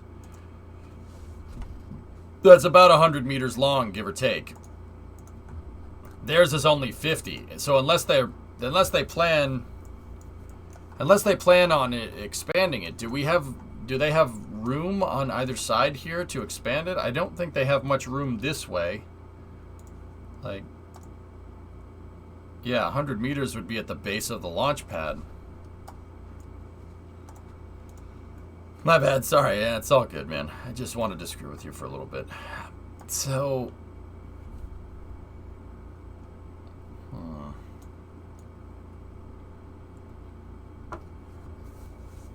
Terran R is 5.4 meters in diameter. I don't know if it has grown in height, though.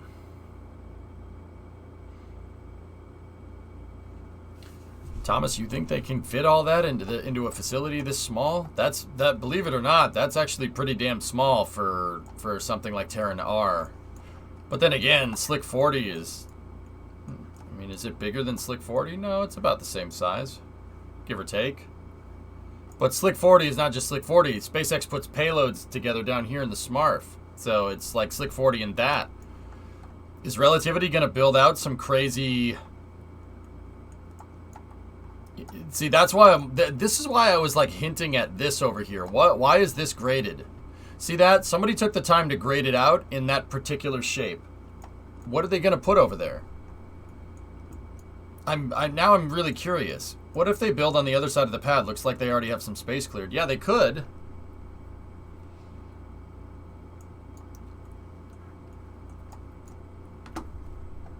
Actually, Forge, let me check that PEA again. I want to check the PEA for buildable land.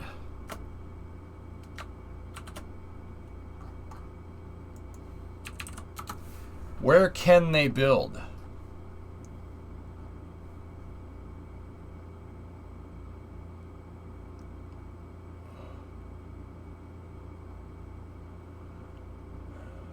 Wetlands. All right, let's look at this. Project boundary, area of construction, approximate surface wattage, approximate wetlands, and streets.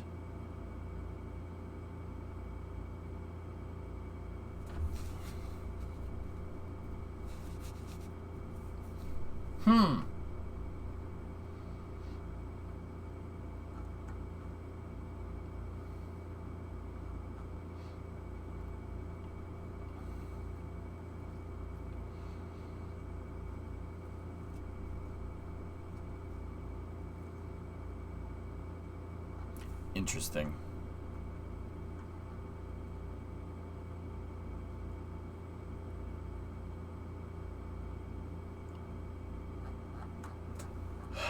If I'm looking at this right, it looks like they can build anywhere over here.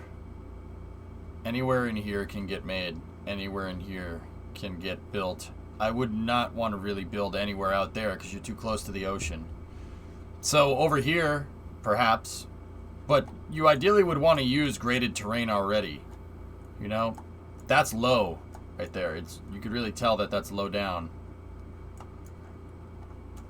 I mean, you could put an integration building right here. I'm just trying to think where they would put this.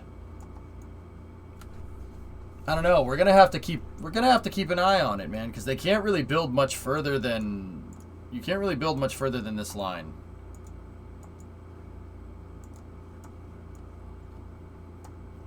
From that environmental assessment.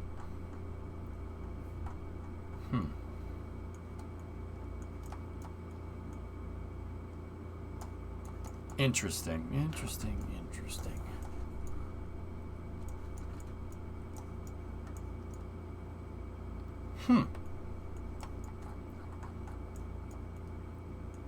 You think they'd be so bold as to get 15 as well?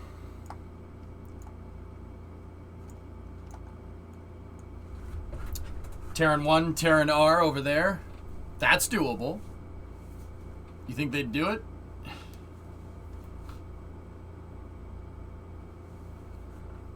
I think that's doable, man. I would be much more privy to do that. You don't have a lot of space to work with. You want pad 15? Yeah, and then there's pad, so there's 15, 16, 19, and 20. 19 is probably not going to... Well, I think they might phase out Terran 1 when Terran R gets up and running. Yeah, how close is 16 to 13? It's 2 pads down.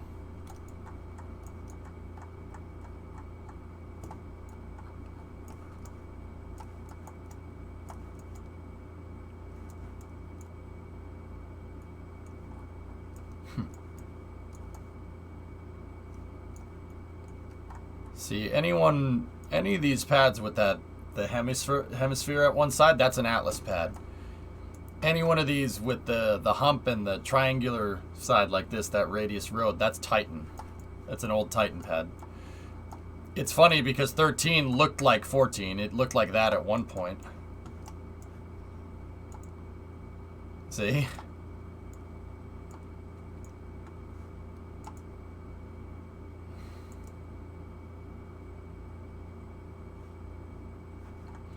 I'm just wondering, what is this? Anybody got an idea what that thing is? What are these tracks for? It's got to be for a service tower or something. It's a mobile service tower track. Why did 13 have an MST? Looks like SpaceX destroyed most of that Atlas pad.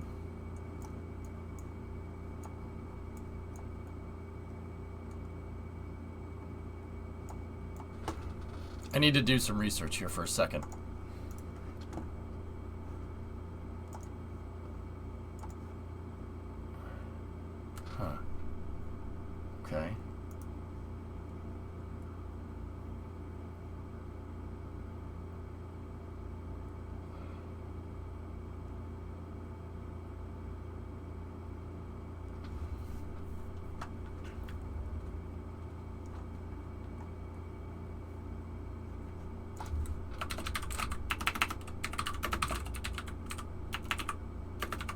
check this. Launch Complex 13. That's the same thing, idiot. Images, please. Oh. Oh, that thing had a big boy service tower on it. Look at that. Okay. And they demolished it. Okay.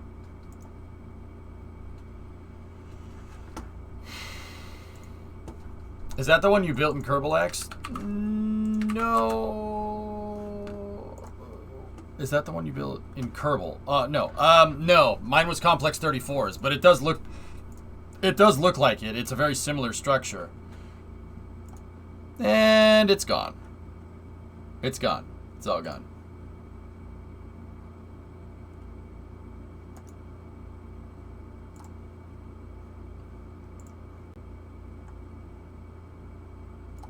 Whoa.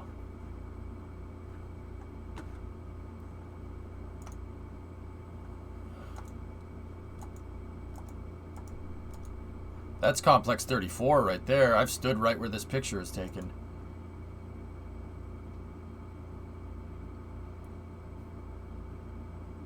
That's Complex 13 in 1992. Nice picture. Oh. That's Complex 31. Yeah. Dude, this guy got pictures inside of the service structure.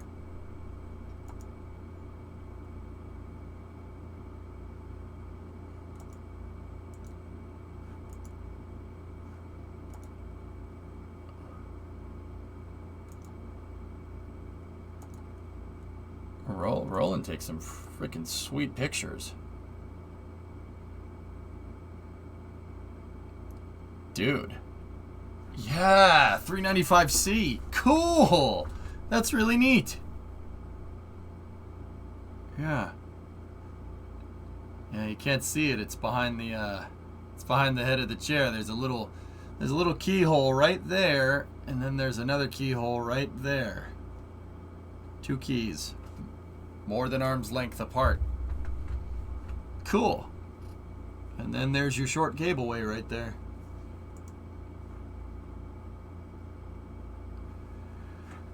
Check below.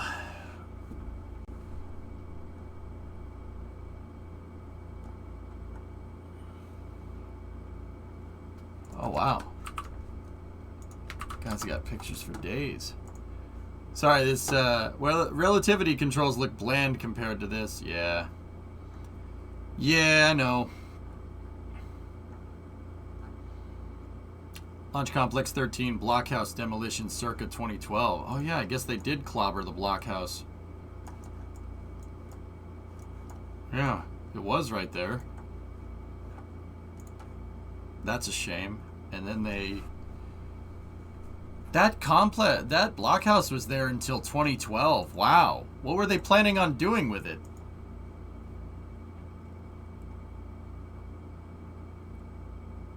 Oh, wow.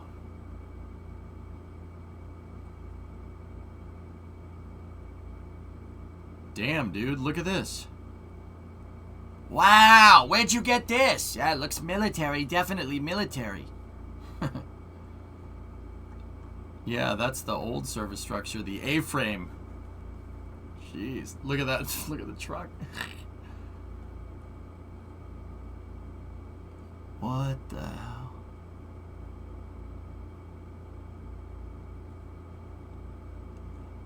Dude, these construction pictures are insane. Wow. Is that a Ford? I don't know what that is. I think that's a Jeep. Old Jeep. Or an old Dodge. Yep. Roland takes some really awesome pictures. Yeah, that's Complex 34. Complex 37 blockhouse. Delta Force pad is right there. Oh, the blockhouses are so cool.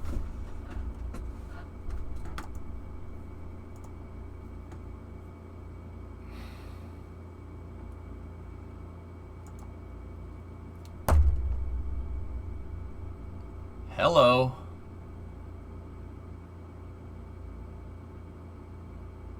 Yeah, Jem, they had periscopes. Yep. The blockhouses. Periscopes, so you could see the rocket. Just lifted them off of a submarine. That's an old picture. The bicentennial logo was still up there. What was inside that blockhouse? That's where they used to launch the rockets. That was the launch control center. Does 49AB... Has 49AB a blockhouse? There's no pad 49.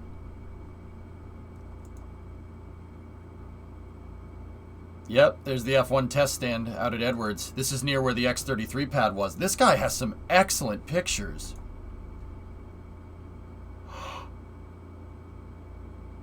Oh, no.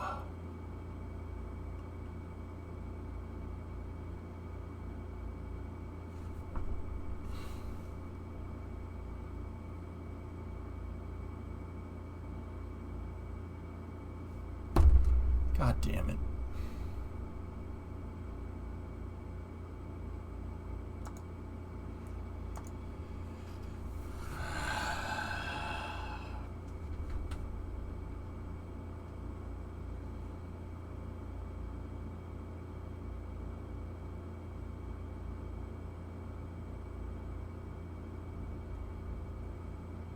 AB have a blockhouse. No, they have the firing rooms.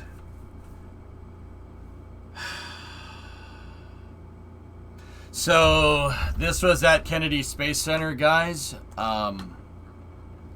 So after the Apollo missions, they took apart all the Saturn V launch umbilical towers, the LUTs.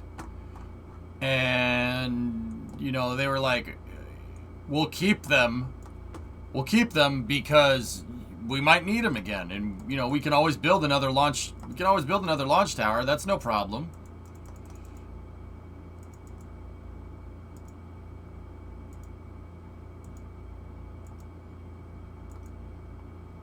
You know, we'll just use them again if we want to build another one.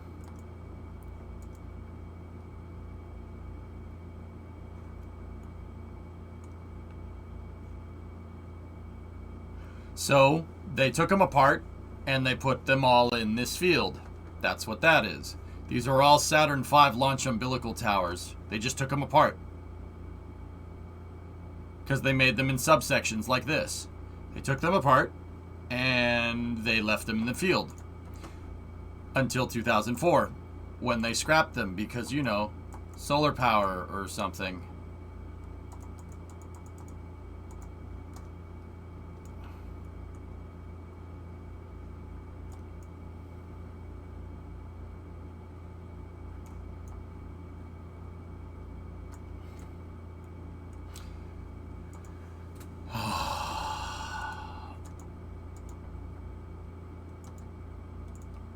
Okay, that's enough of that.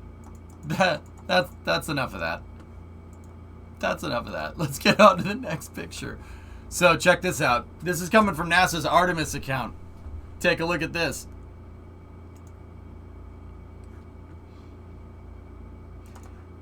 NASA and SpaceX leadership recently met for an update on Starship, the human landing system that will take NASA astronauts to the lunar surface with Artemis 3. Starship is vital to putting the first woman and the next man on the moon. Here, I'm gonna pick your spirits up with some nice close-up shots of Raptor 2. Oh, that's the guy, this guy was in Tim's video. I think his name is Joe. No, I'm not kidding. I'm not kidding. His name's actually Joe. Yeah, Phil, there you go. Exactly. Nope. How about you never show me that picture again, Forge?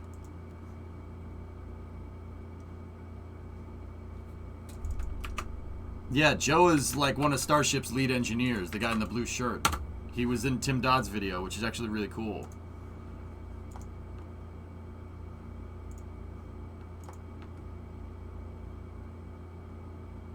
You can tell Joe's like, look at this grid fin right here. I'll tell you what, boy, this is a good grid fin. Everyone's like, that's nice, but I don't really understand what it is. This guy's like, oh, you're taking my picture there. How you doing? Look at Kev Conrad's link.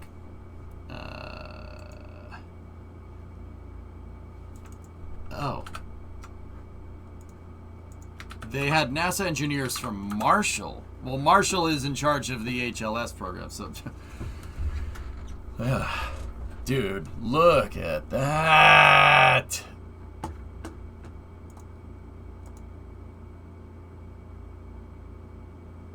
Yep, that's pretty neat. Wow.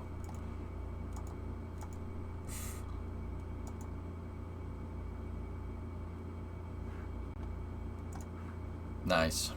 Are there any good HLS updates in the things that the links provide? Probably not. Oh, yeah. That's freaking cool, man. Look at those freaking motors. Unbelievable.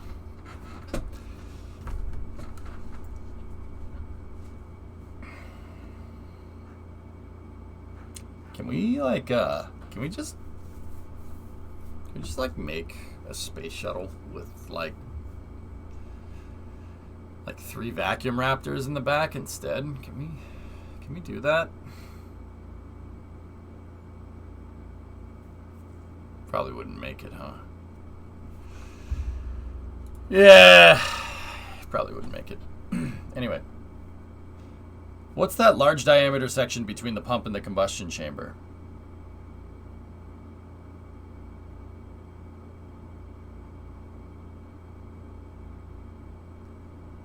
I don't know. I don't know what you're talking about. Would that work? Would that hurt Raptors to run down here like the RS-25 does at liftoff? When you have 300 bar chamber pressure, nozzle does not matter. The diagonal pipe, film cooling. That's a film cooling tap, I think. I'm probably wrong.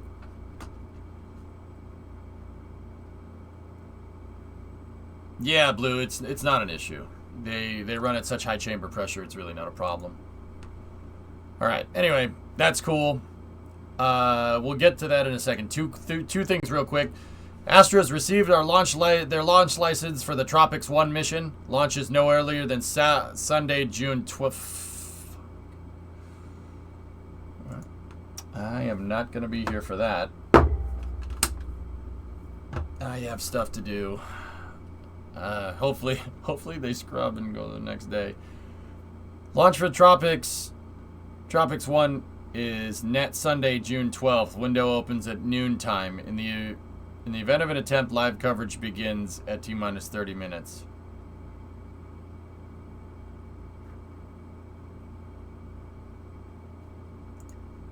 Why report this only just after close? Because we literally just received it. That's Chris Kemp. He's the CEO of Astra, which is cool.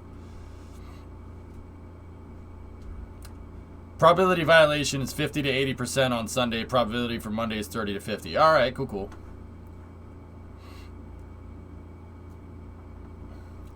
Yeah, neuro, I mean, amongst other things, right?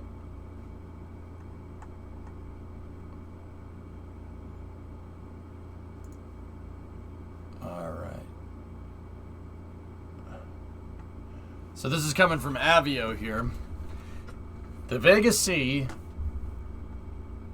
maiden flight campaign doesn't stop. The Laris 2 payload adapter, and fairing are now in the processing facility. The Avio and ESA teams are preparing for the avionics test ahead of loading of the upper stage propellant. Okay, there's your payload adapter. There's your fairing. CubeSat dispensers. A ball with a lot of light. No, that's... I don't know what that is. I think whatever the payload is. I think. I'm not exactly sure what that is. It looks like a golf ball. That's Laris. Cool. The satellite's just a big sphere.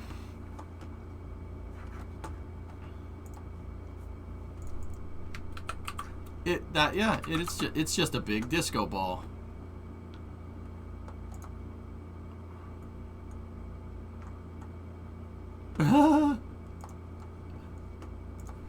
Cool.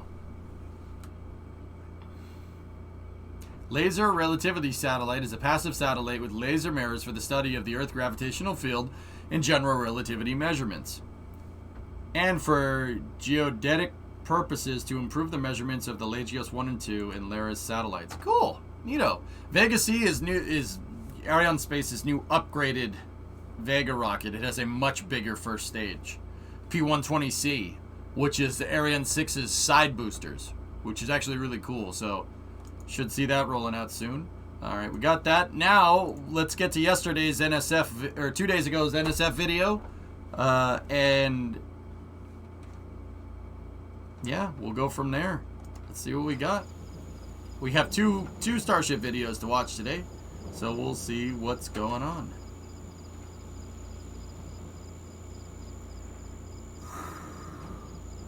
This footage is coming from our buddies over at NASA Spaceflight. Make sure you go over there and sub to their YouTube channel. Support them, because supporting them supports me here.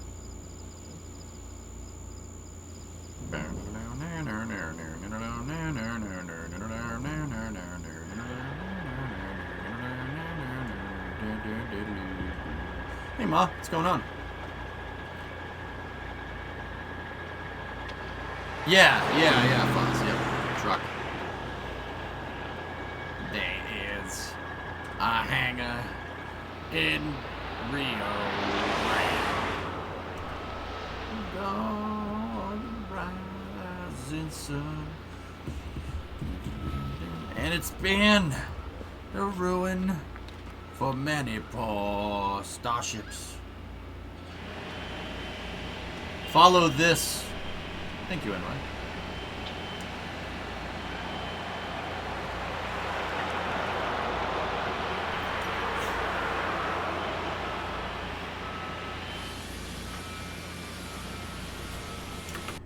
What are we looking at here? If we didn't know exactly what that thing was, do you think we would... Do you think this would look weird?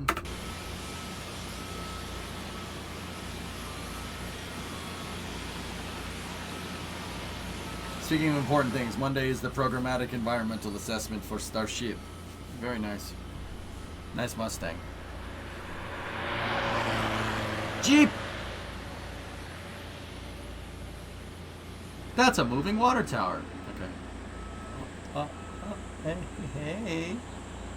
How you doing? Oh, yeah, you're good. You're a nice guy. What? Shut up.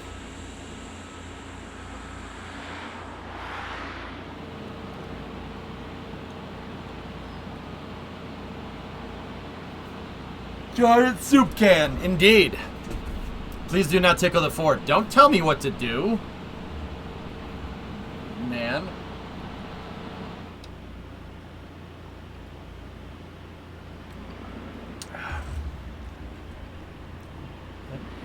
All right, we'll put the Dodge. That's fine.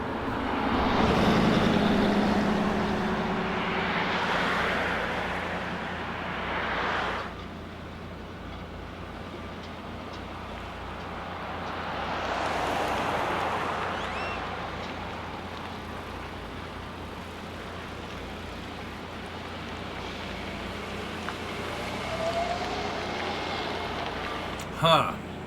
Oh, look at that thing.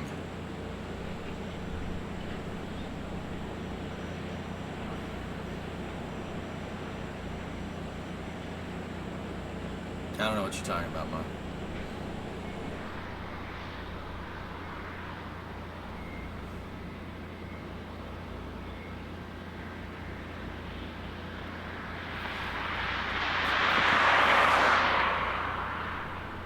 Well, any other day, that might seem strange. I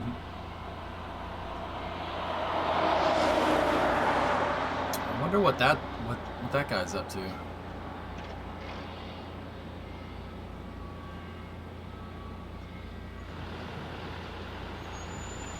Mega high bay. Can we stop using mega as a word that we put in front of any space infrastructure?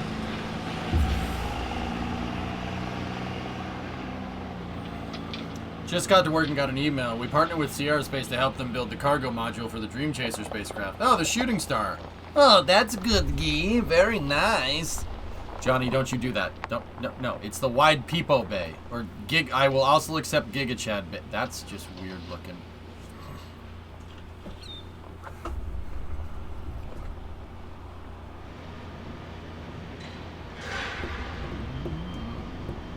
Where the hell is my pudding? The Meg Griffin Bay.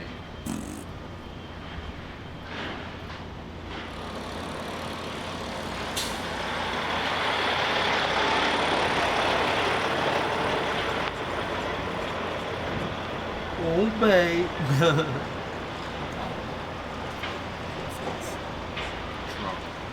That's a big building that they're making, man. Gargantuan Bay.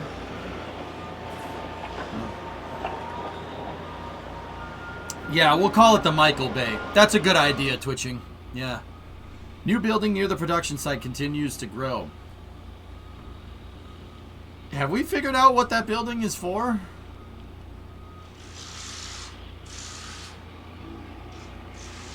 Okay, now you're going to eat hot dogs. See you, friendo. Oh, bye, Guy. I will see you later, my friend. Rockets, probably. I don't think so, Dipstick. New iRacing track coming out.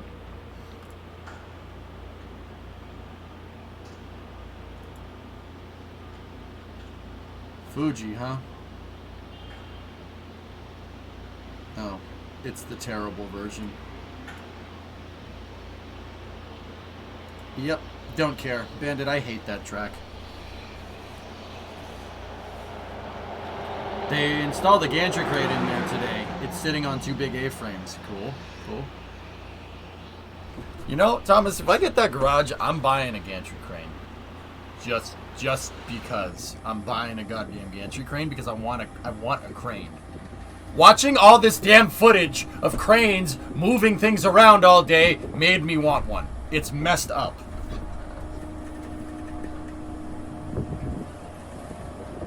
Yes, this is a pipe. Experimental dome.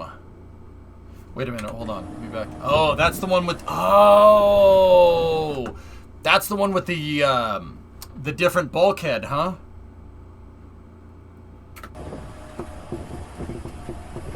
You're a very strange person at times. I don't know, man. It's just it is what it is. Look at the people walking up on top of the Wide Peepo Bay. Look at, they look like little specks up there. Bum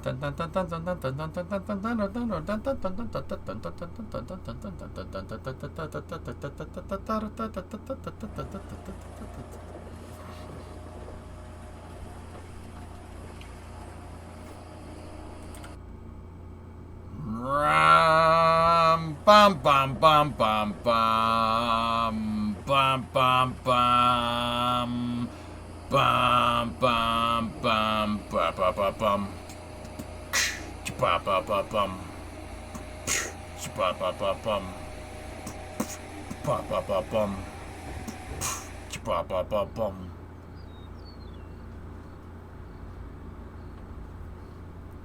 Yeah, Laserman, it's I'm a victim of circumstance. What's that, Twitching? Mayor's container gantry? Nah, not big enough. Get the frick up. Bum, bum, bum, bum. Crane be craning. Just going over there.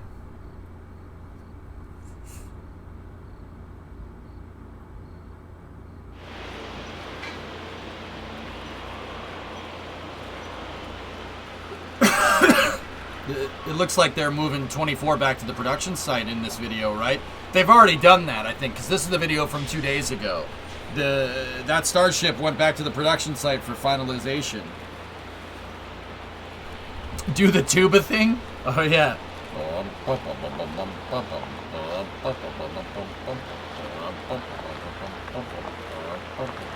Quit it!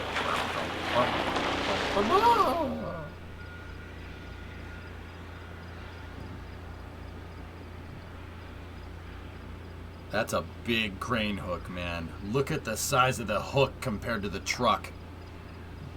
Damn. Damn. I would not be... Oh, the truck! Oh! I would not want to be near that thing or directly under it. We can be near it, just not directly under it. Jeez.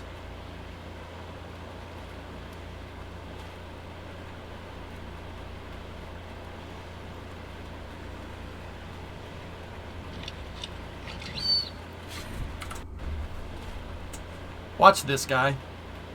Watch this guy.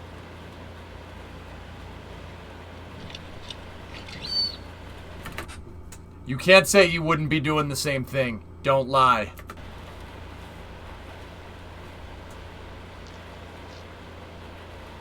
I'd be like, you know.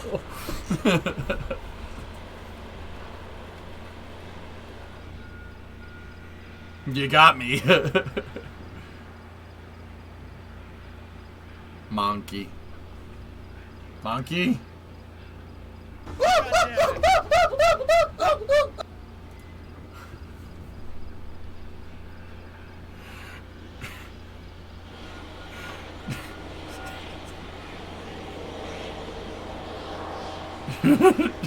Monkey J. What caused that sound again? I crashed. What the buckets was that? That was Monkey J.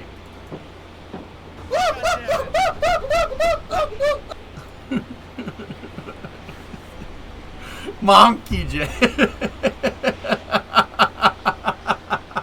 No, I was going like 220 down the main stretch at Indy, right? And there was some car crashed, and it was the last lap, and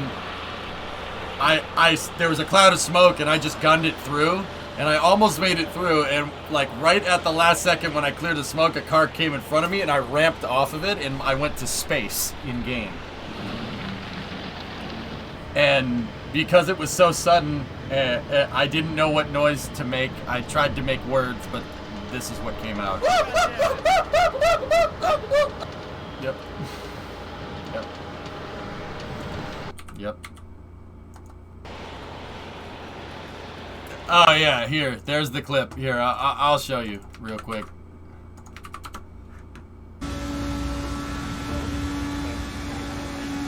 Yeah.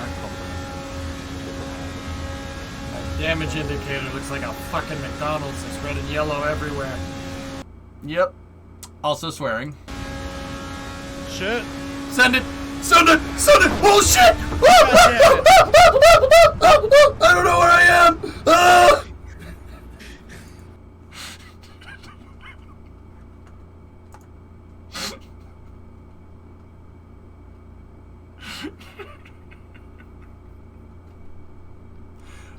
Monkey J. It's one of my favorite clips, man. It's so funny. Can I watch it one more time, dude? Just one more time. We'll get back to Starship. Shit. Send it! Send it! Send it! Oh shit! I don't know where I am! Ah! I told you we went to space. The game's just like, just go back to the pits.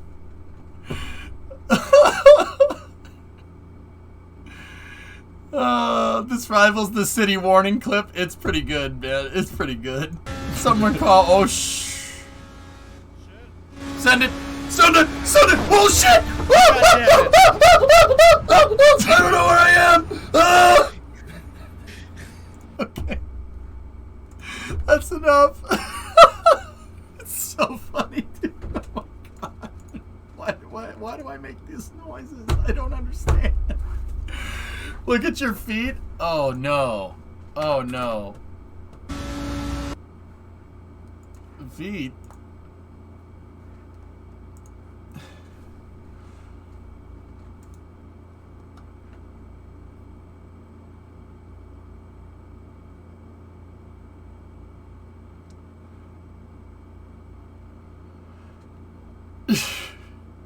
I don't understand. What was I supposed to see there?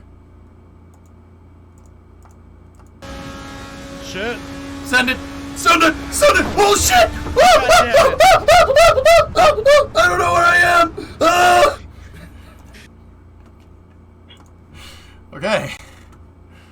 Alright. Anyway, back to Starship. Monkey J.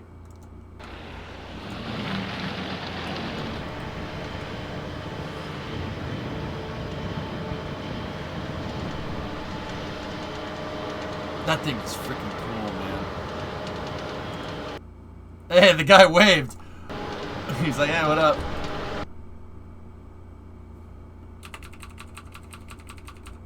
Also, just tickle.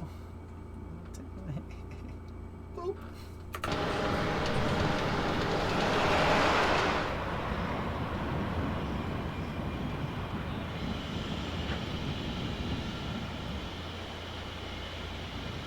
You'd be like, do you like my car? Is it getting towed? Yeah, it's getting towed to your mother's house.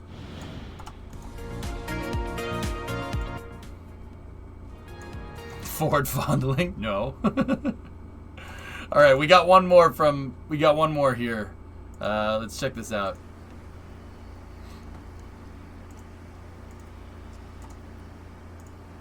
Launch for Starship? Soon, Ilya. Soon. But I live at my mother's house.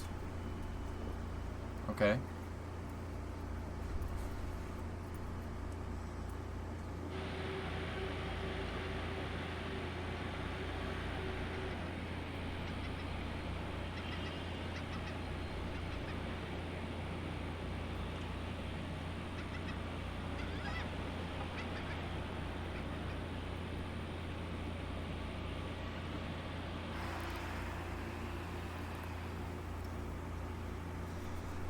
Starship is multiplying and they have not even gone to space yet. Yep. Yeah. Oh, wait a minute. Wait a minute. Wait a minute. Wait a minute. Hey. Alright. Alright. Okay. Okay. Okay. Alright. Excuse me. What orbit? July, I'm guessing, fellas. Ah, the Sans ICS. Hyper-encabulator, T-Man. Yeah, quite good. Why do the buildings have grid fins?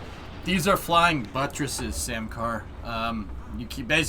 You want a big open space on the inside for putting rockets together.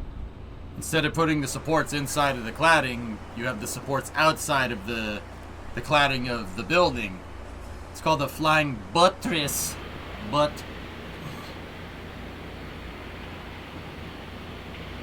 Your time?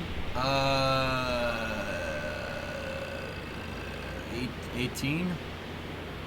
It's 17:49 right now. Never seen it before? Yeah, they're all over the place. Oh wait, no, 8 o'clock.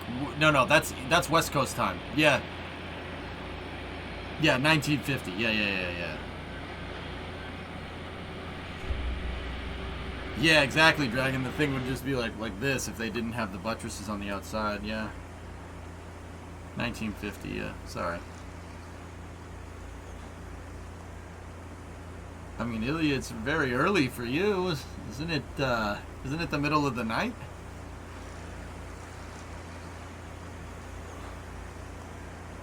Ship 25 tank section. Visual auto strut then. Yeah. I mean, I'm just saying, yeah. It is, Jim, yeah.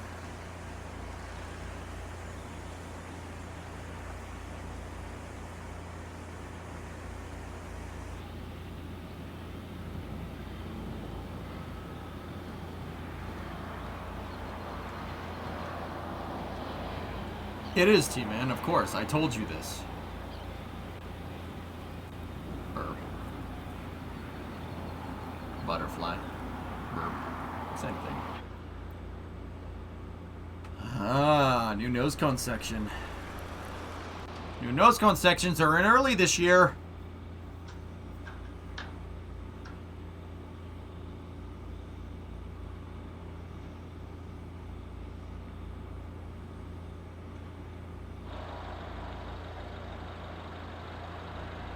Are those tiles individually placed or is it more like a wrap? Kind of like floor tiles.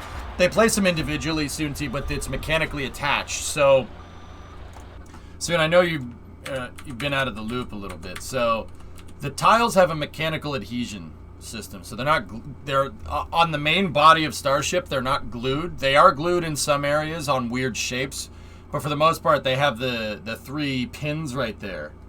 So, basically, when they're making these things, they have a machine. Basically stud weld those 3 attachment pins in there, and it's like and then they rotate it a little bit and then they rotate it a little bit and a machine does all that. But then people lay on the cilia blanket behind it, and then somebody attaches the tiles mechanically on top of that. The whole thing is on a jig that turns, so you just got to sit there and just go whoop whoop whoop. It's like, from what I could tell from installing these tiles, dude, it's like just bumping a hubcap onto a rim. So, like, you ever take a hubcap and you have to kind of, boop, right in the center and it punches onto the rim? Kind of the same idea. You just kind of have to put it there and hit it and it goes on.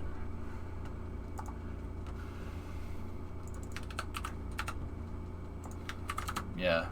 See? Yeah, it's just stud welded in there, from what I can tell.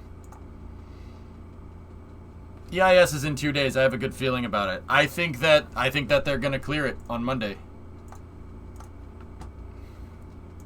I honestly think they're gonna pass. The reason why I think they're going to pass is because they took a lot of the stuff that they wanted to do here and they're gonna do it at the Cape instead, and that's why they're going to pass. Wonder how many spare tiles they made? Well, they're mass producing it just like everything else at TEP.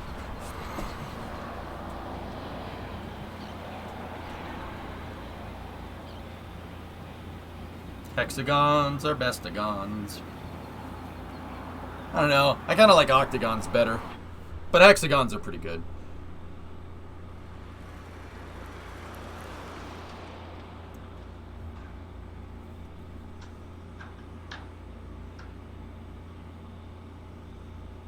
Yeah, it is kind of like that, Maverick, I think. From what I understand, it's a cilia blanket. So, like fire blankets, almost. Fjord. What's the difference between Starship's attachment mechanism and shuttles? They're exactly the same in almost every way, T-Man. Except for every single piece. Yeah. What do you mean, the attachment mechanism? The shuttle attached on the bottom. The shuttle attached on the side. Starship attaches on the bottom. What are you talking about?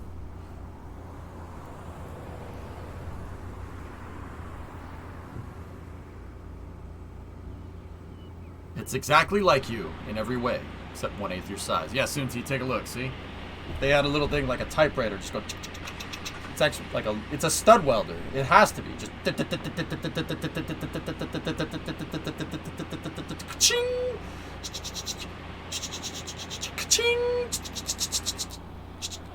that's what it is, I think. I keep hearing whispers of Boca being lunar R&D and Cape will be Mars R&D. Interesting, Gilly.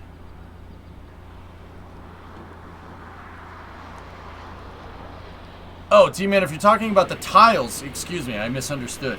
That's my bad. If you're talking about tiles, the shuttle tiles were glued on. Like, literally, like, glue the back of the tile and whoop. These things are mechanical, so they lock in. But some of Starship's tiles are glued on. They are glued in areas where there's weird shapes, like the aero surfaces and stuff have glue on them.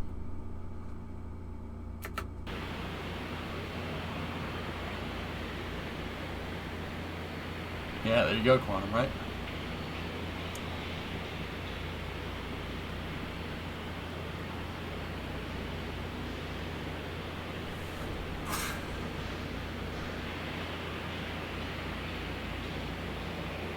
Also, take it with a grain of salt, but it seems that SpaceX got High Bay 2 and the announcement will be after the EIS is over. Where'd you hear that one, Forge? High Bay 2, like the VAB High Bay 2? Whoa, wait a minute. Wait a minute. What high bay 2 are we talking about here? What high bay 2 are we talking about? And where did you get that information? How do you know that?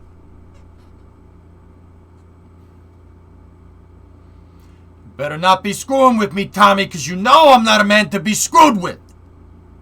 Well, Sonny, Fade and Lance are dead. That was my money, Tommy! My money!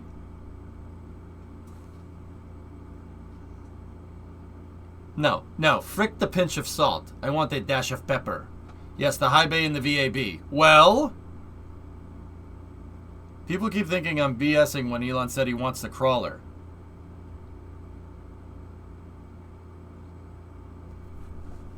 Forge? Come on. He must have said something. You can't just dangle. You can't just dangle. You can't just dangle that information in front of us and not give me a sauce. Where'd you hear that from? Oh no! No, not that thing! No! Oh no, please, no, not this! Yes! This!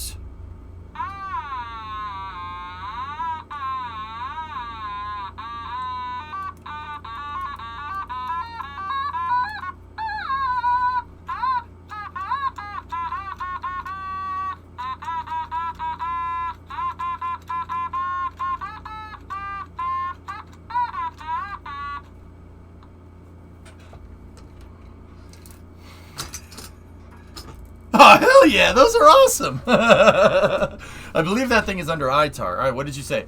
The EIS will reveal that most of the Starship program will be moved to Florida. You know where I got this. All right. So are we taking bets today on when we will return to the moon with the goal of establishing a colony there? Yeah, imagine I think we're going to get there sometime in the latter half of this decade. Your Schwartz is as big as mine. Let's see how well you handle it. You have the ring.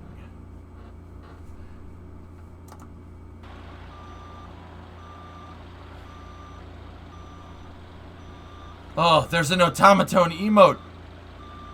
That's awesome, Spartan. Dodge.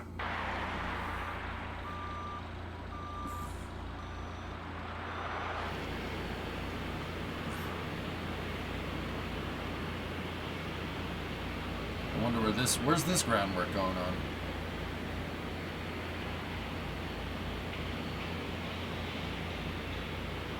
Why don't we just take this dirt and move it over here?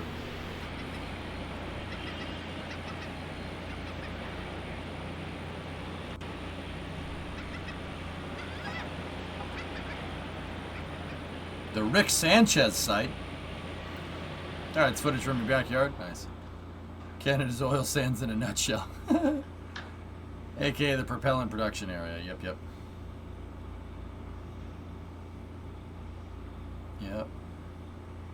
That's pretty nuts.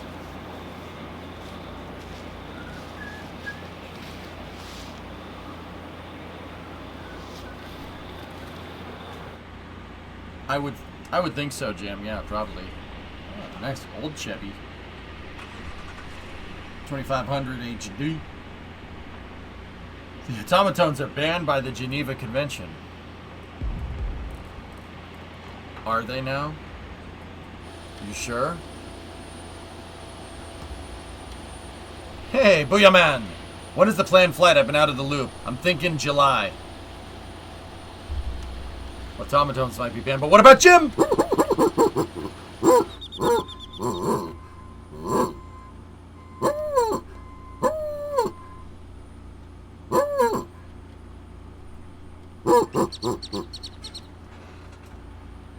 You weren't expecting that, were you?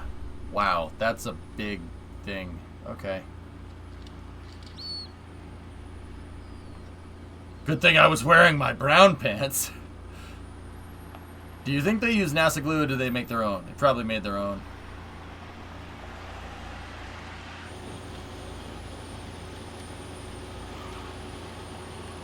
dude. That's just the spaceship. No one's expecting the Spanish Jimquisition. Trying to get a press pass for any SLS launches. I'm gonna try.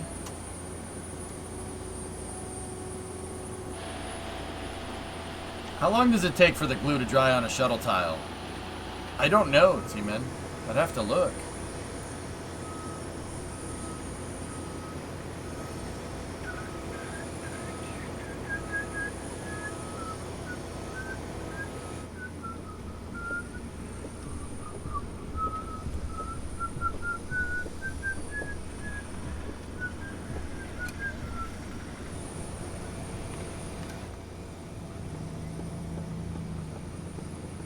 Huh. They're pressurization tubes. Temporary ones for transport.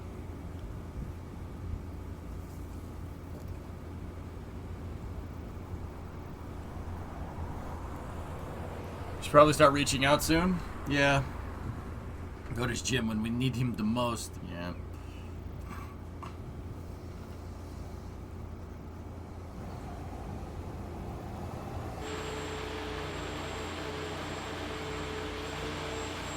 Dude.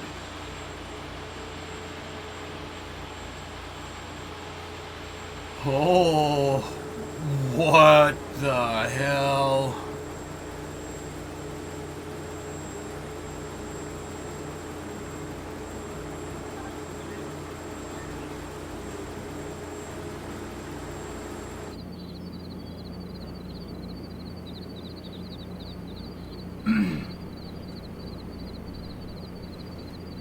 I'll say this before I get assassinated. The VAB will only be for payloads, lunar starship, storing starship super heavy during storms. Alright, I'm on the run.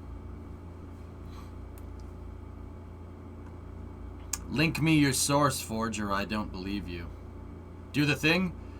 Bram, bam, bam, bam, bam, bam, bam, bam, bam, bam, bam, bam.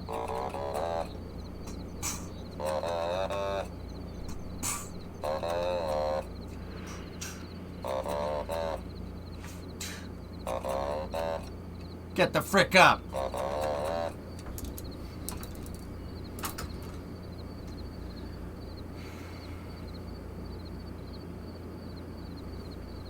Yeah, they're moving it back. They're moving it back to put Raptor engines in it and stuff, and finish all the tiles. If I'm looking at that right.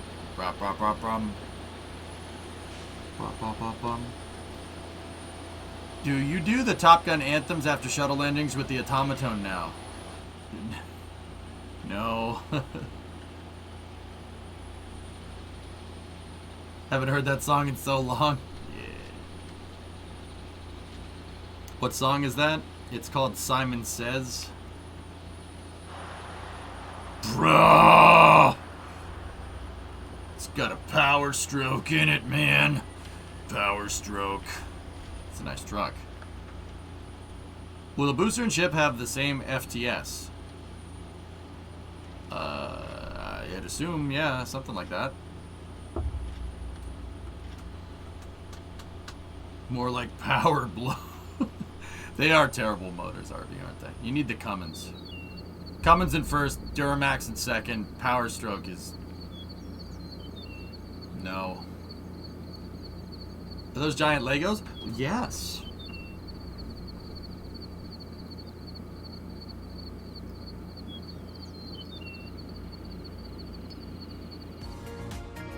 All right.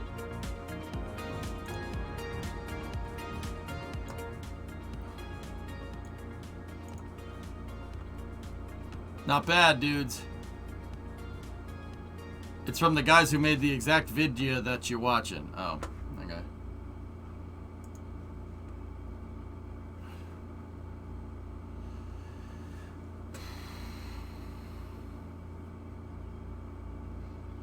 Wonder if the trucks will slowly transition to Cybertrucks. Maybe.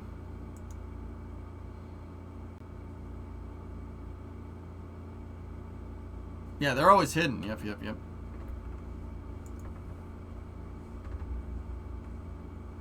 Yeah, it would have been a good idea, Hellfish, but yeah. Do you still have the Raptor 2 vacuum picture?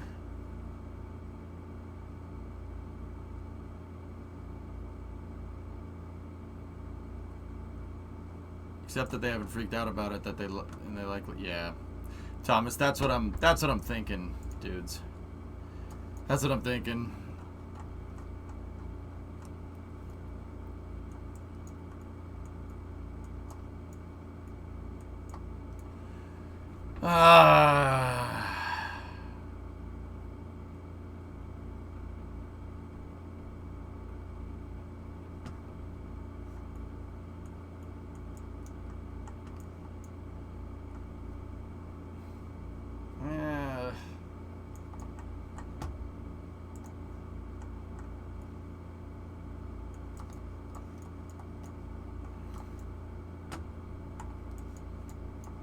Can you even stack multiple starships in one bay?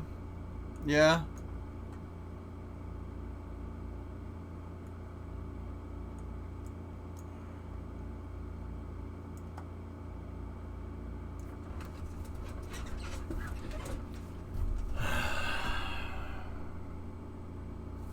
Have I seen this? What is this?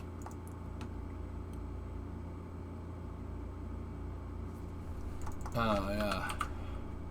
Yes, this was linked to me today. Here we go. I meant this might be happening. Yeah, I know. Ooh!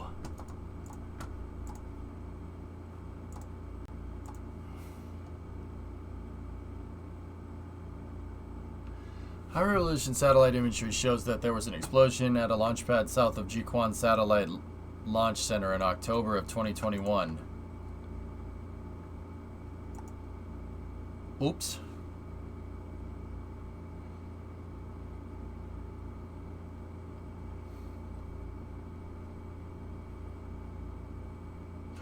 Huh. Fellas, this isn't a lot. They're not even in launch configuration. That look at the transporter erector or whatever rocket was inside of this was horizontal. So this didn't happen during a launch. Look at how the explosion is propagated. If it was a launch, the explosion would be kind of circular, right? But the explosion is more in the exact shape of that freaking building. It's more rectangular, indicating that the ends of the building shot out to the side, like the ends of the building contained whatever exploded in here, and it shot out to the sides, meaning that that rocket was being processed from what I'm looking at here.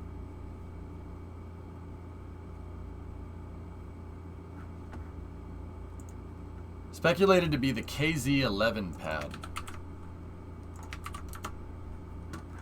The hell is the KZ-11? I don't even know what that is.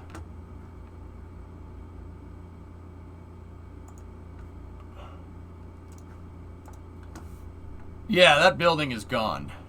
Yeah.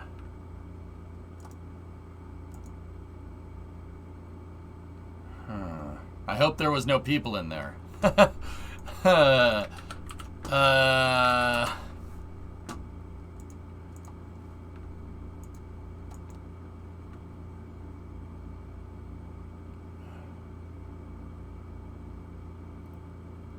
Yeah, see? That's not even a launch site. It says it's an assembly and testing site.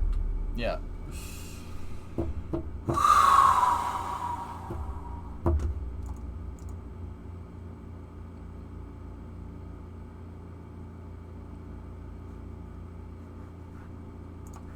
Oops.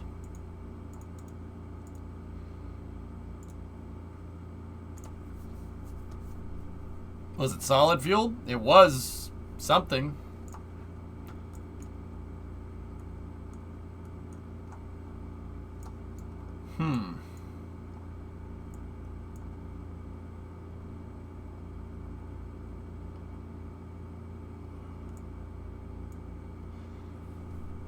Anyway, yeah, High Bay 2 would be cool, man.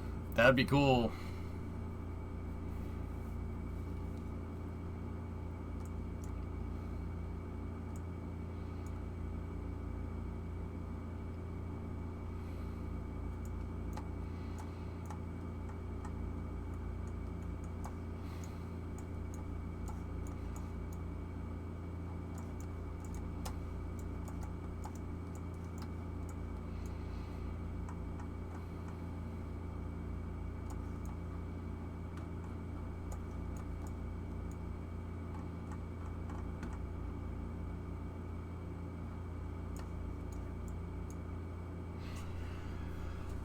I'm thinking, you know, Forge, we've speculated about this before, but I'm not 100% sure. Like, what are you... You think they would use the crawler way to move this stuff at all, or... I mean, because, yeah, that picture was linked a second ago. I'm not going to lie. I would really very much like this. But I mean, I know that's probably not going to happen. But I would... And also, the mobile launchers are facing the wrong direction. Yes, the HIF can be moved. You think so, goalie?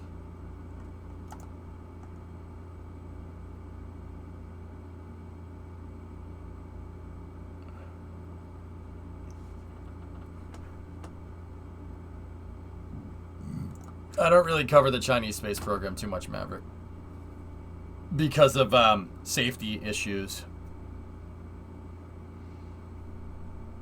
Yeah. I looked through all the people on Relativity's team page, and 90% are all ex-SpaceX employees and executives. Whoops.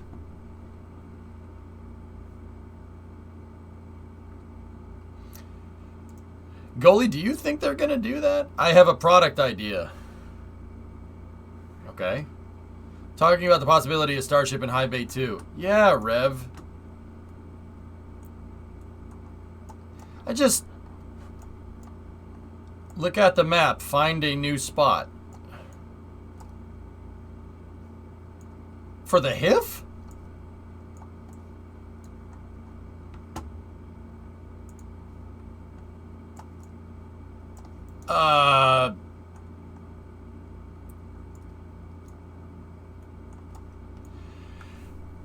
Goalie, I speculated one time that this area out here is graded correctly. That is graded. You could build right here, if I'm looking at this right. I forget if it was in like a programmatic report or something, but it's very clear that that is very much graded. But you have to...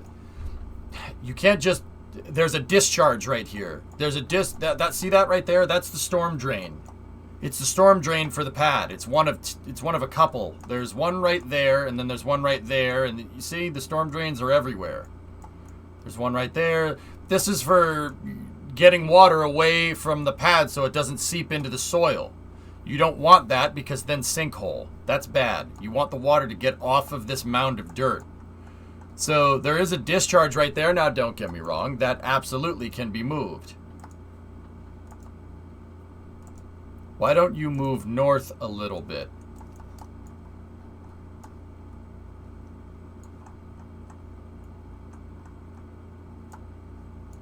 See? Look. That area is graded. See that? The rumors I've been hearing is that SLS core stage integration and processing is in High Bay 2, much like the shuttle ET. The rumors I've been hearing is SLS core stage integration and processing in High Bay 2. Interesting. Along with SLS core stage engine section being built at KSC. Wow.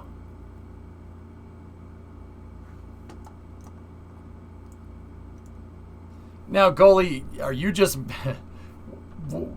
Is this something that you think can be done, or is something that you heard? I mean, Rev, if it was me, I would put SLS core stage processing in High Bay 4, not 2. But what do I know? High Bay 4 is where they processed external tanks, so you'd have a lot of the service gantries and stuff for that thing already made. Which is not a bad idea.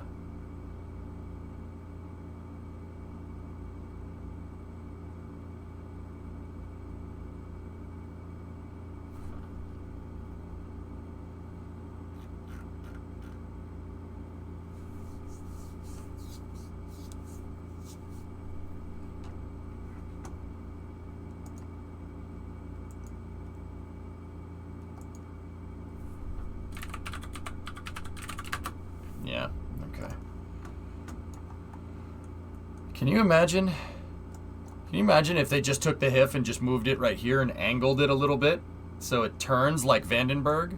Yeah, exactly. I mean, somebody's just said it in chat. I mean, they have a turn at Vandenberg. You could do it right here. Can you imagine if it turned across the crawler way? that would mean that they could get the crawler up in here, and they could get a crawler and a mobile launcher all the way up to the top here. But you can't really do that because Falcon 9's pad is in the way. With that being said, it would be cool to see a crawler go all the way up here. That's a lot of downtime if they want to launch every 5 days. I agree. I agree. It would be something that would need to be done very fast. I mean, Phil, I would almost say just build another HIF, build an exact copy of this building, like at an angle. So like basically right here, so you can.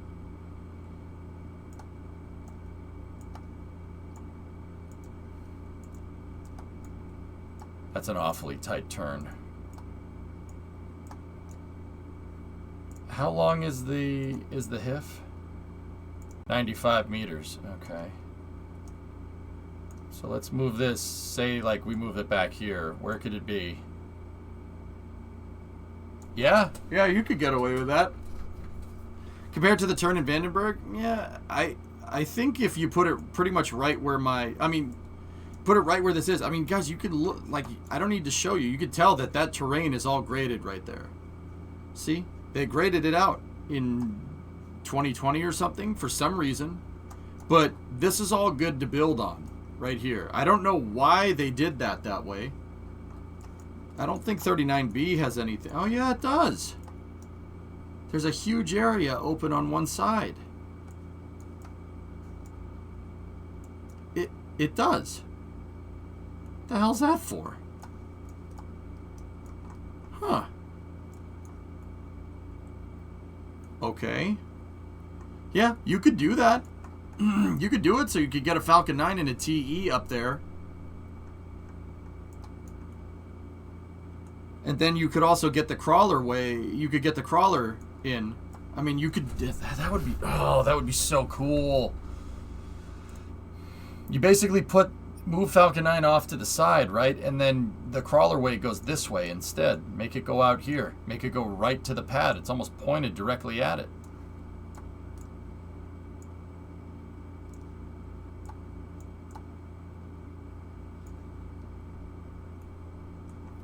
Bingo. I mean, goalie, if you really want my honest opinion here, you know what they should do? The hell with this. Build a Falcon 9 pad over here or something. I would just build another Falcon 9 pad like right here. Seriously. Build Falcon 9's pad over here, or just put a crew access arm at Slick 40. Seriously, put a crew access arm at Slick 40 and buy another one of these pads or something, and convert this fully for Starship so you could crawler transport right up. Then the arms would grab it off of the crawler. Can the pad flame trench handle Starship? I mean, it was designed for Nova. I don't see why it wouldn't. Just move the entire FSS to LC40. Yeah, there you go. Yeah, how insane would that actually be? Putting an OLM right here, and then where that is, you put the catch arms. Holy balls, that would be cool.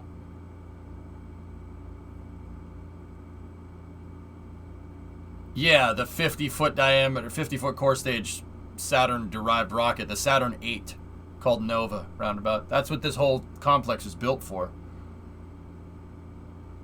Hey, Louis. Can you imagine? Building the tower right here. OLM is right there.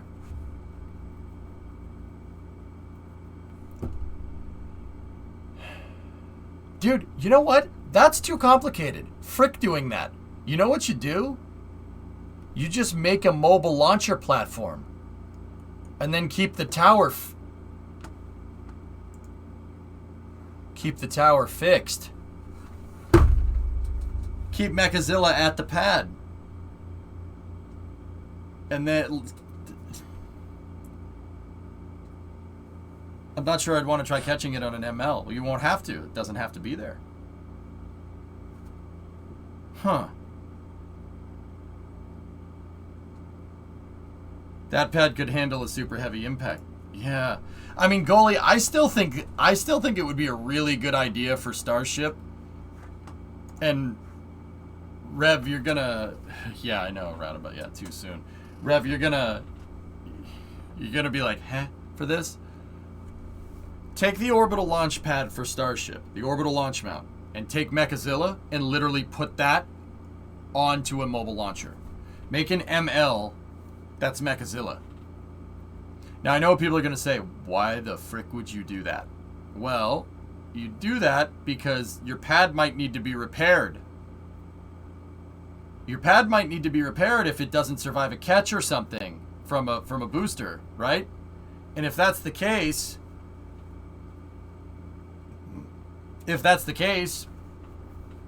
maybe you build 2 of them. And I'm just gonna spitball a little bit here, right? There is a pad-sized hangar down the street. Does the ML lend itself to rapid turnover for Starship? This complex green was designed to go fast. Yes. Despite the crawler's slow roll time to the pad, this whole complex was built to launch missions a lot. We've already talked about that. I think that would be a really good idea, goalie. The only thing I'd be really worried about is weight. But then again, SLS is heavy. You know? If you think about it, Dragon 39A supports Dragon and NSSL. Yes, Falcon 9's going to stay on that pad for a long time, which really sucks. And I know that SpaceX would really like to use that for Starship, but they can't, right? Yeah, Boogeyman, exactly. Shuttle can do 2 missions a month from there, and that was going slow. We just tested the road for that and the crawlers.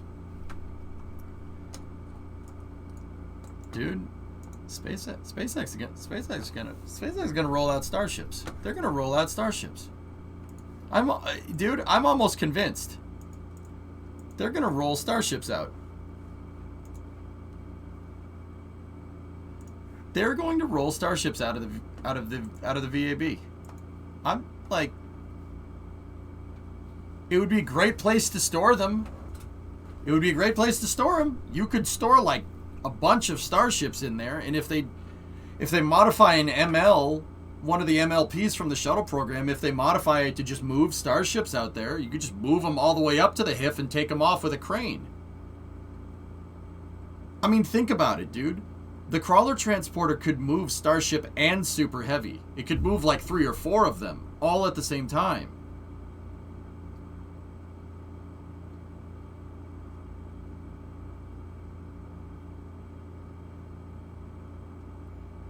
I mean, I'm not talking even assembled. You just have an attachment plate for Super Heavy and an attachment plate for Starship, like right next to each other. Just have them in line, right? And then a crawler could roll out like 3 sets of them just to the pad, and Mechazilla could do the rest. The funny thing I'm hearing, and this was confirmed by Chris B., the first Starships to launch from Kennedy would be shipped to Boca through a barge. I've heard that too, Forge, yeah. I know I stated the rumors I heard, but I do think High Bay 2 would be better for Starship. Yeah, Rev, I'm with you on that one, yeah.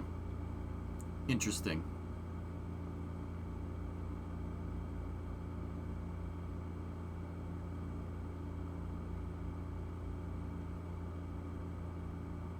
Bring ships from Boca and store them in High Bay 2 till Roberts Road factory is ready. It's doable. Well, that's pretty cool. That would be pretty neat, huh? Alright, guys. That's all I have for you. I'd love to see 2 Super Heavy class rockets rolling out of the VAB. I think we all would, dude. And I think Elon knows that. I want to see a Starship and an SLS roll out next to each other. I mean, Rev, how sick would it be? How sick would it be to have SLS Block 1B rolling out with Starship HLS right next to it rolling out?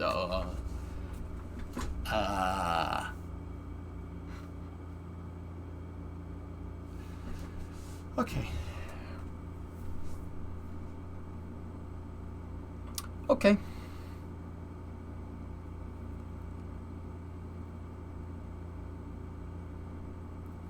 Okay. Okay. Yep. All right. Yep. All right. All right. Yep. Okay. Anyway. That's all I have for you for Space News. I hope you enjoyed it. A lot of good conversations today. A lot of cool stuff we learned today. Starship and SLS both on the pad at the same time for Artemis 3. That would be very nice. Very, very nice.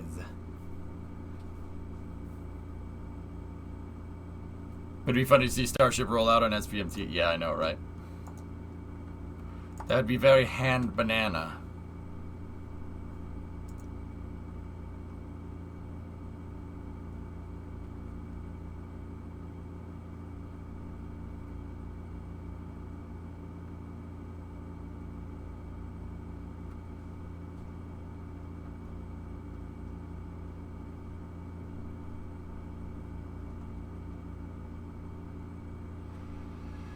Did you see the incoming changes for Cheap Man's Butterfree dispenser? Yeah, it's that clamshell thing. I watched the video. Also, we got update 6.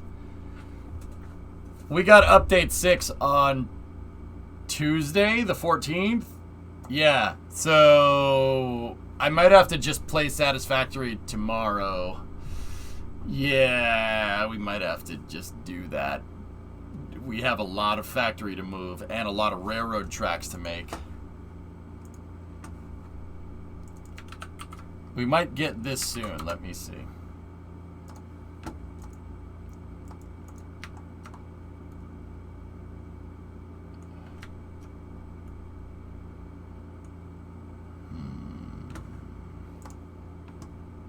No, I'll probably play Minecraft in the morning. Alex, we'll play Minecraft in the morning, and then I might just, unless some big space news comes out tomorrow, we might just have to play Satisfactory. I'll go on break and I'll come back. We'll jump right into Satisfactory. We got so much stuff to do. I do like that picture though. That picture's pretty cool.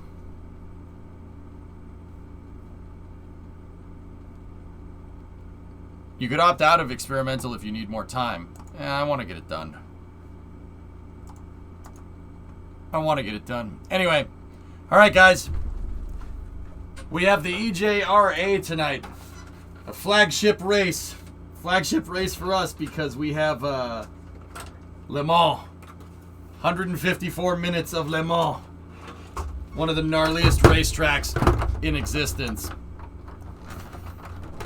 Yeah. Yeah, this is gonna get crazy. This track is super difficult.